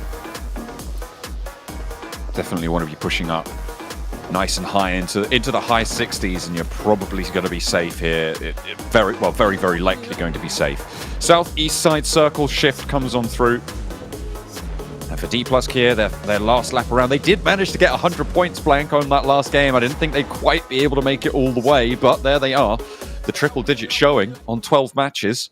Not quite a 12-point average, a 10-point average, but still way ahead of the rest of the pack. Voin Donkey ID, they're trying to chase, but what can you do with such consistency? Yeah, I'm not sure you'll be able to make that. And I think that's the difference between Voin Donkey ID as well as D+, is that D+ hasn't always had the circles. They've been pushing in from difficult locations and still able to put up 100 points is very, very impressive indeed. RCB definitely not to be overshadowed here with 80 points total. They have had a wonderful turn of events because this is a team that we were really worried about. Voin Donkey ID, at least by the end of their group stage, we were like, oh, well, you know, they have certainly picked up the feet and they're doing a lot more inside of these lobbies. They look very strong now. For RCB, it wasn't until those last couple of games where we were like, actually, RCB has got a bit of presence to them about this. A little bit of an ominous looming threat. Certainly something that our teams are not taking lightly. Hey, no Picardo hot drop. That's pretty good. Happy about it. Yeah, I'll do. Not one anything too crazy going on here. Stalwart picked that one up. And in FaZe, definitely know that they can't go for that again. They got over 0-point game. It will be very, very bad for their point scorings. And it's a team that is usually kind of good at Miramar as well. So it would be unfortunate for them to give up 2 out of 4 here in the survival stage. And they can certainly get up towards that 30-point margin off the back of this game if they play their cards right. Which, like I said, is a good springboard going into tomorrow. ASA, on the other hand, though, they had just gone from bad to worse today, even though they look so strong during their group. And we were really impressed by their gameplay. Here, it's a completely different story. Things have really taken a turn in the survival stage, I think, in general. And as we said yesterday, there has been quite an elimination focus in the mid game, which we haven't seen necessarily in those longer game sets where you've got a full 4 days of games to play in these earlier stages, right? So it can be a little bit tricky to adapt to such a high octane environment that some teams are starting to stand out head and shoulders. We managed to catch up with 77, who have been towards the top of the tables, with 7. So here's 77 with 7. Welcome back to a quick report with the 7WG. This one's going to be for you, John and Blank, because you guys have been asking about what's going to be the cutoff point, all of that stuff. Well, I got some news for you. I've been talking to the coaches, I've been talking to the players. Everybody's saying the cutoff point more than likely is going to be somewhere in regards to the 60-point mark. Right now, all the teams from Group Green are in that first stage and are very, very close to that cutoff. Can we possibly have all the teams from Group Green make it to last chance? And will that cutoff be the same as last year? Because last year, it was 60 points as well. Okay, it wasn't about 77, but that is still very interesting in terms of that point, that cutoff point, and that's what I've been looking at as a high 50s towards that 60-point boundary. I think 65 would be incredibly high to be a boundary right now. FaZe sit on the average bubble with a 52.8 scoreline if you extrapolate based on what their averages are currently, but as I said before, that can inflate based on the performances that we'll see over the course of tomorrow's games as well. So up to 65, maybe, but it's definitely possible, if not likely, that we'll see all of Group Green get in here.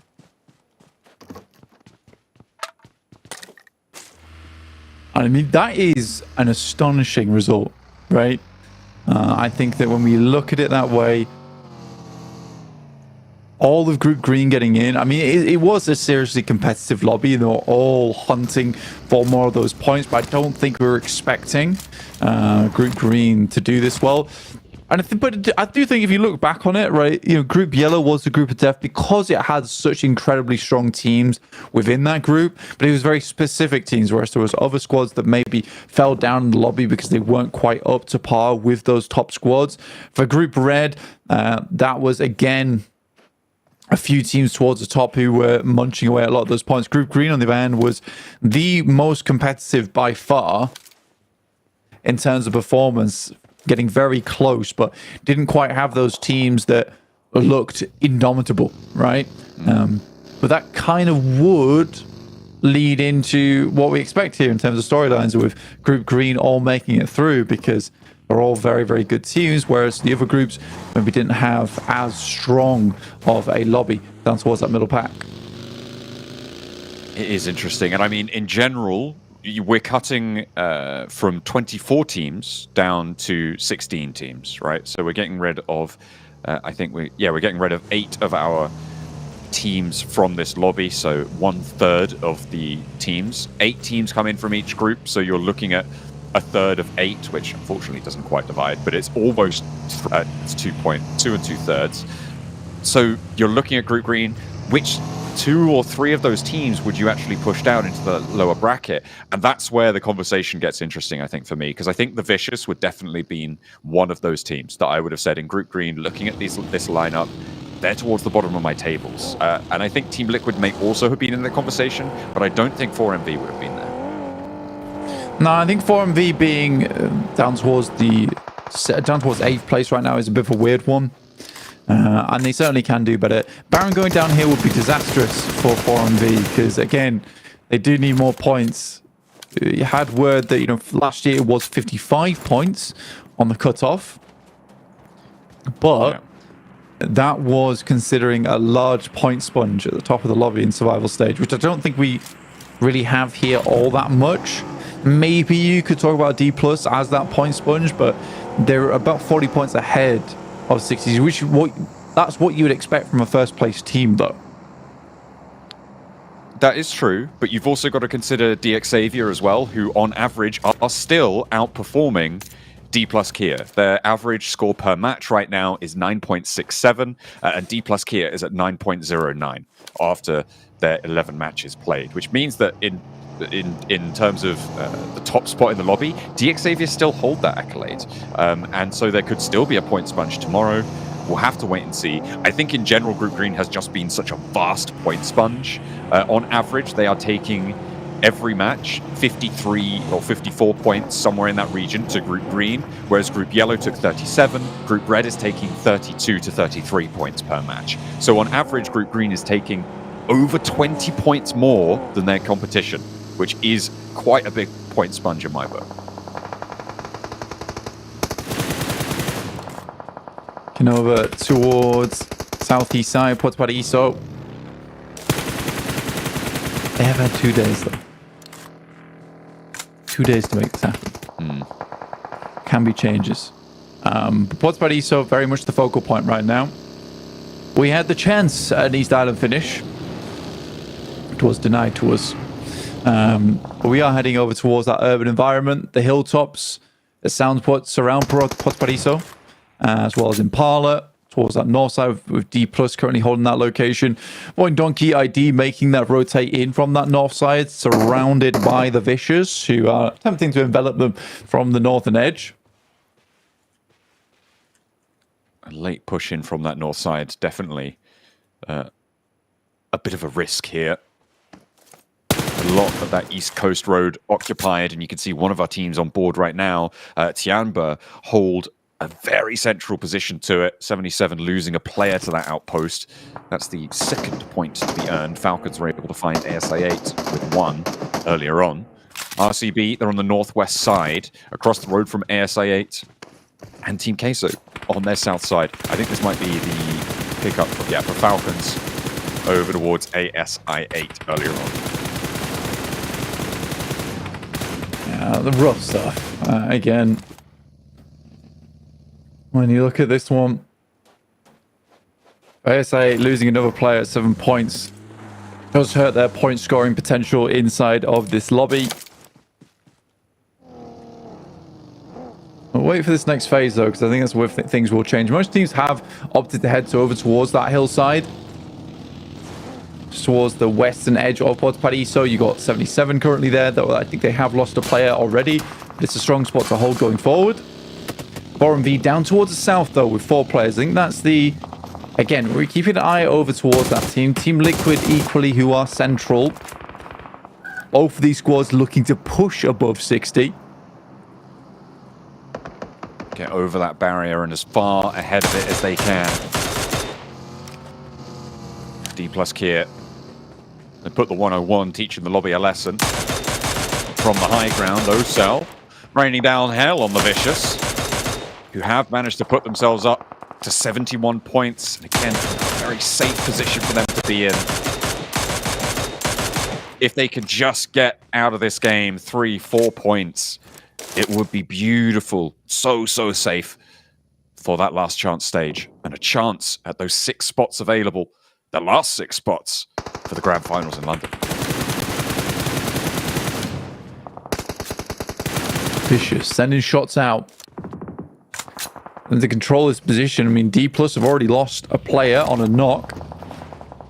But it is Void Donkey who attempted to push further in, but RCB had other things to say about that. Holding a good line up on this northeast side. 16 teams still in this one at 12 minutes is a large amount.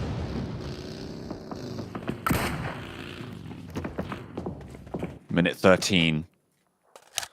And you've got to expect teams are going to start to fall by the wayside here. A couple of teams trapped in these urban environments. Impala, obviously, the major roadblock for the Vicious. But D plus Kier with the high ground actually have control of this east side of Impala as well. The difficulty that they have is that RCB, IWNRX, ASIA all sit ahead of basically every single path that they could want to take out of this location. Both of these 2 teams likely confirmed in already to our last chance stage, though. So this fight, if it concludes with everybody going down, isn't going to have a massive impact on the tables. The question is, who gets the points?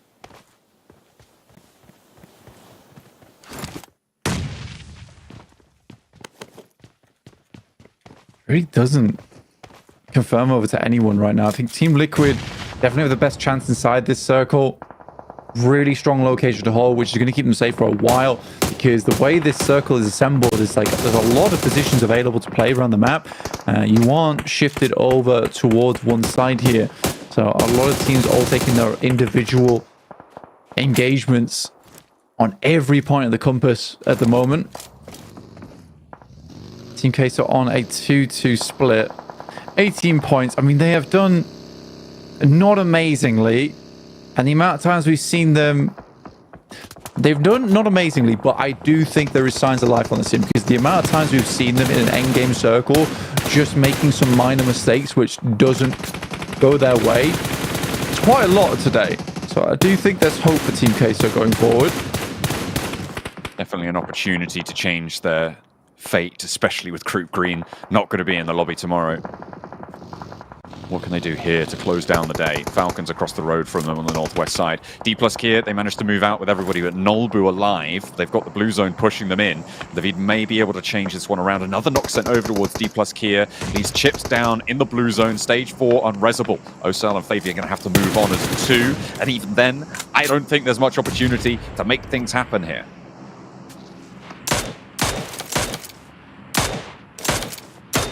D plus.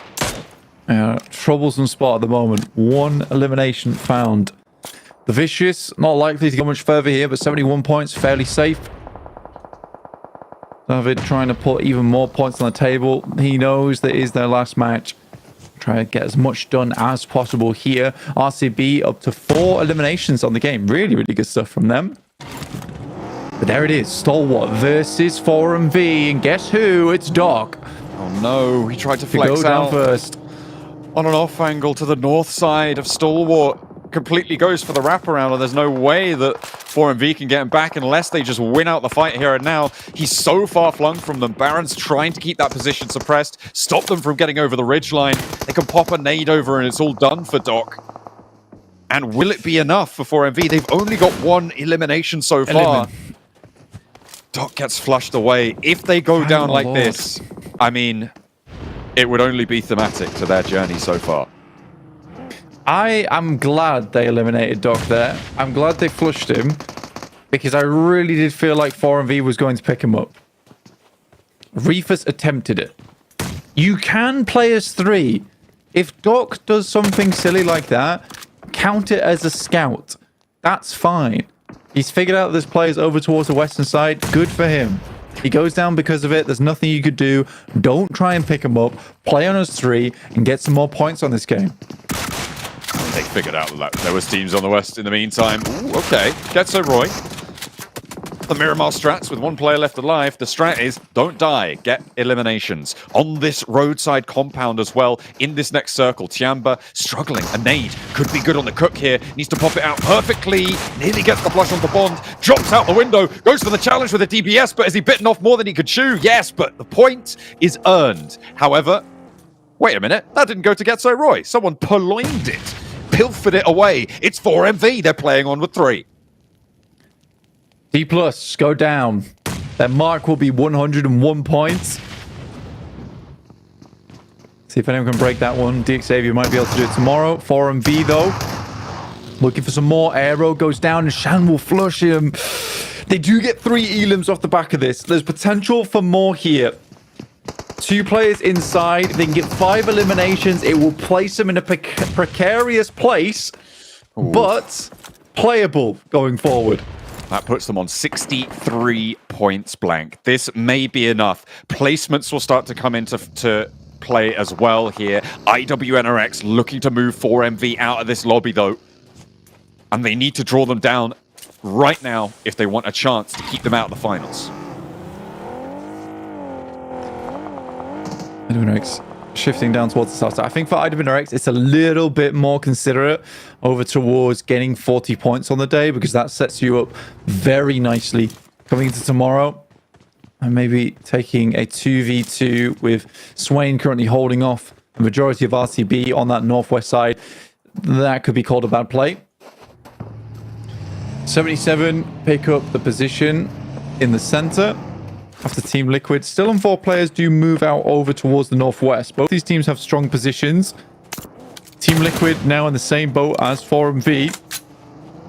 Looking to breach 60 points on the game. They need to keep that pressure on. The central position should feel fairly strong. If ASI8 go down here, RCB have a clean run at Team Liquid to move on over. IWNRX can't really take shots up this way. They don't have the position. There's a big ridgeline that sits between RCB and IWNRX, so no vision there. IWNRX likely going to have to rotate south. ASI8, the only team that can really stop or slow down at least RCB. But right now, doesn't look like there's that many players in this lobby that can slow RCB's roll. 5 eliminations on the north side. Team Queso instead flowing out to that west edge. We'll see if they can mount up for this approach next. RCB moving forward. If Over into the circle. ASIA over towards their sidelines. Tiri Lim's on the game, but only 2 players left remaining to try and stand up here and have a good performance. But RCB, they've got eyes on, and ASIA have to go for something absolutely drastic. Quick rotate over towards the western side. Malaysia a little bit close over towards them, but is regrouping with the rest of his team. And ASIA will end up over in the fields, ducking out the action as Action takes a nade to the face. Response, but not going to find Kolegot on the off angle there. Papi Potro nade over the top. That one's going to find him. And Action now knocked. Team Queso, they have got 4 players in the fight, but one of them is down. Out on the wide. And the smoke is bloomed around it, so potential cover to get that rotate. You can see they are going to go for it with the spray down on top. This is dangerous from Melodious, but actually gets to the cover. And now another nade up high. Top could go down to it. Doesn't quite land on the money there. That is unfortunate. Falcons, they keep themselves alive, keep themselves right on the edge here as the res came on through. Top nearly gets re-knocked, and that's a brilliant ascension here for Kolegot. Moving on through the Falcons first and the second found as well. The side swipe comes through, and the Falcons maybe moved aside here. Team Queso looking to push past their boundaries. Sweep this northwest edge. Really good stuff. I mean, Kolega has just been a fantastic player on the side of Team Queso. That's what you want to see, a bit of aggression, but rotating back down here feels a bit dangerous. Maybe just taking a position where Falcons were playing might have been a more optimal idea for them. Voin Donkey ID continuing on with just Zeta. And FaZe having to move in from that western side into the fields. That is rough, to say the least, but FaZe need this more than anyone else right now. 17th place, 22 points on the day. Need some more. The breach into tomorrow, feeling strong. Need to put your best foot forwards. I mean, you take Group Green out of this point sponge position and you all of a sudden have so much more volatility on these tables. Tomorrow is going to be a pop-off game. 4MV, they've just lost a player, Blank. The placements aren't big enough to see them fully secure here. And it may be that 4MV is our bubble team. If they haven't already done enough, this could be disastrous. They've still got Baron left to play. Snake it out. How much further can you go? 77, take a shot, and that's Stalwart from the south side.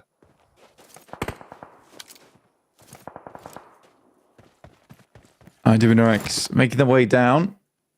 They are on the low ground right now, so it's a bit difficult to work with. Stalwart has had such a fantastic step up towards the mid portion of the day. It's kept them very safe in terms of the table. 76. Just breached up to 77 now.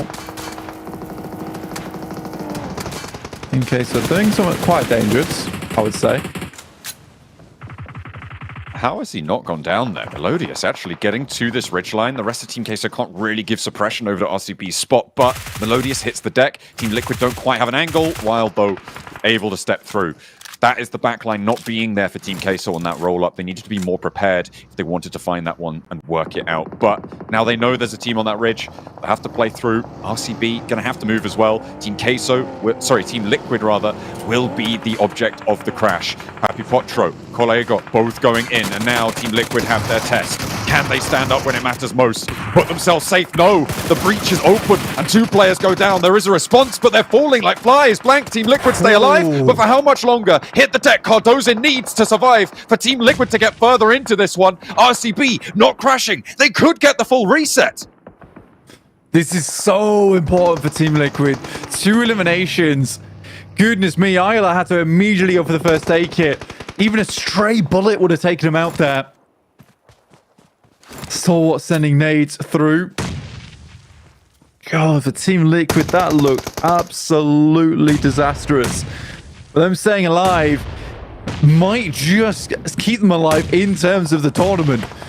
Going into survival and making it through into that last chance. What a game from them. It was a messy hold though, Blank, and that does not bode well for their future holds. They are back up. They are refreshing. RCB did not third party that. If RCB go in there, that is curtains for Team Liquid and potentially, as you say, for their spot in the last chance. Voin Donkey, their last player out on that flank. Team Liquid will have to transition now. They only got 2 of those elims on the fight as well. A lot of them were taken. And RCB, the main benefactor there, 9 elims on the north side.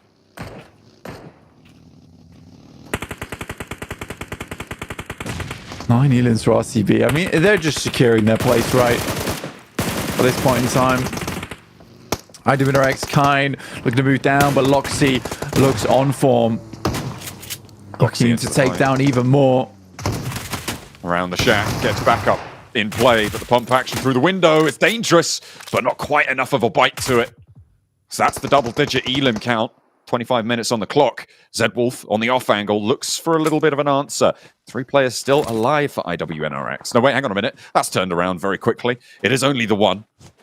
Zedwolf last to stand, and it's actually Team Liquid. They're flexing out third party. They know they need the points. I mean, Zedwolf has to absolutely pop off here, but it's not meant to be. As he goes down, and IWinnerX go out with 4 elims on the game in 8th place. Not too many placement points found off the back of it. I think that sits them at 36 going to tomorrow, which is technically a good result. Team Liquid now looking for even more. They know that they want more eliminations off this game. Ayala looking for Loxy. Nade goes to the top, but it's way, way too far. Sees Loxy. Cresting that ridgeline now, dipping in and out, but this could be all curtains for him. Gets flushed, but Mythic on the trade. A point, 2 points could be the difference maker. Kimez is still there. Last player to go for RCB. 13 elims on the match for RCB, and Team Liquid looking to take them down. Over on the northeast side, potential for Baron from 4MV to step up. Mythic behind the tree, and is it coming through from Team Liquid? Yes, it is. They managed to find another. 4 teams remain, though the placements may just tip them over the top. 4MV into the top 4 as well, and Group Green establish a dominant bubble line. Baron, the savior of 4MV going forward. They desperately needed him to stay alive in this one. If he can continue from this eastern side and get a 3rd place, it will be an unbelievable result for them. The fact that we have both Team Liquid and 4MV starting on the same points count at the beginning of this game, having their wonder match here in their match 6 of day 2 is unbelievable stuff. But isn't that just Team Liquid in a nutshell, qualifying off the last game? Sometimes that's just what you got to do. If they can do it again in last chance, who knows? Maybe. See them turn up more in those finals. We'll have to wait and see, though, if they make it. They're on 4 elims, 4th place. It's not huge, but it might be enough, Blank. If they can get a little bit further into this one, it would be massive. But right now, 77 sat in the middle in the Voin Donkey spot. SD just taking a couple of pot shots, but I don't know how much further this team can go because they've got a lot of open ground to cover here. 77 will be looking that way. Baron luckily is playing on the low ground. Yeah, he is essentially just looking for 3rd place.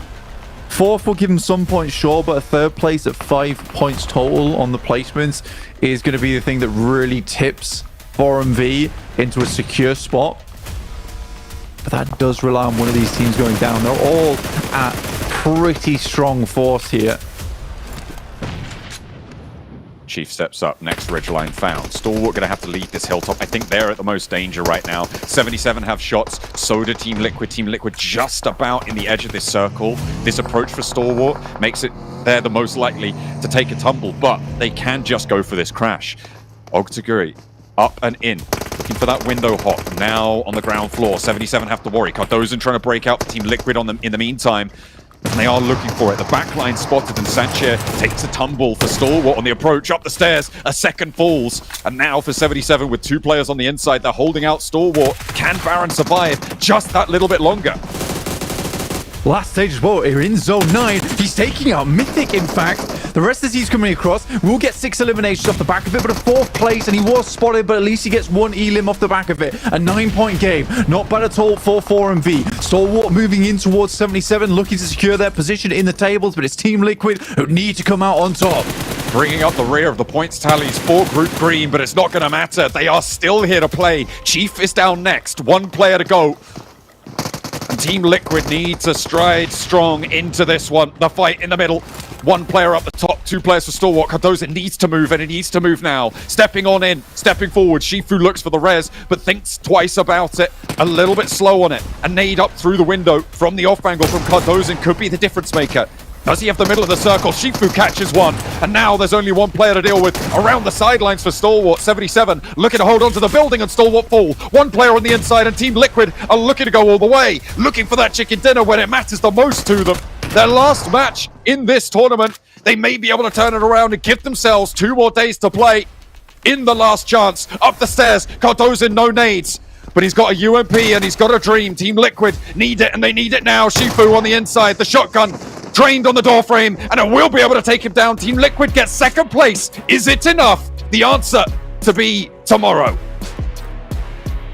What a game from 77. Holding that down felt improbable, almost impossible, but they made it happen right at the end there, and 77 went from a very bad start to a fearsome team within this lobby. But it's Team Liquid and 4MV, all eyes on them in terms of their points table.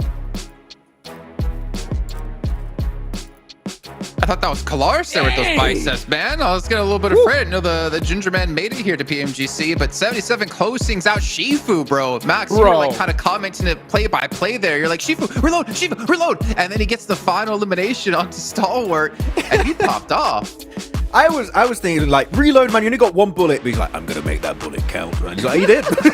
He really did against that remaining player of Stalwart. And it is a great position they were holding, Hodrix. Of course, they were given a great central position. But, like, the defense, it is not easy because they had Team Liquid pushing behind while Stalwart were pushing in the front. And Shifu, he lost his teammates 1 by 1, and yet he did not give up. He maintained his position, his composure, and that S12K, man, that was the clutch play they needed to secure spot in top 3. They were already going into last chance, but top 3, that's just an extra flex at the end. Dude, this man has ascended to master Shifu, bro. Are you kidding me? I mean, he shut them down. I mean, Stalwart, first off, they do this push, and they push in 1 at a time, giving away right-hand priority to Shifu. He shuts them down really easily. Man, I mean, these guys are got to be hyped, and there's a reason why this man has been staring at the camera. You know, he's been waiting for this moment, and I love that we finally saw it.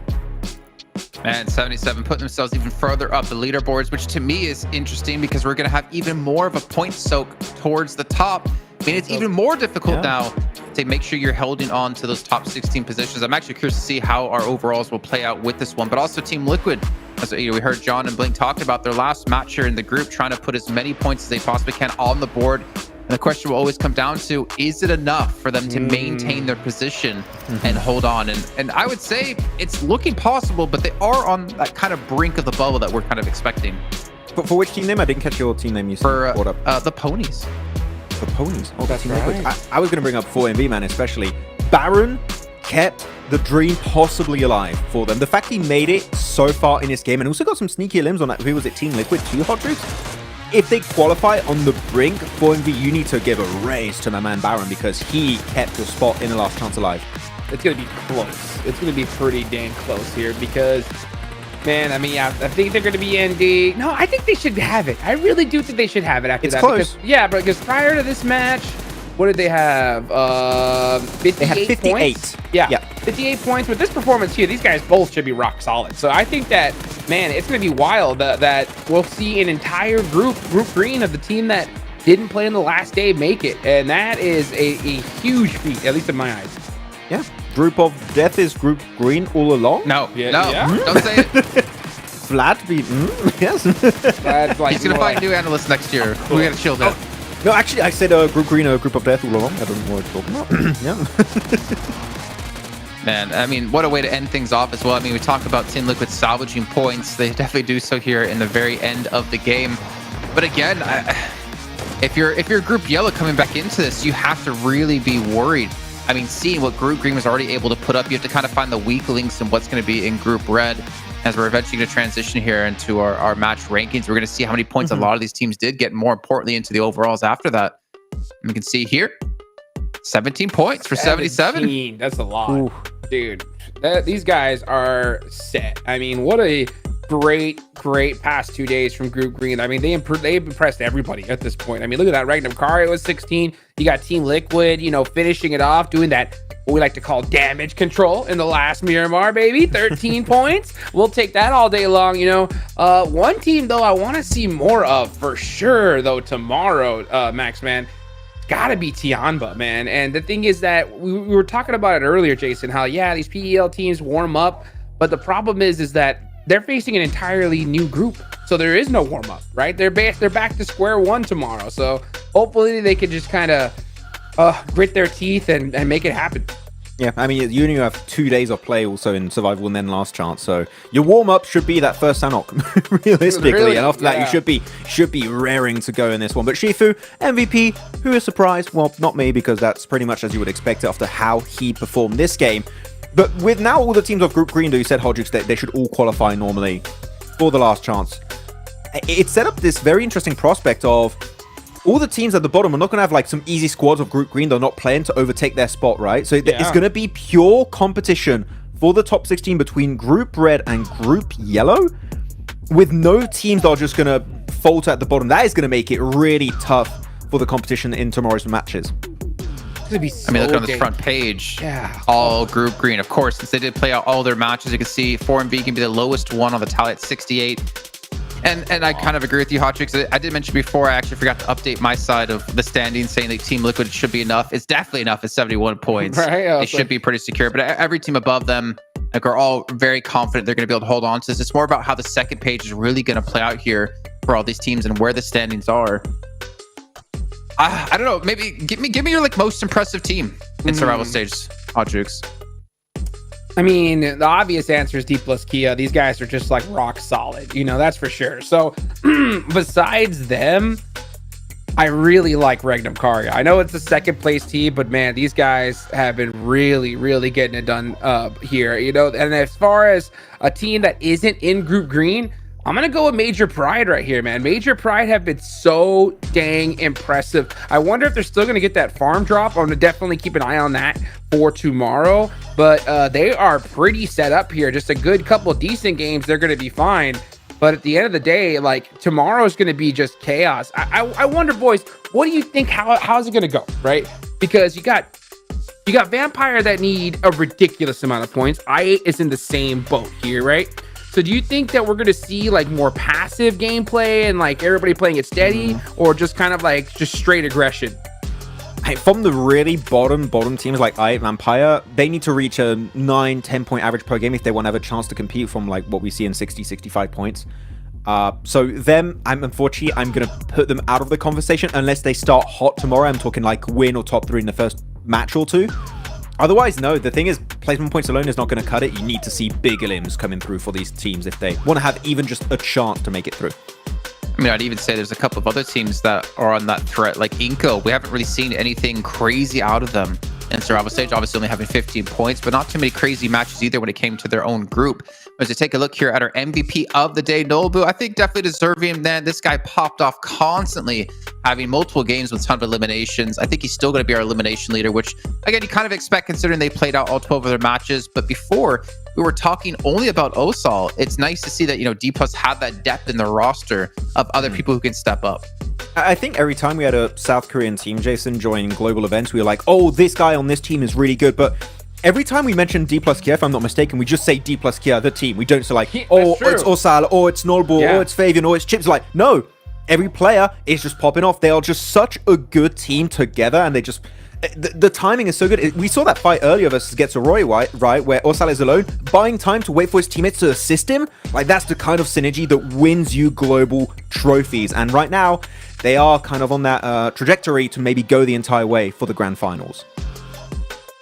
This is interesting, Hanchu. That's a lot of throwables. That's a lot of throwables being used. I was actually looking towards Doc as well. I mean, 88. I wonder how many of those are actually going to be nades coming through. But there's such a big difference between Shifu and everyone else, where it's only like a 5 throwable difference between like second and fourth. That's crazy. What is that, like 45 more? I think my math's right. That's ridiculous, man. Shifu, he went off, and the way he finished was so impressive, right? I mean, this guy definitely grew some fans in just this one day alone. Tomorrow's gonna get crazy though, because right now that cutoff's at what, 25 points, 6 matches left to go. And how many teams have 25 points? Like 3 squads. Man, it is gonna be fun to watch. But it's good to see that Group Green, they're going to be chilling, right? They don't got to worry about nothing. Everyone's just going to have, maybe some ice cream tomorrow and just enjoy the games. Or some pizza. Ooh. Max, I think I found your new team. If Falcons don't qualify to Grand Finals, I think it's going to be 77. I think you're going to become a Shifu fan. I've been a Shifu fan for a while, but to be honest, I was saying, Shifu, I can't wait to see him get picked up by a team. He doesn't need to. As of right now, he does the team on his own. I mean, on his own. No, of course, he's being set up. I think Zadira is somewhat the unsung hero of 77, Jason. We send Shifu as the frag of the team, and we've seen that multiple times, but Zadira's angles really is the kind of a launching point for 77 a lot of the time. His angles set up Shifu in such a way that he can go absolutely ballistic in these engages, and he comes out on top because his team sets him up so successfully. So Shifu's good, but the rest of the squad should not also be forgotten about. You know what? We know who we can't forget about our sixth man here on the show. It's Emerald's Gaming on the stage with interview with Ayala.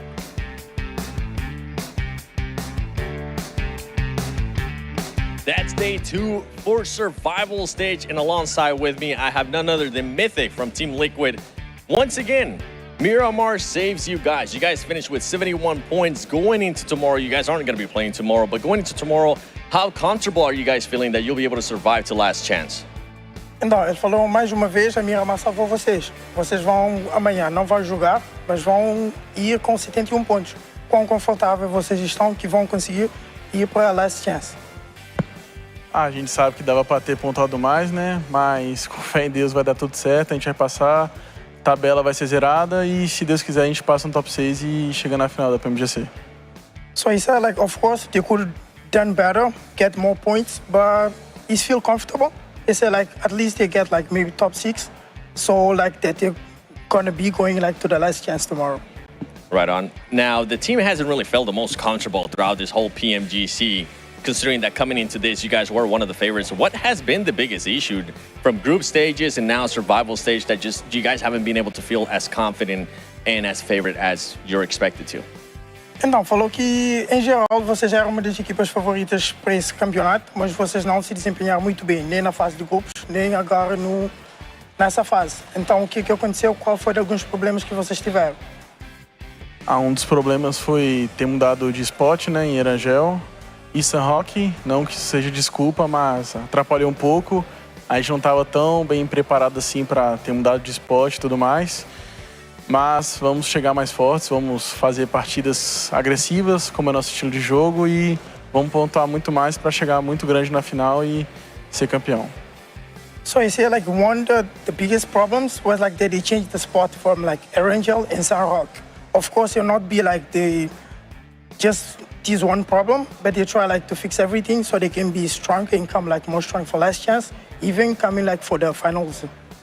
Right on. Well, hey, hopefully the amount of points there that you guys were able to secure in that last Miramar will be enough. Obrigado, Mythic. Thank you so much. Now, we're not just going to be talking with Team Liquid here. I do want to get a chance to talk to some of the other teams. That's one team that's not going to be playing tomorrow. I want to get a chance to talk to another team that is going to be playing tomorrow, and it's going to be none other than FaZe Mela, going to be alongside with me. The first 2 games that you guys had were good, and then there was a bit of a downside right after that. What caused that? What caused the performance issues? ก็2 เกมแรกเราก็ทำได้ค่อนข้างดีเลยแต่หลังจากนั้นเนี่ยมันก็อาจจะแผ่วลงบ้างเลยอยากรู้ว่ามันเกิดอะไรขึ้นครับก็อาจจะด้วยเรื่องของจุดที่เราลงแล้วก็ลายมุมที่เราเลือกเล่นนะครับก็จะมีคนมาเยอะแยะไปหมดครับทำให้เราเล่นยากด้วยครับ So it was many teams they tend to pick the dropping spot which that is the same with the FaZe Clan shows so that's why it's was challenging for them to make it to the end for each match. It's not just you guys. Everybody, I feel like everybody that I talked to today has been having that issue. And you know what? Wait, because you told me that, I'm actually going to mix up my question here. Tomorrow, do you think it'll be a little bit easier for you guys, or do you guys still expect to have to adjust in a big way in regards to where you're going to be dropping on the maps? แล้วคิดว่าพรุ่งนี้เราจะทำได้ไหมสำหรับการเก็บคะแนนสำหรับพรุ่งนี้เป็นวันสุดท้ายของเราเพราะว่าทีมกรุ๊ปสีเขียวเนี่ยเขาก็เก็บคะแนนมาได้ค่อนข้างที่จะสูงอยู่ก็คิดว่าทำได้ครับก็คิดว่า การันตีน่าจะประมาณ60-70 แต้มก็คิดว่าทำได้ครับก็ถ้าทำไม่ได้ก็กลับบ้านครับล้างจาน So anything is possible. So let's say if they could get 70 points, so that could guarantee the team to go to the next round. But if they couldn't get it, maybe they're just going to pack their bags and go home. Okay, not a lot of confidence there from what I'm getting from that answer. I mean, you're currently sitting at 25 points. Hopefully, you'll be able to get to that 70-point mark. Thank you so much for your time, Kapun Cup. Back to you guys.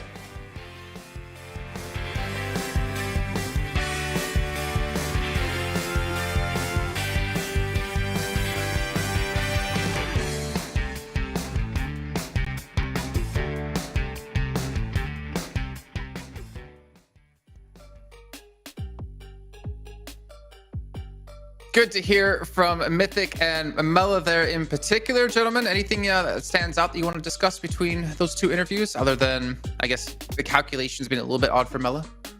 Yeah, he was not seeming very confident. I mean, I think they're actually in a really good position to qualify. Like, they're in 17th position. Literally, one good game would almost assure you to make it through, right? So I would be confident that one big pop-off game could be happening, or consistency throughout the entire day would be enough. So come on, Phil, you can make it, FaZe. Let's go. Yeah. I'm in the Thank same you, boat. Podrick. Yeah, no, I mean, seriously, FaZe aren't in a bad spot at all. I mean, they have 6 matches tomorrow. It's going to be hard because there's so many teams that are going to be like really desperate, like in desperation mode, right? So that's going to be the big asterisk. But I mean, FaZe, you're not in a bad spot, man. Just come in confident tomorrow, get a good game under your belt, and you're going to be pretty solid. What do you think, Max? No, I'm thinking actually Stalwart being done on Miramar, they can go back to their previous spot of Picardo. They can play exactly the way they want to on Miramar, so that's an extra plus that should make tomorrow a little bit easier for FaZe to really play their own play style.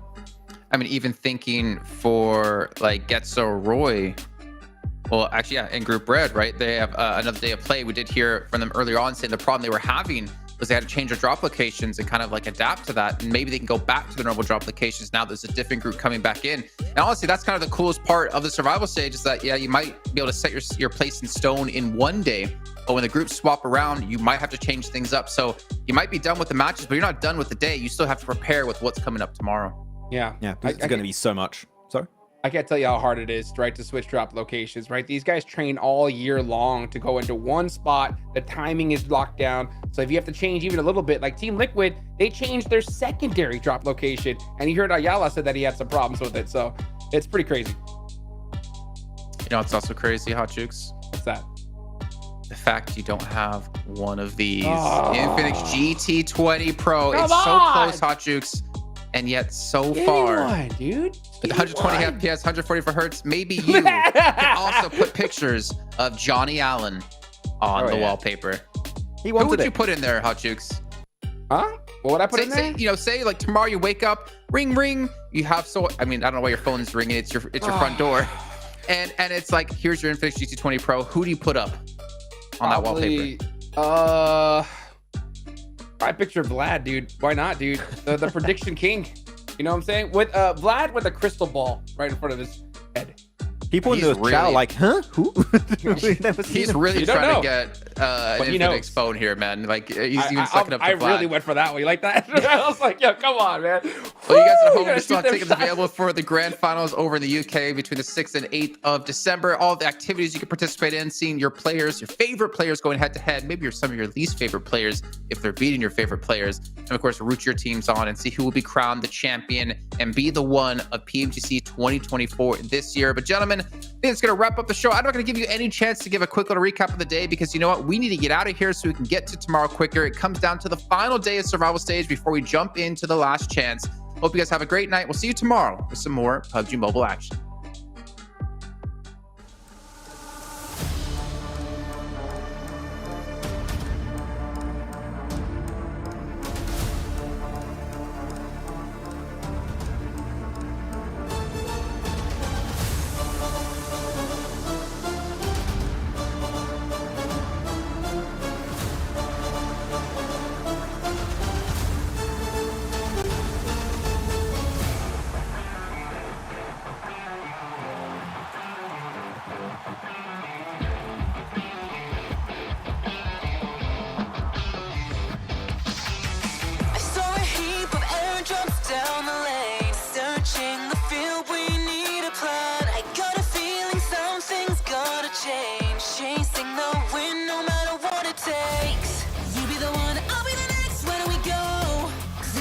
clock firing up like wind blown.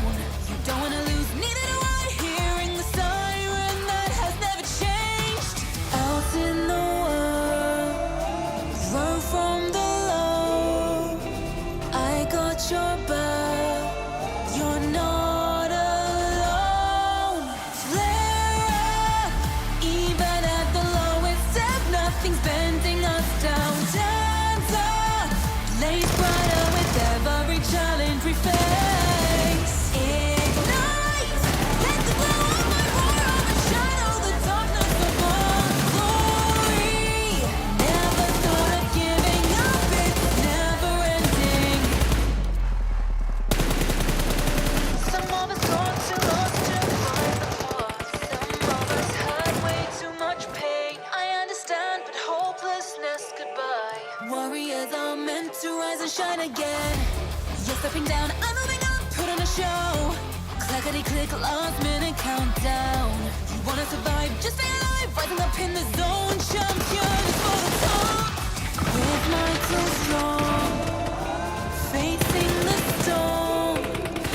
Standing as one, we carry on. Flare up, even at the lowest ebb, nothing's bending us down. Time's up, blaze brighter with every challenge we face. Ignite, let the glow of my fire overshadow the darkness of our glory. Never thought of giving up, it's never ending.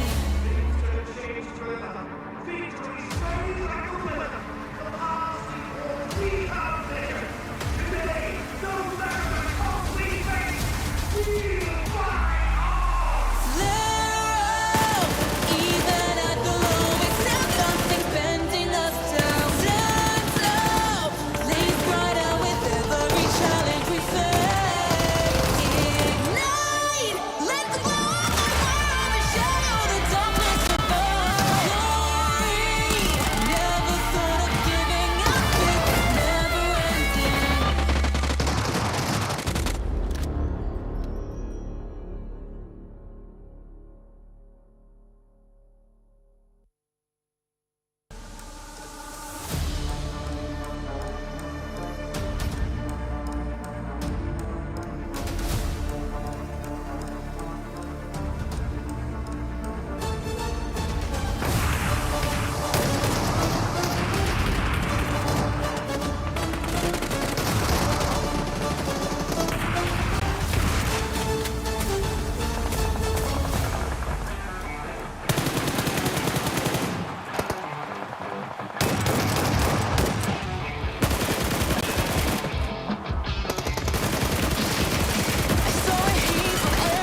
Down the lane, searching the field, we need a plan. I got a feeling something's gotta change. Chasing the wind, no matter what it takes. You be the one, I'll be the next. Where do we go? Clickety clack, firing up like wind blown. You don't wanna lose, neither do I. Hearing the siren that has never changed. Out in the world, run from the low. I got your back, you're not alone. Flare up, even at the lowest ebb, nothing's bending us down. Time's up, blaze brighter with every challenge we face. Ignite, let the glow of my roar overshadow the darkness of our glory. Never thought of giving up, it's never ending. Some of us got too lost to find the path. Some of us had way too much pain. I understand, but hopelessness goodbye. Warriors are meant to rise and shine again. You're stepping down, I'm moving up, put on a show. Clackety click, last minute countdown. You wanna survive, just stay alive. Rising up in the zone, champion is for the top. With my crew strong, facing the storm. Standing as one, we carry on. Flare up, even at the lowest ebb, nothing's bending us down. Time's up, blaze brighter with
heart firing up like wind blown.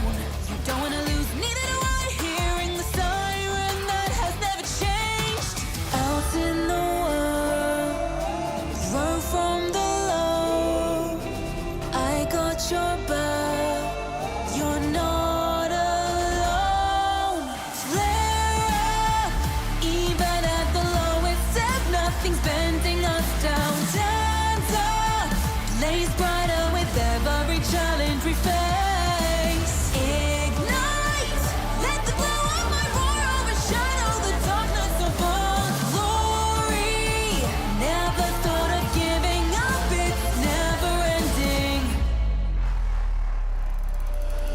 Some of us got too lost to find the path. Some of us had way too much pain. I understand, but hopelessness goodbye. Warriors are meant to rise and shine again.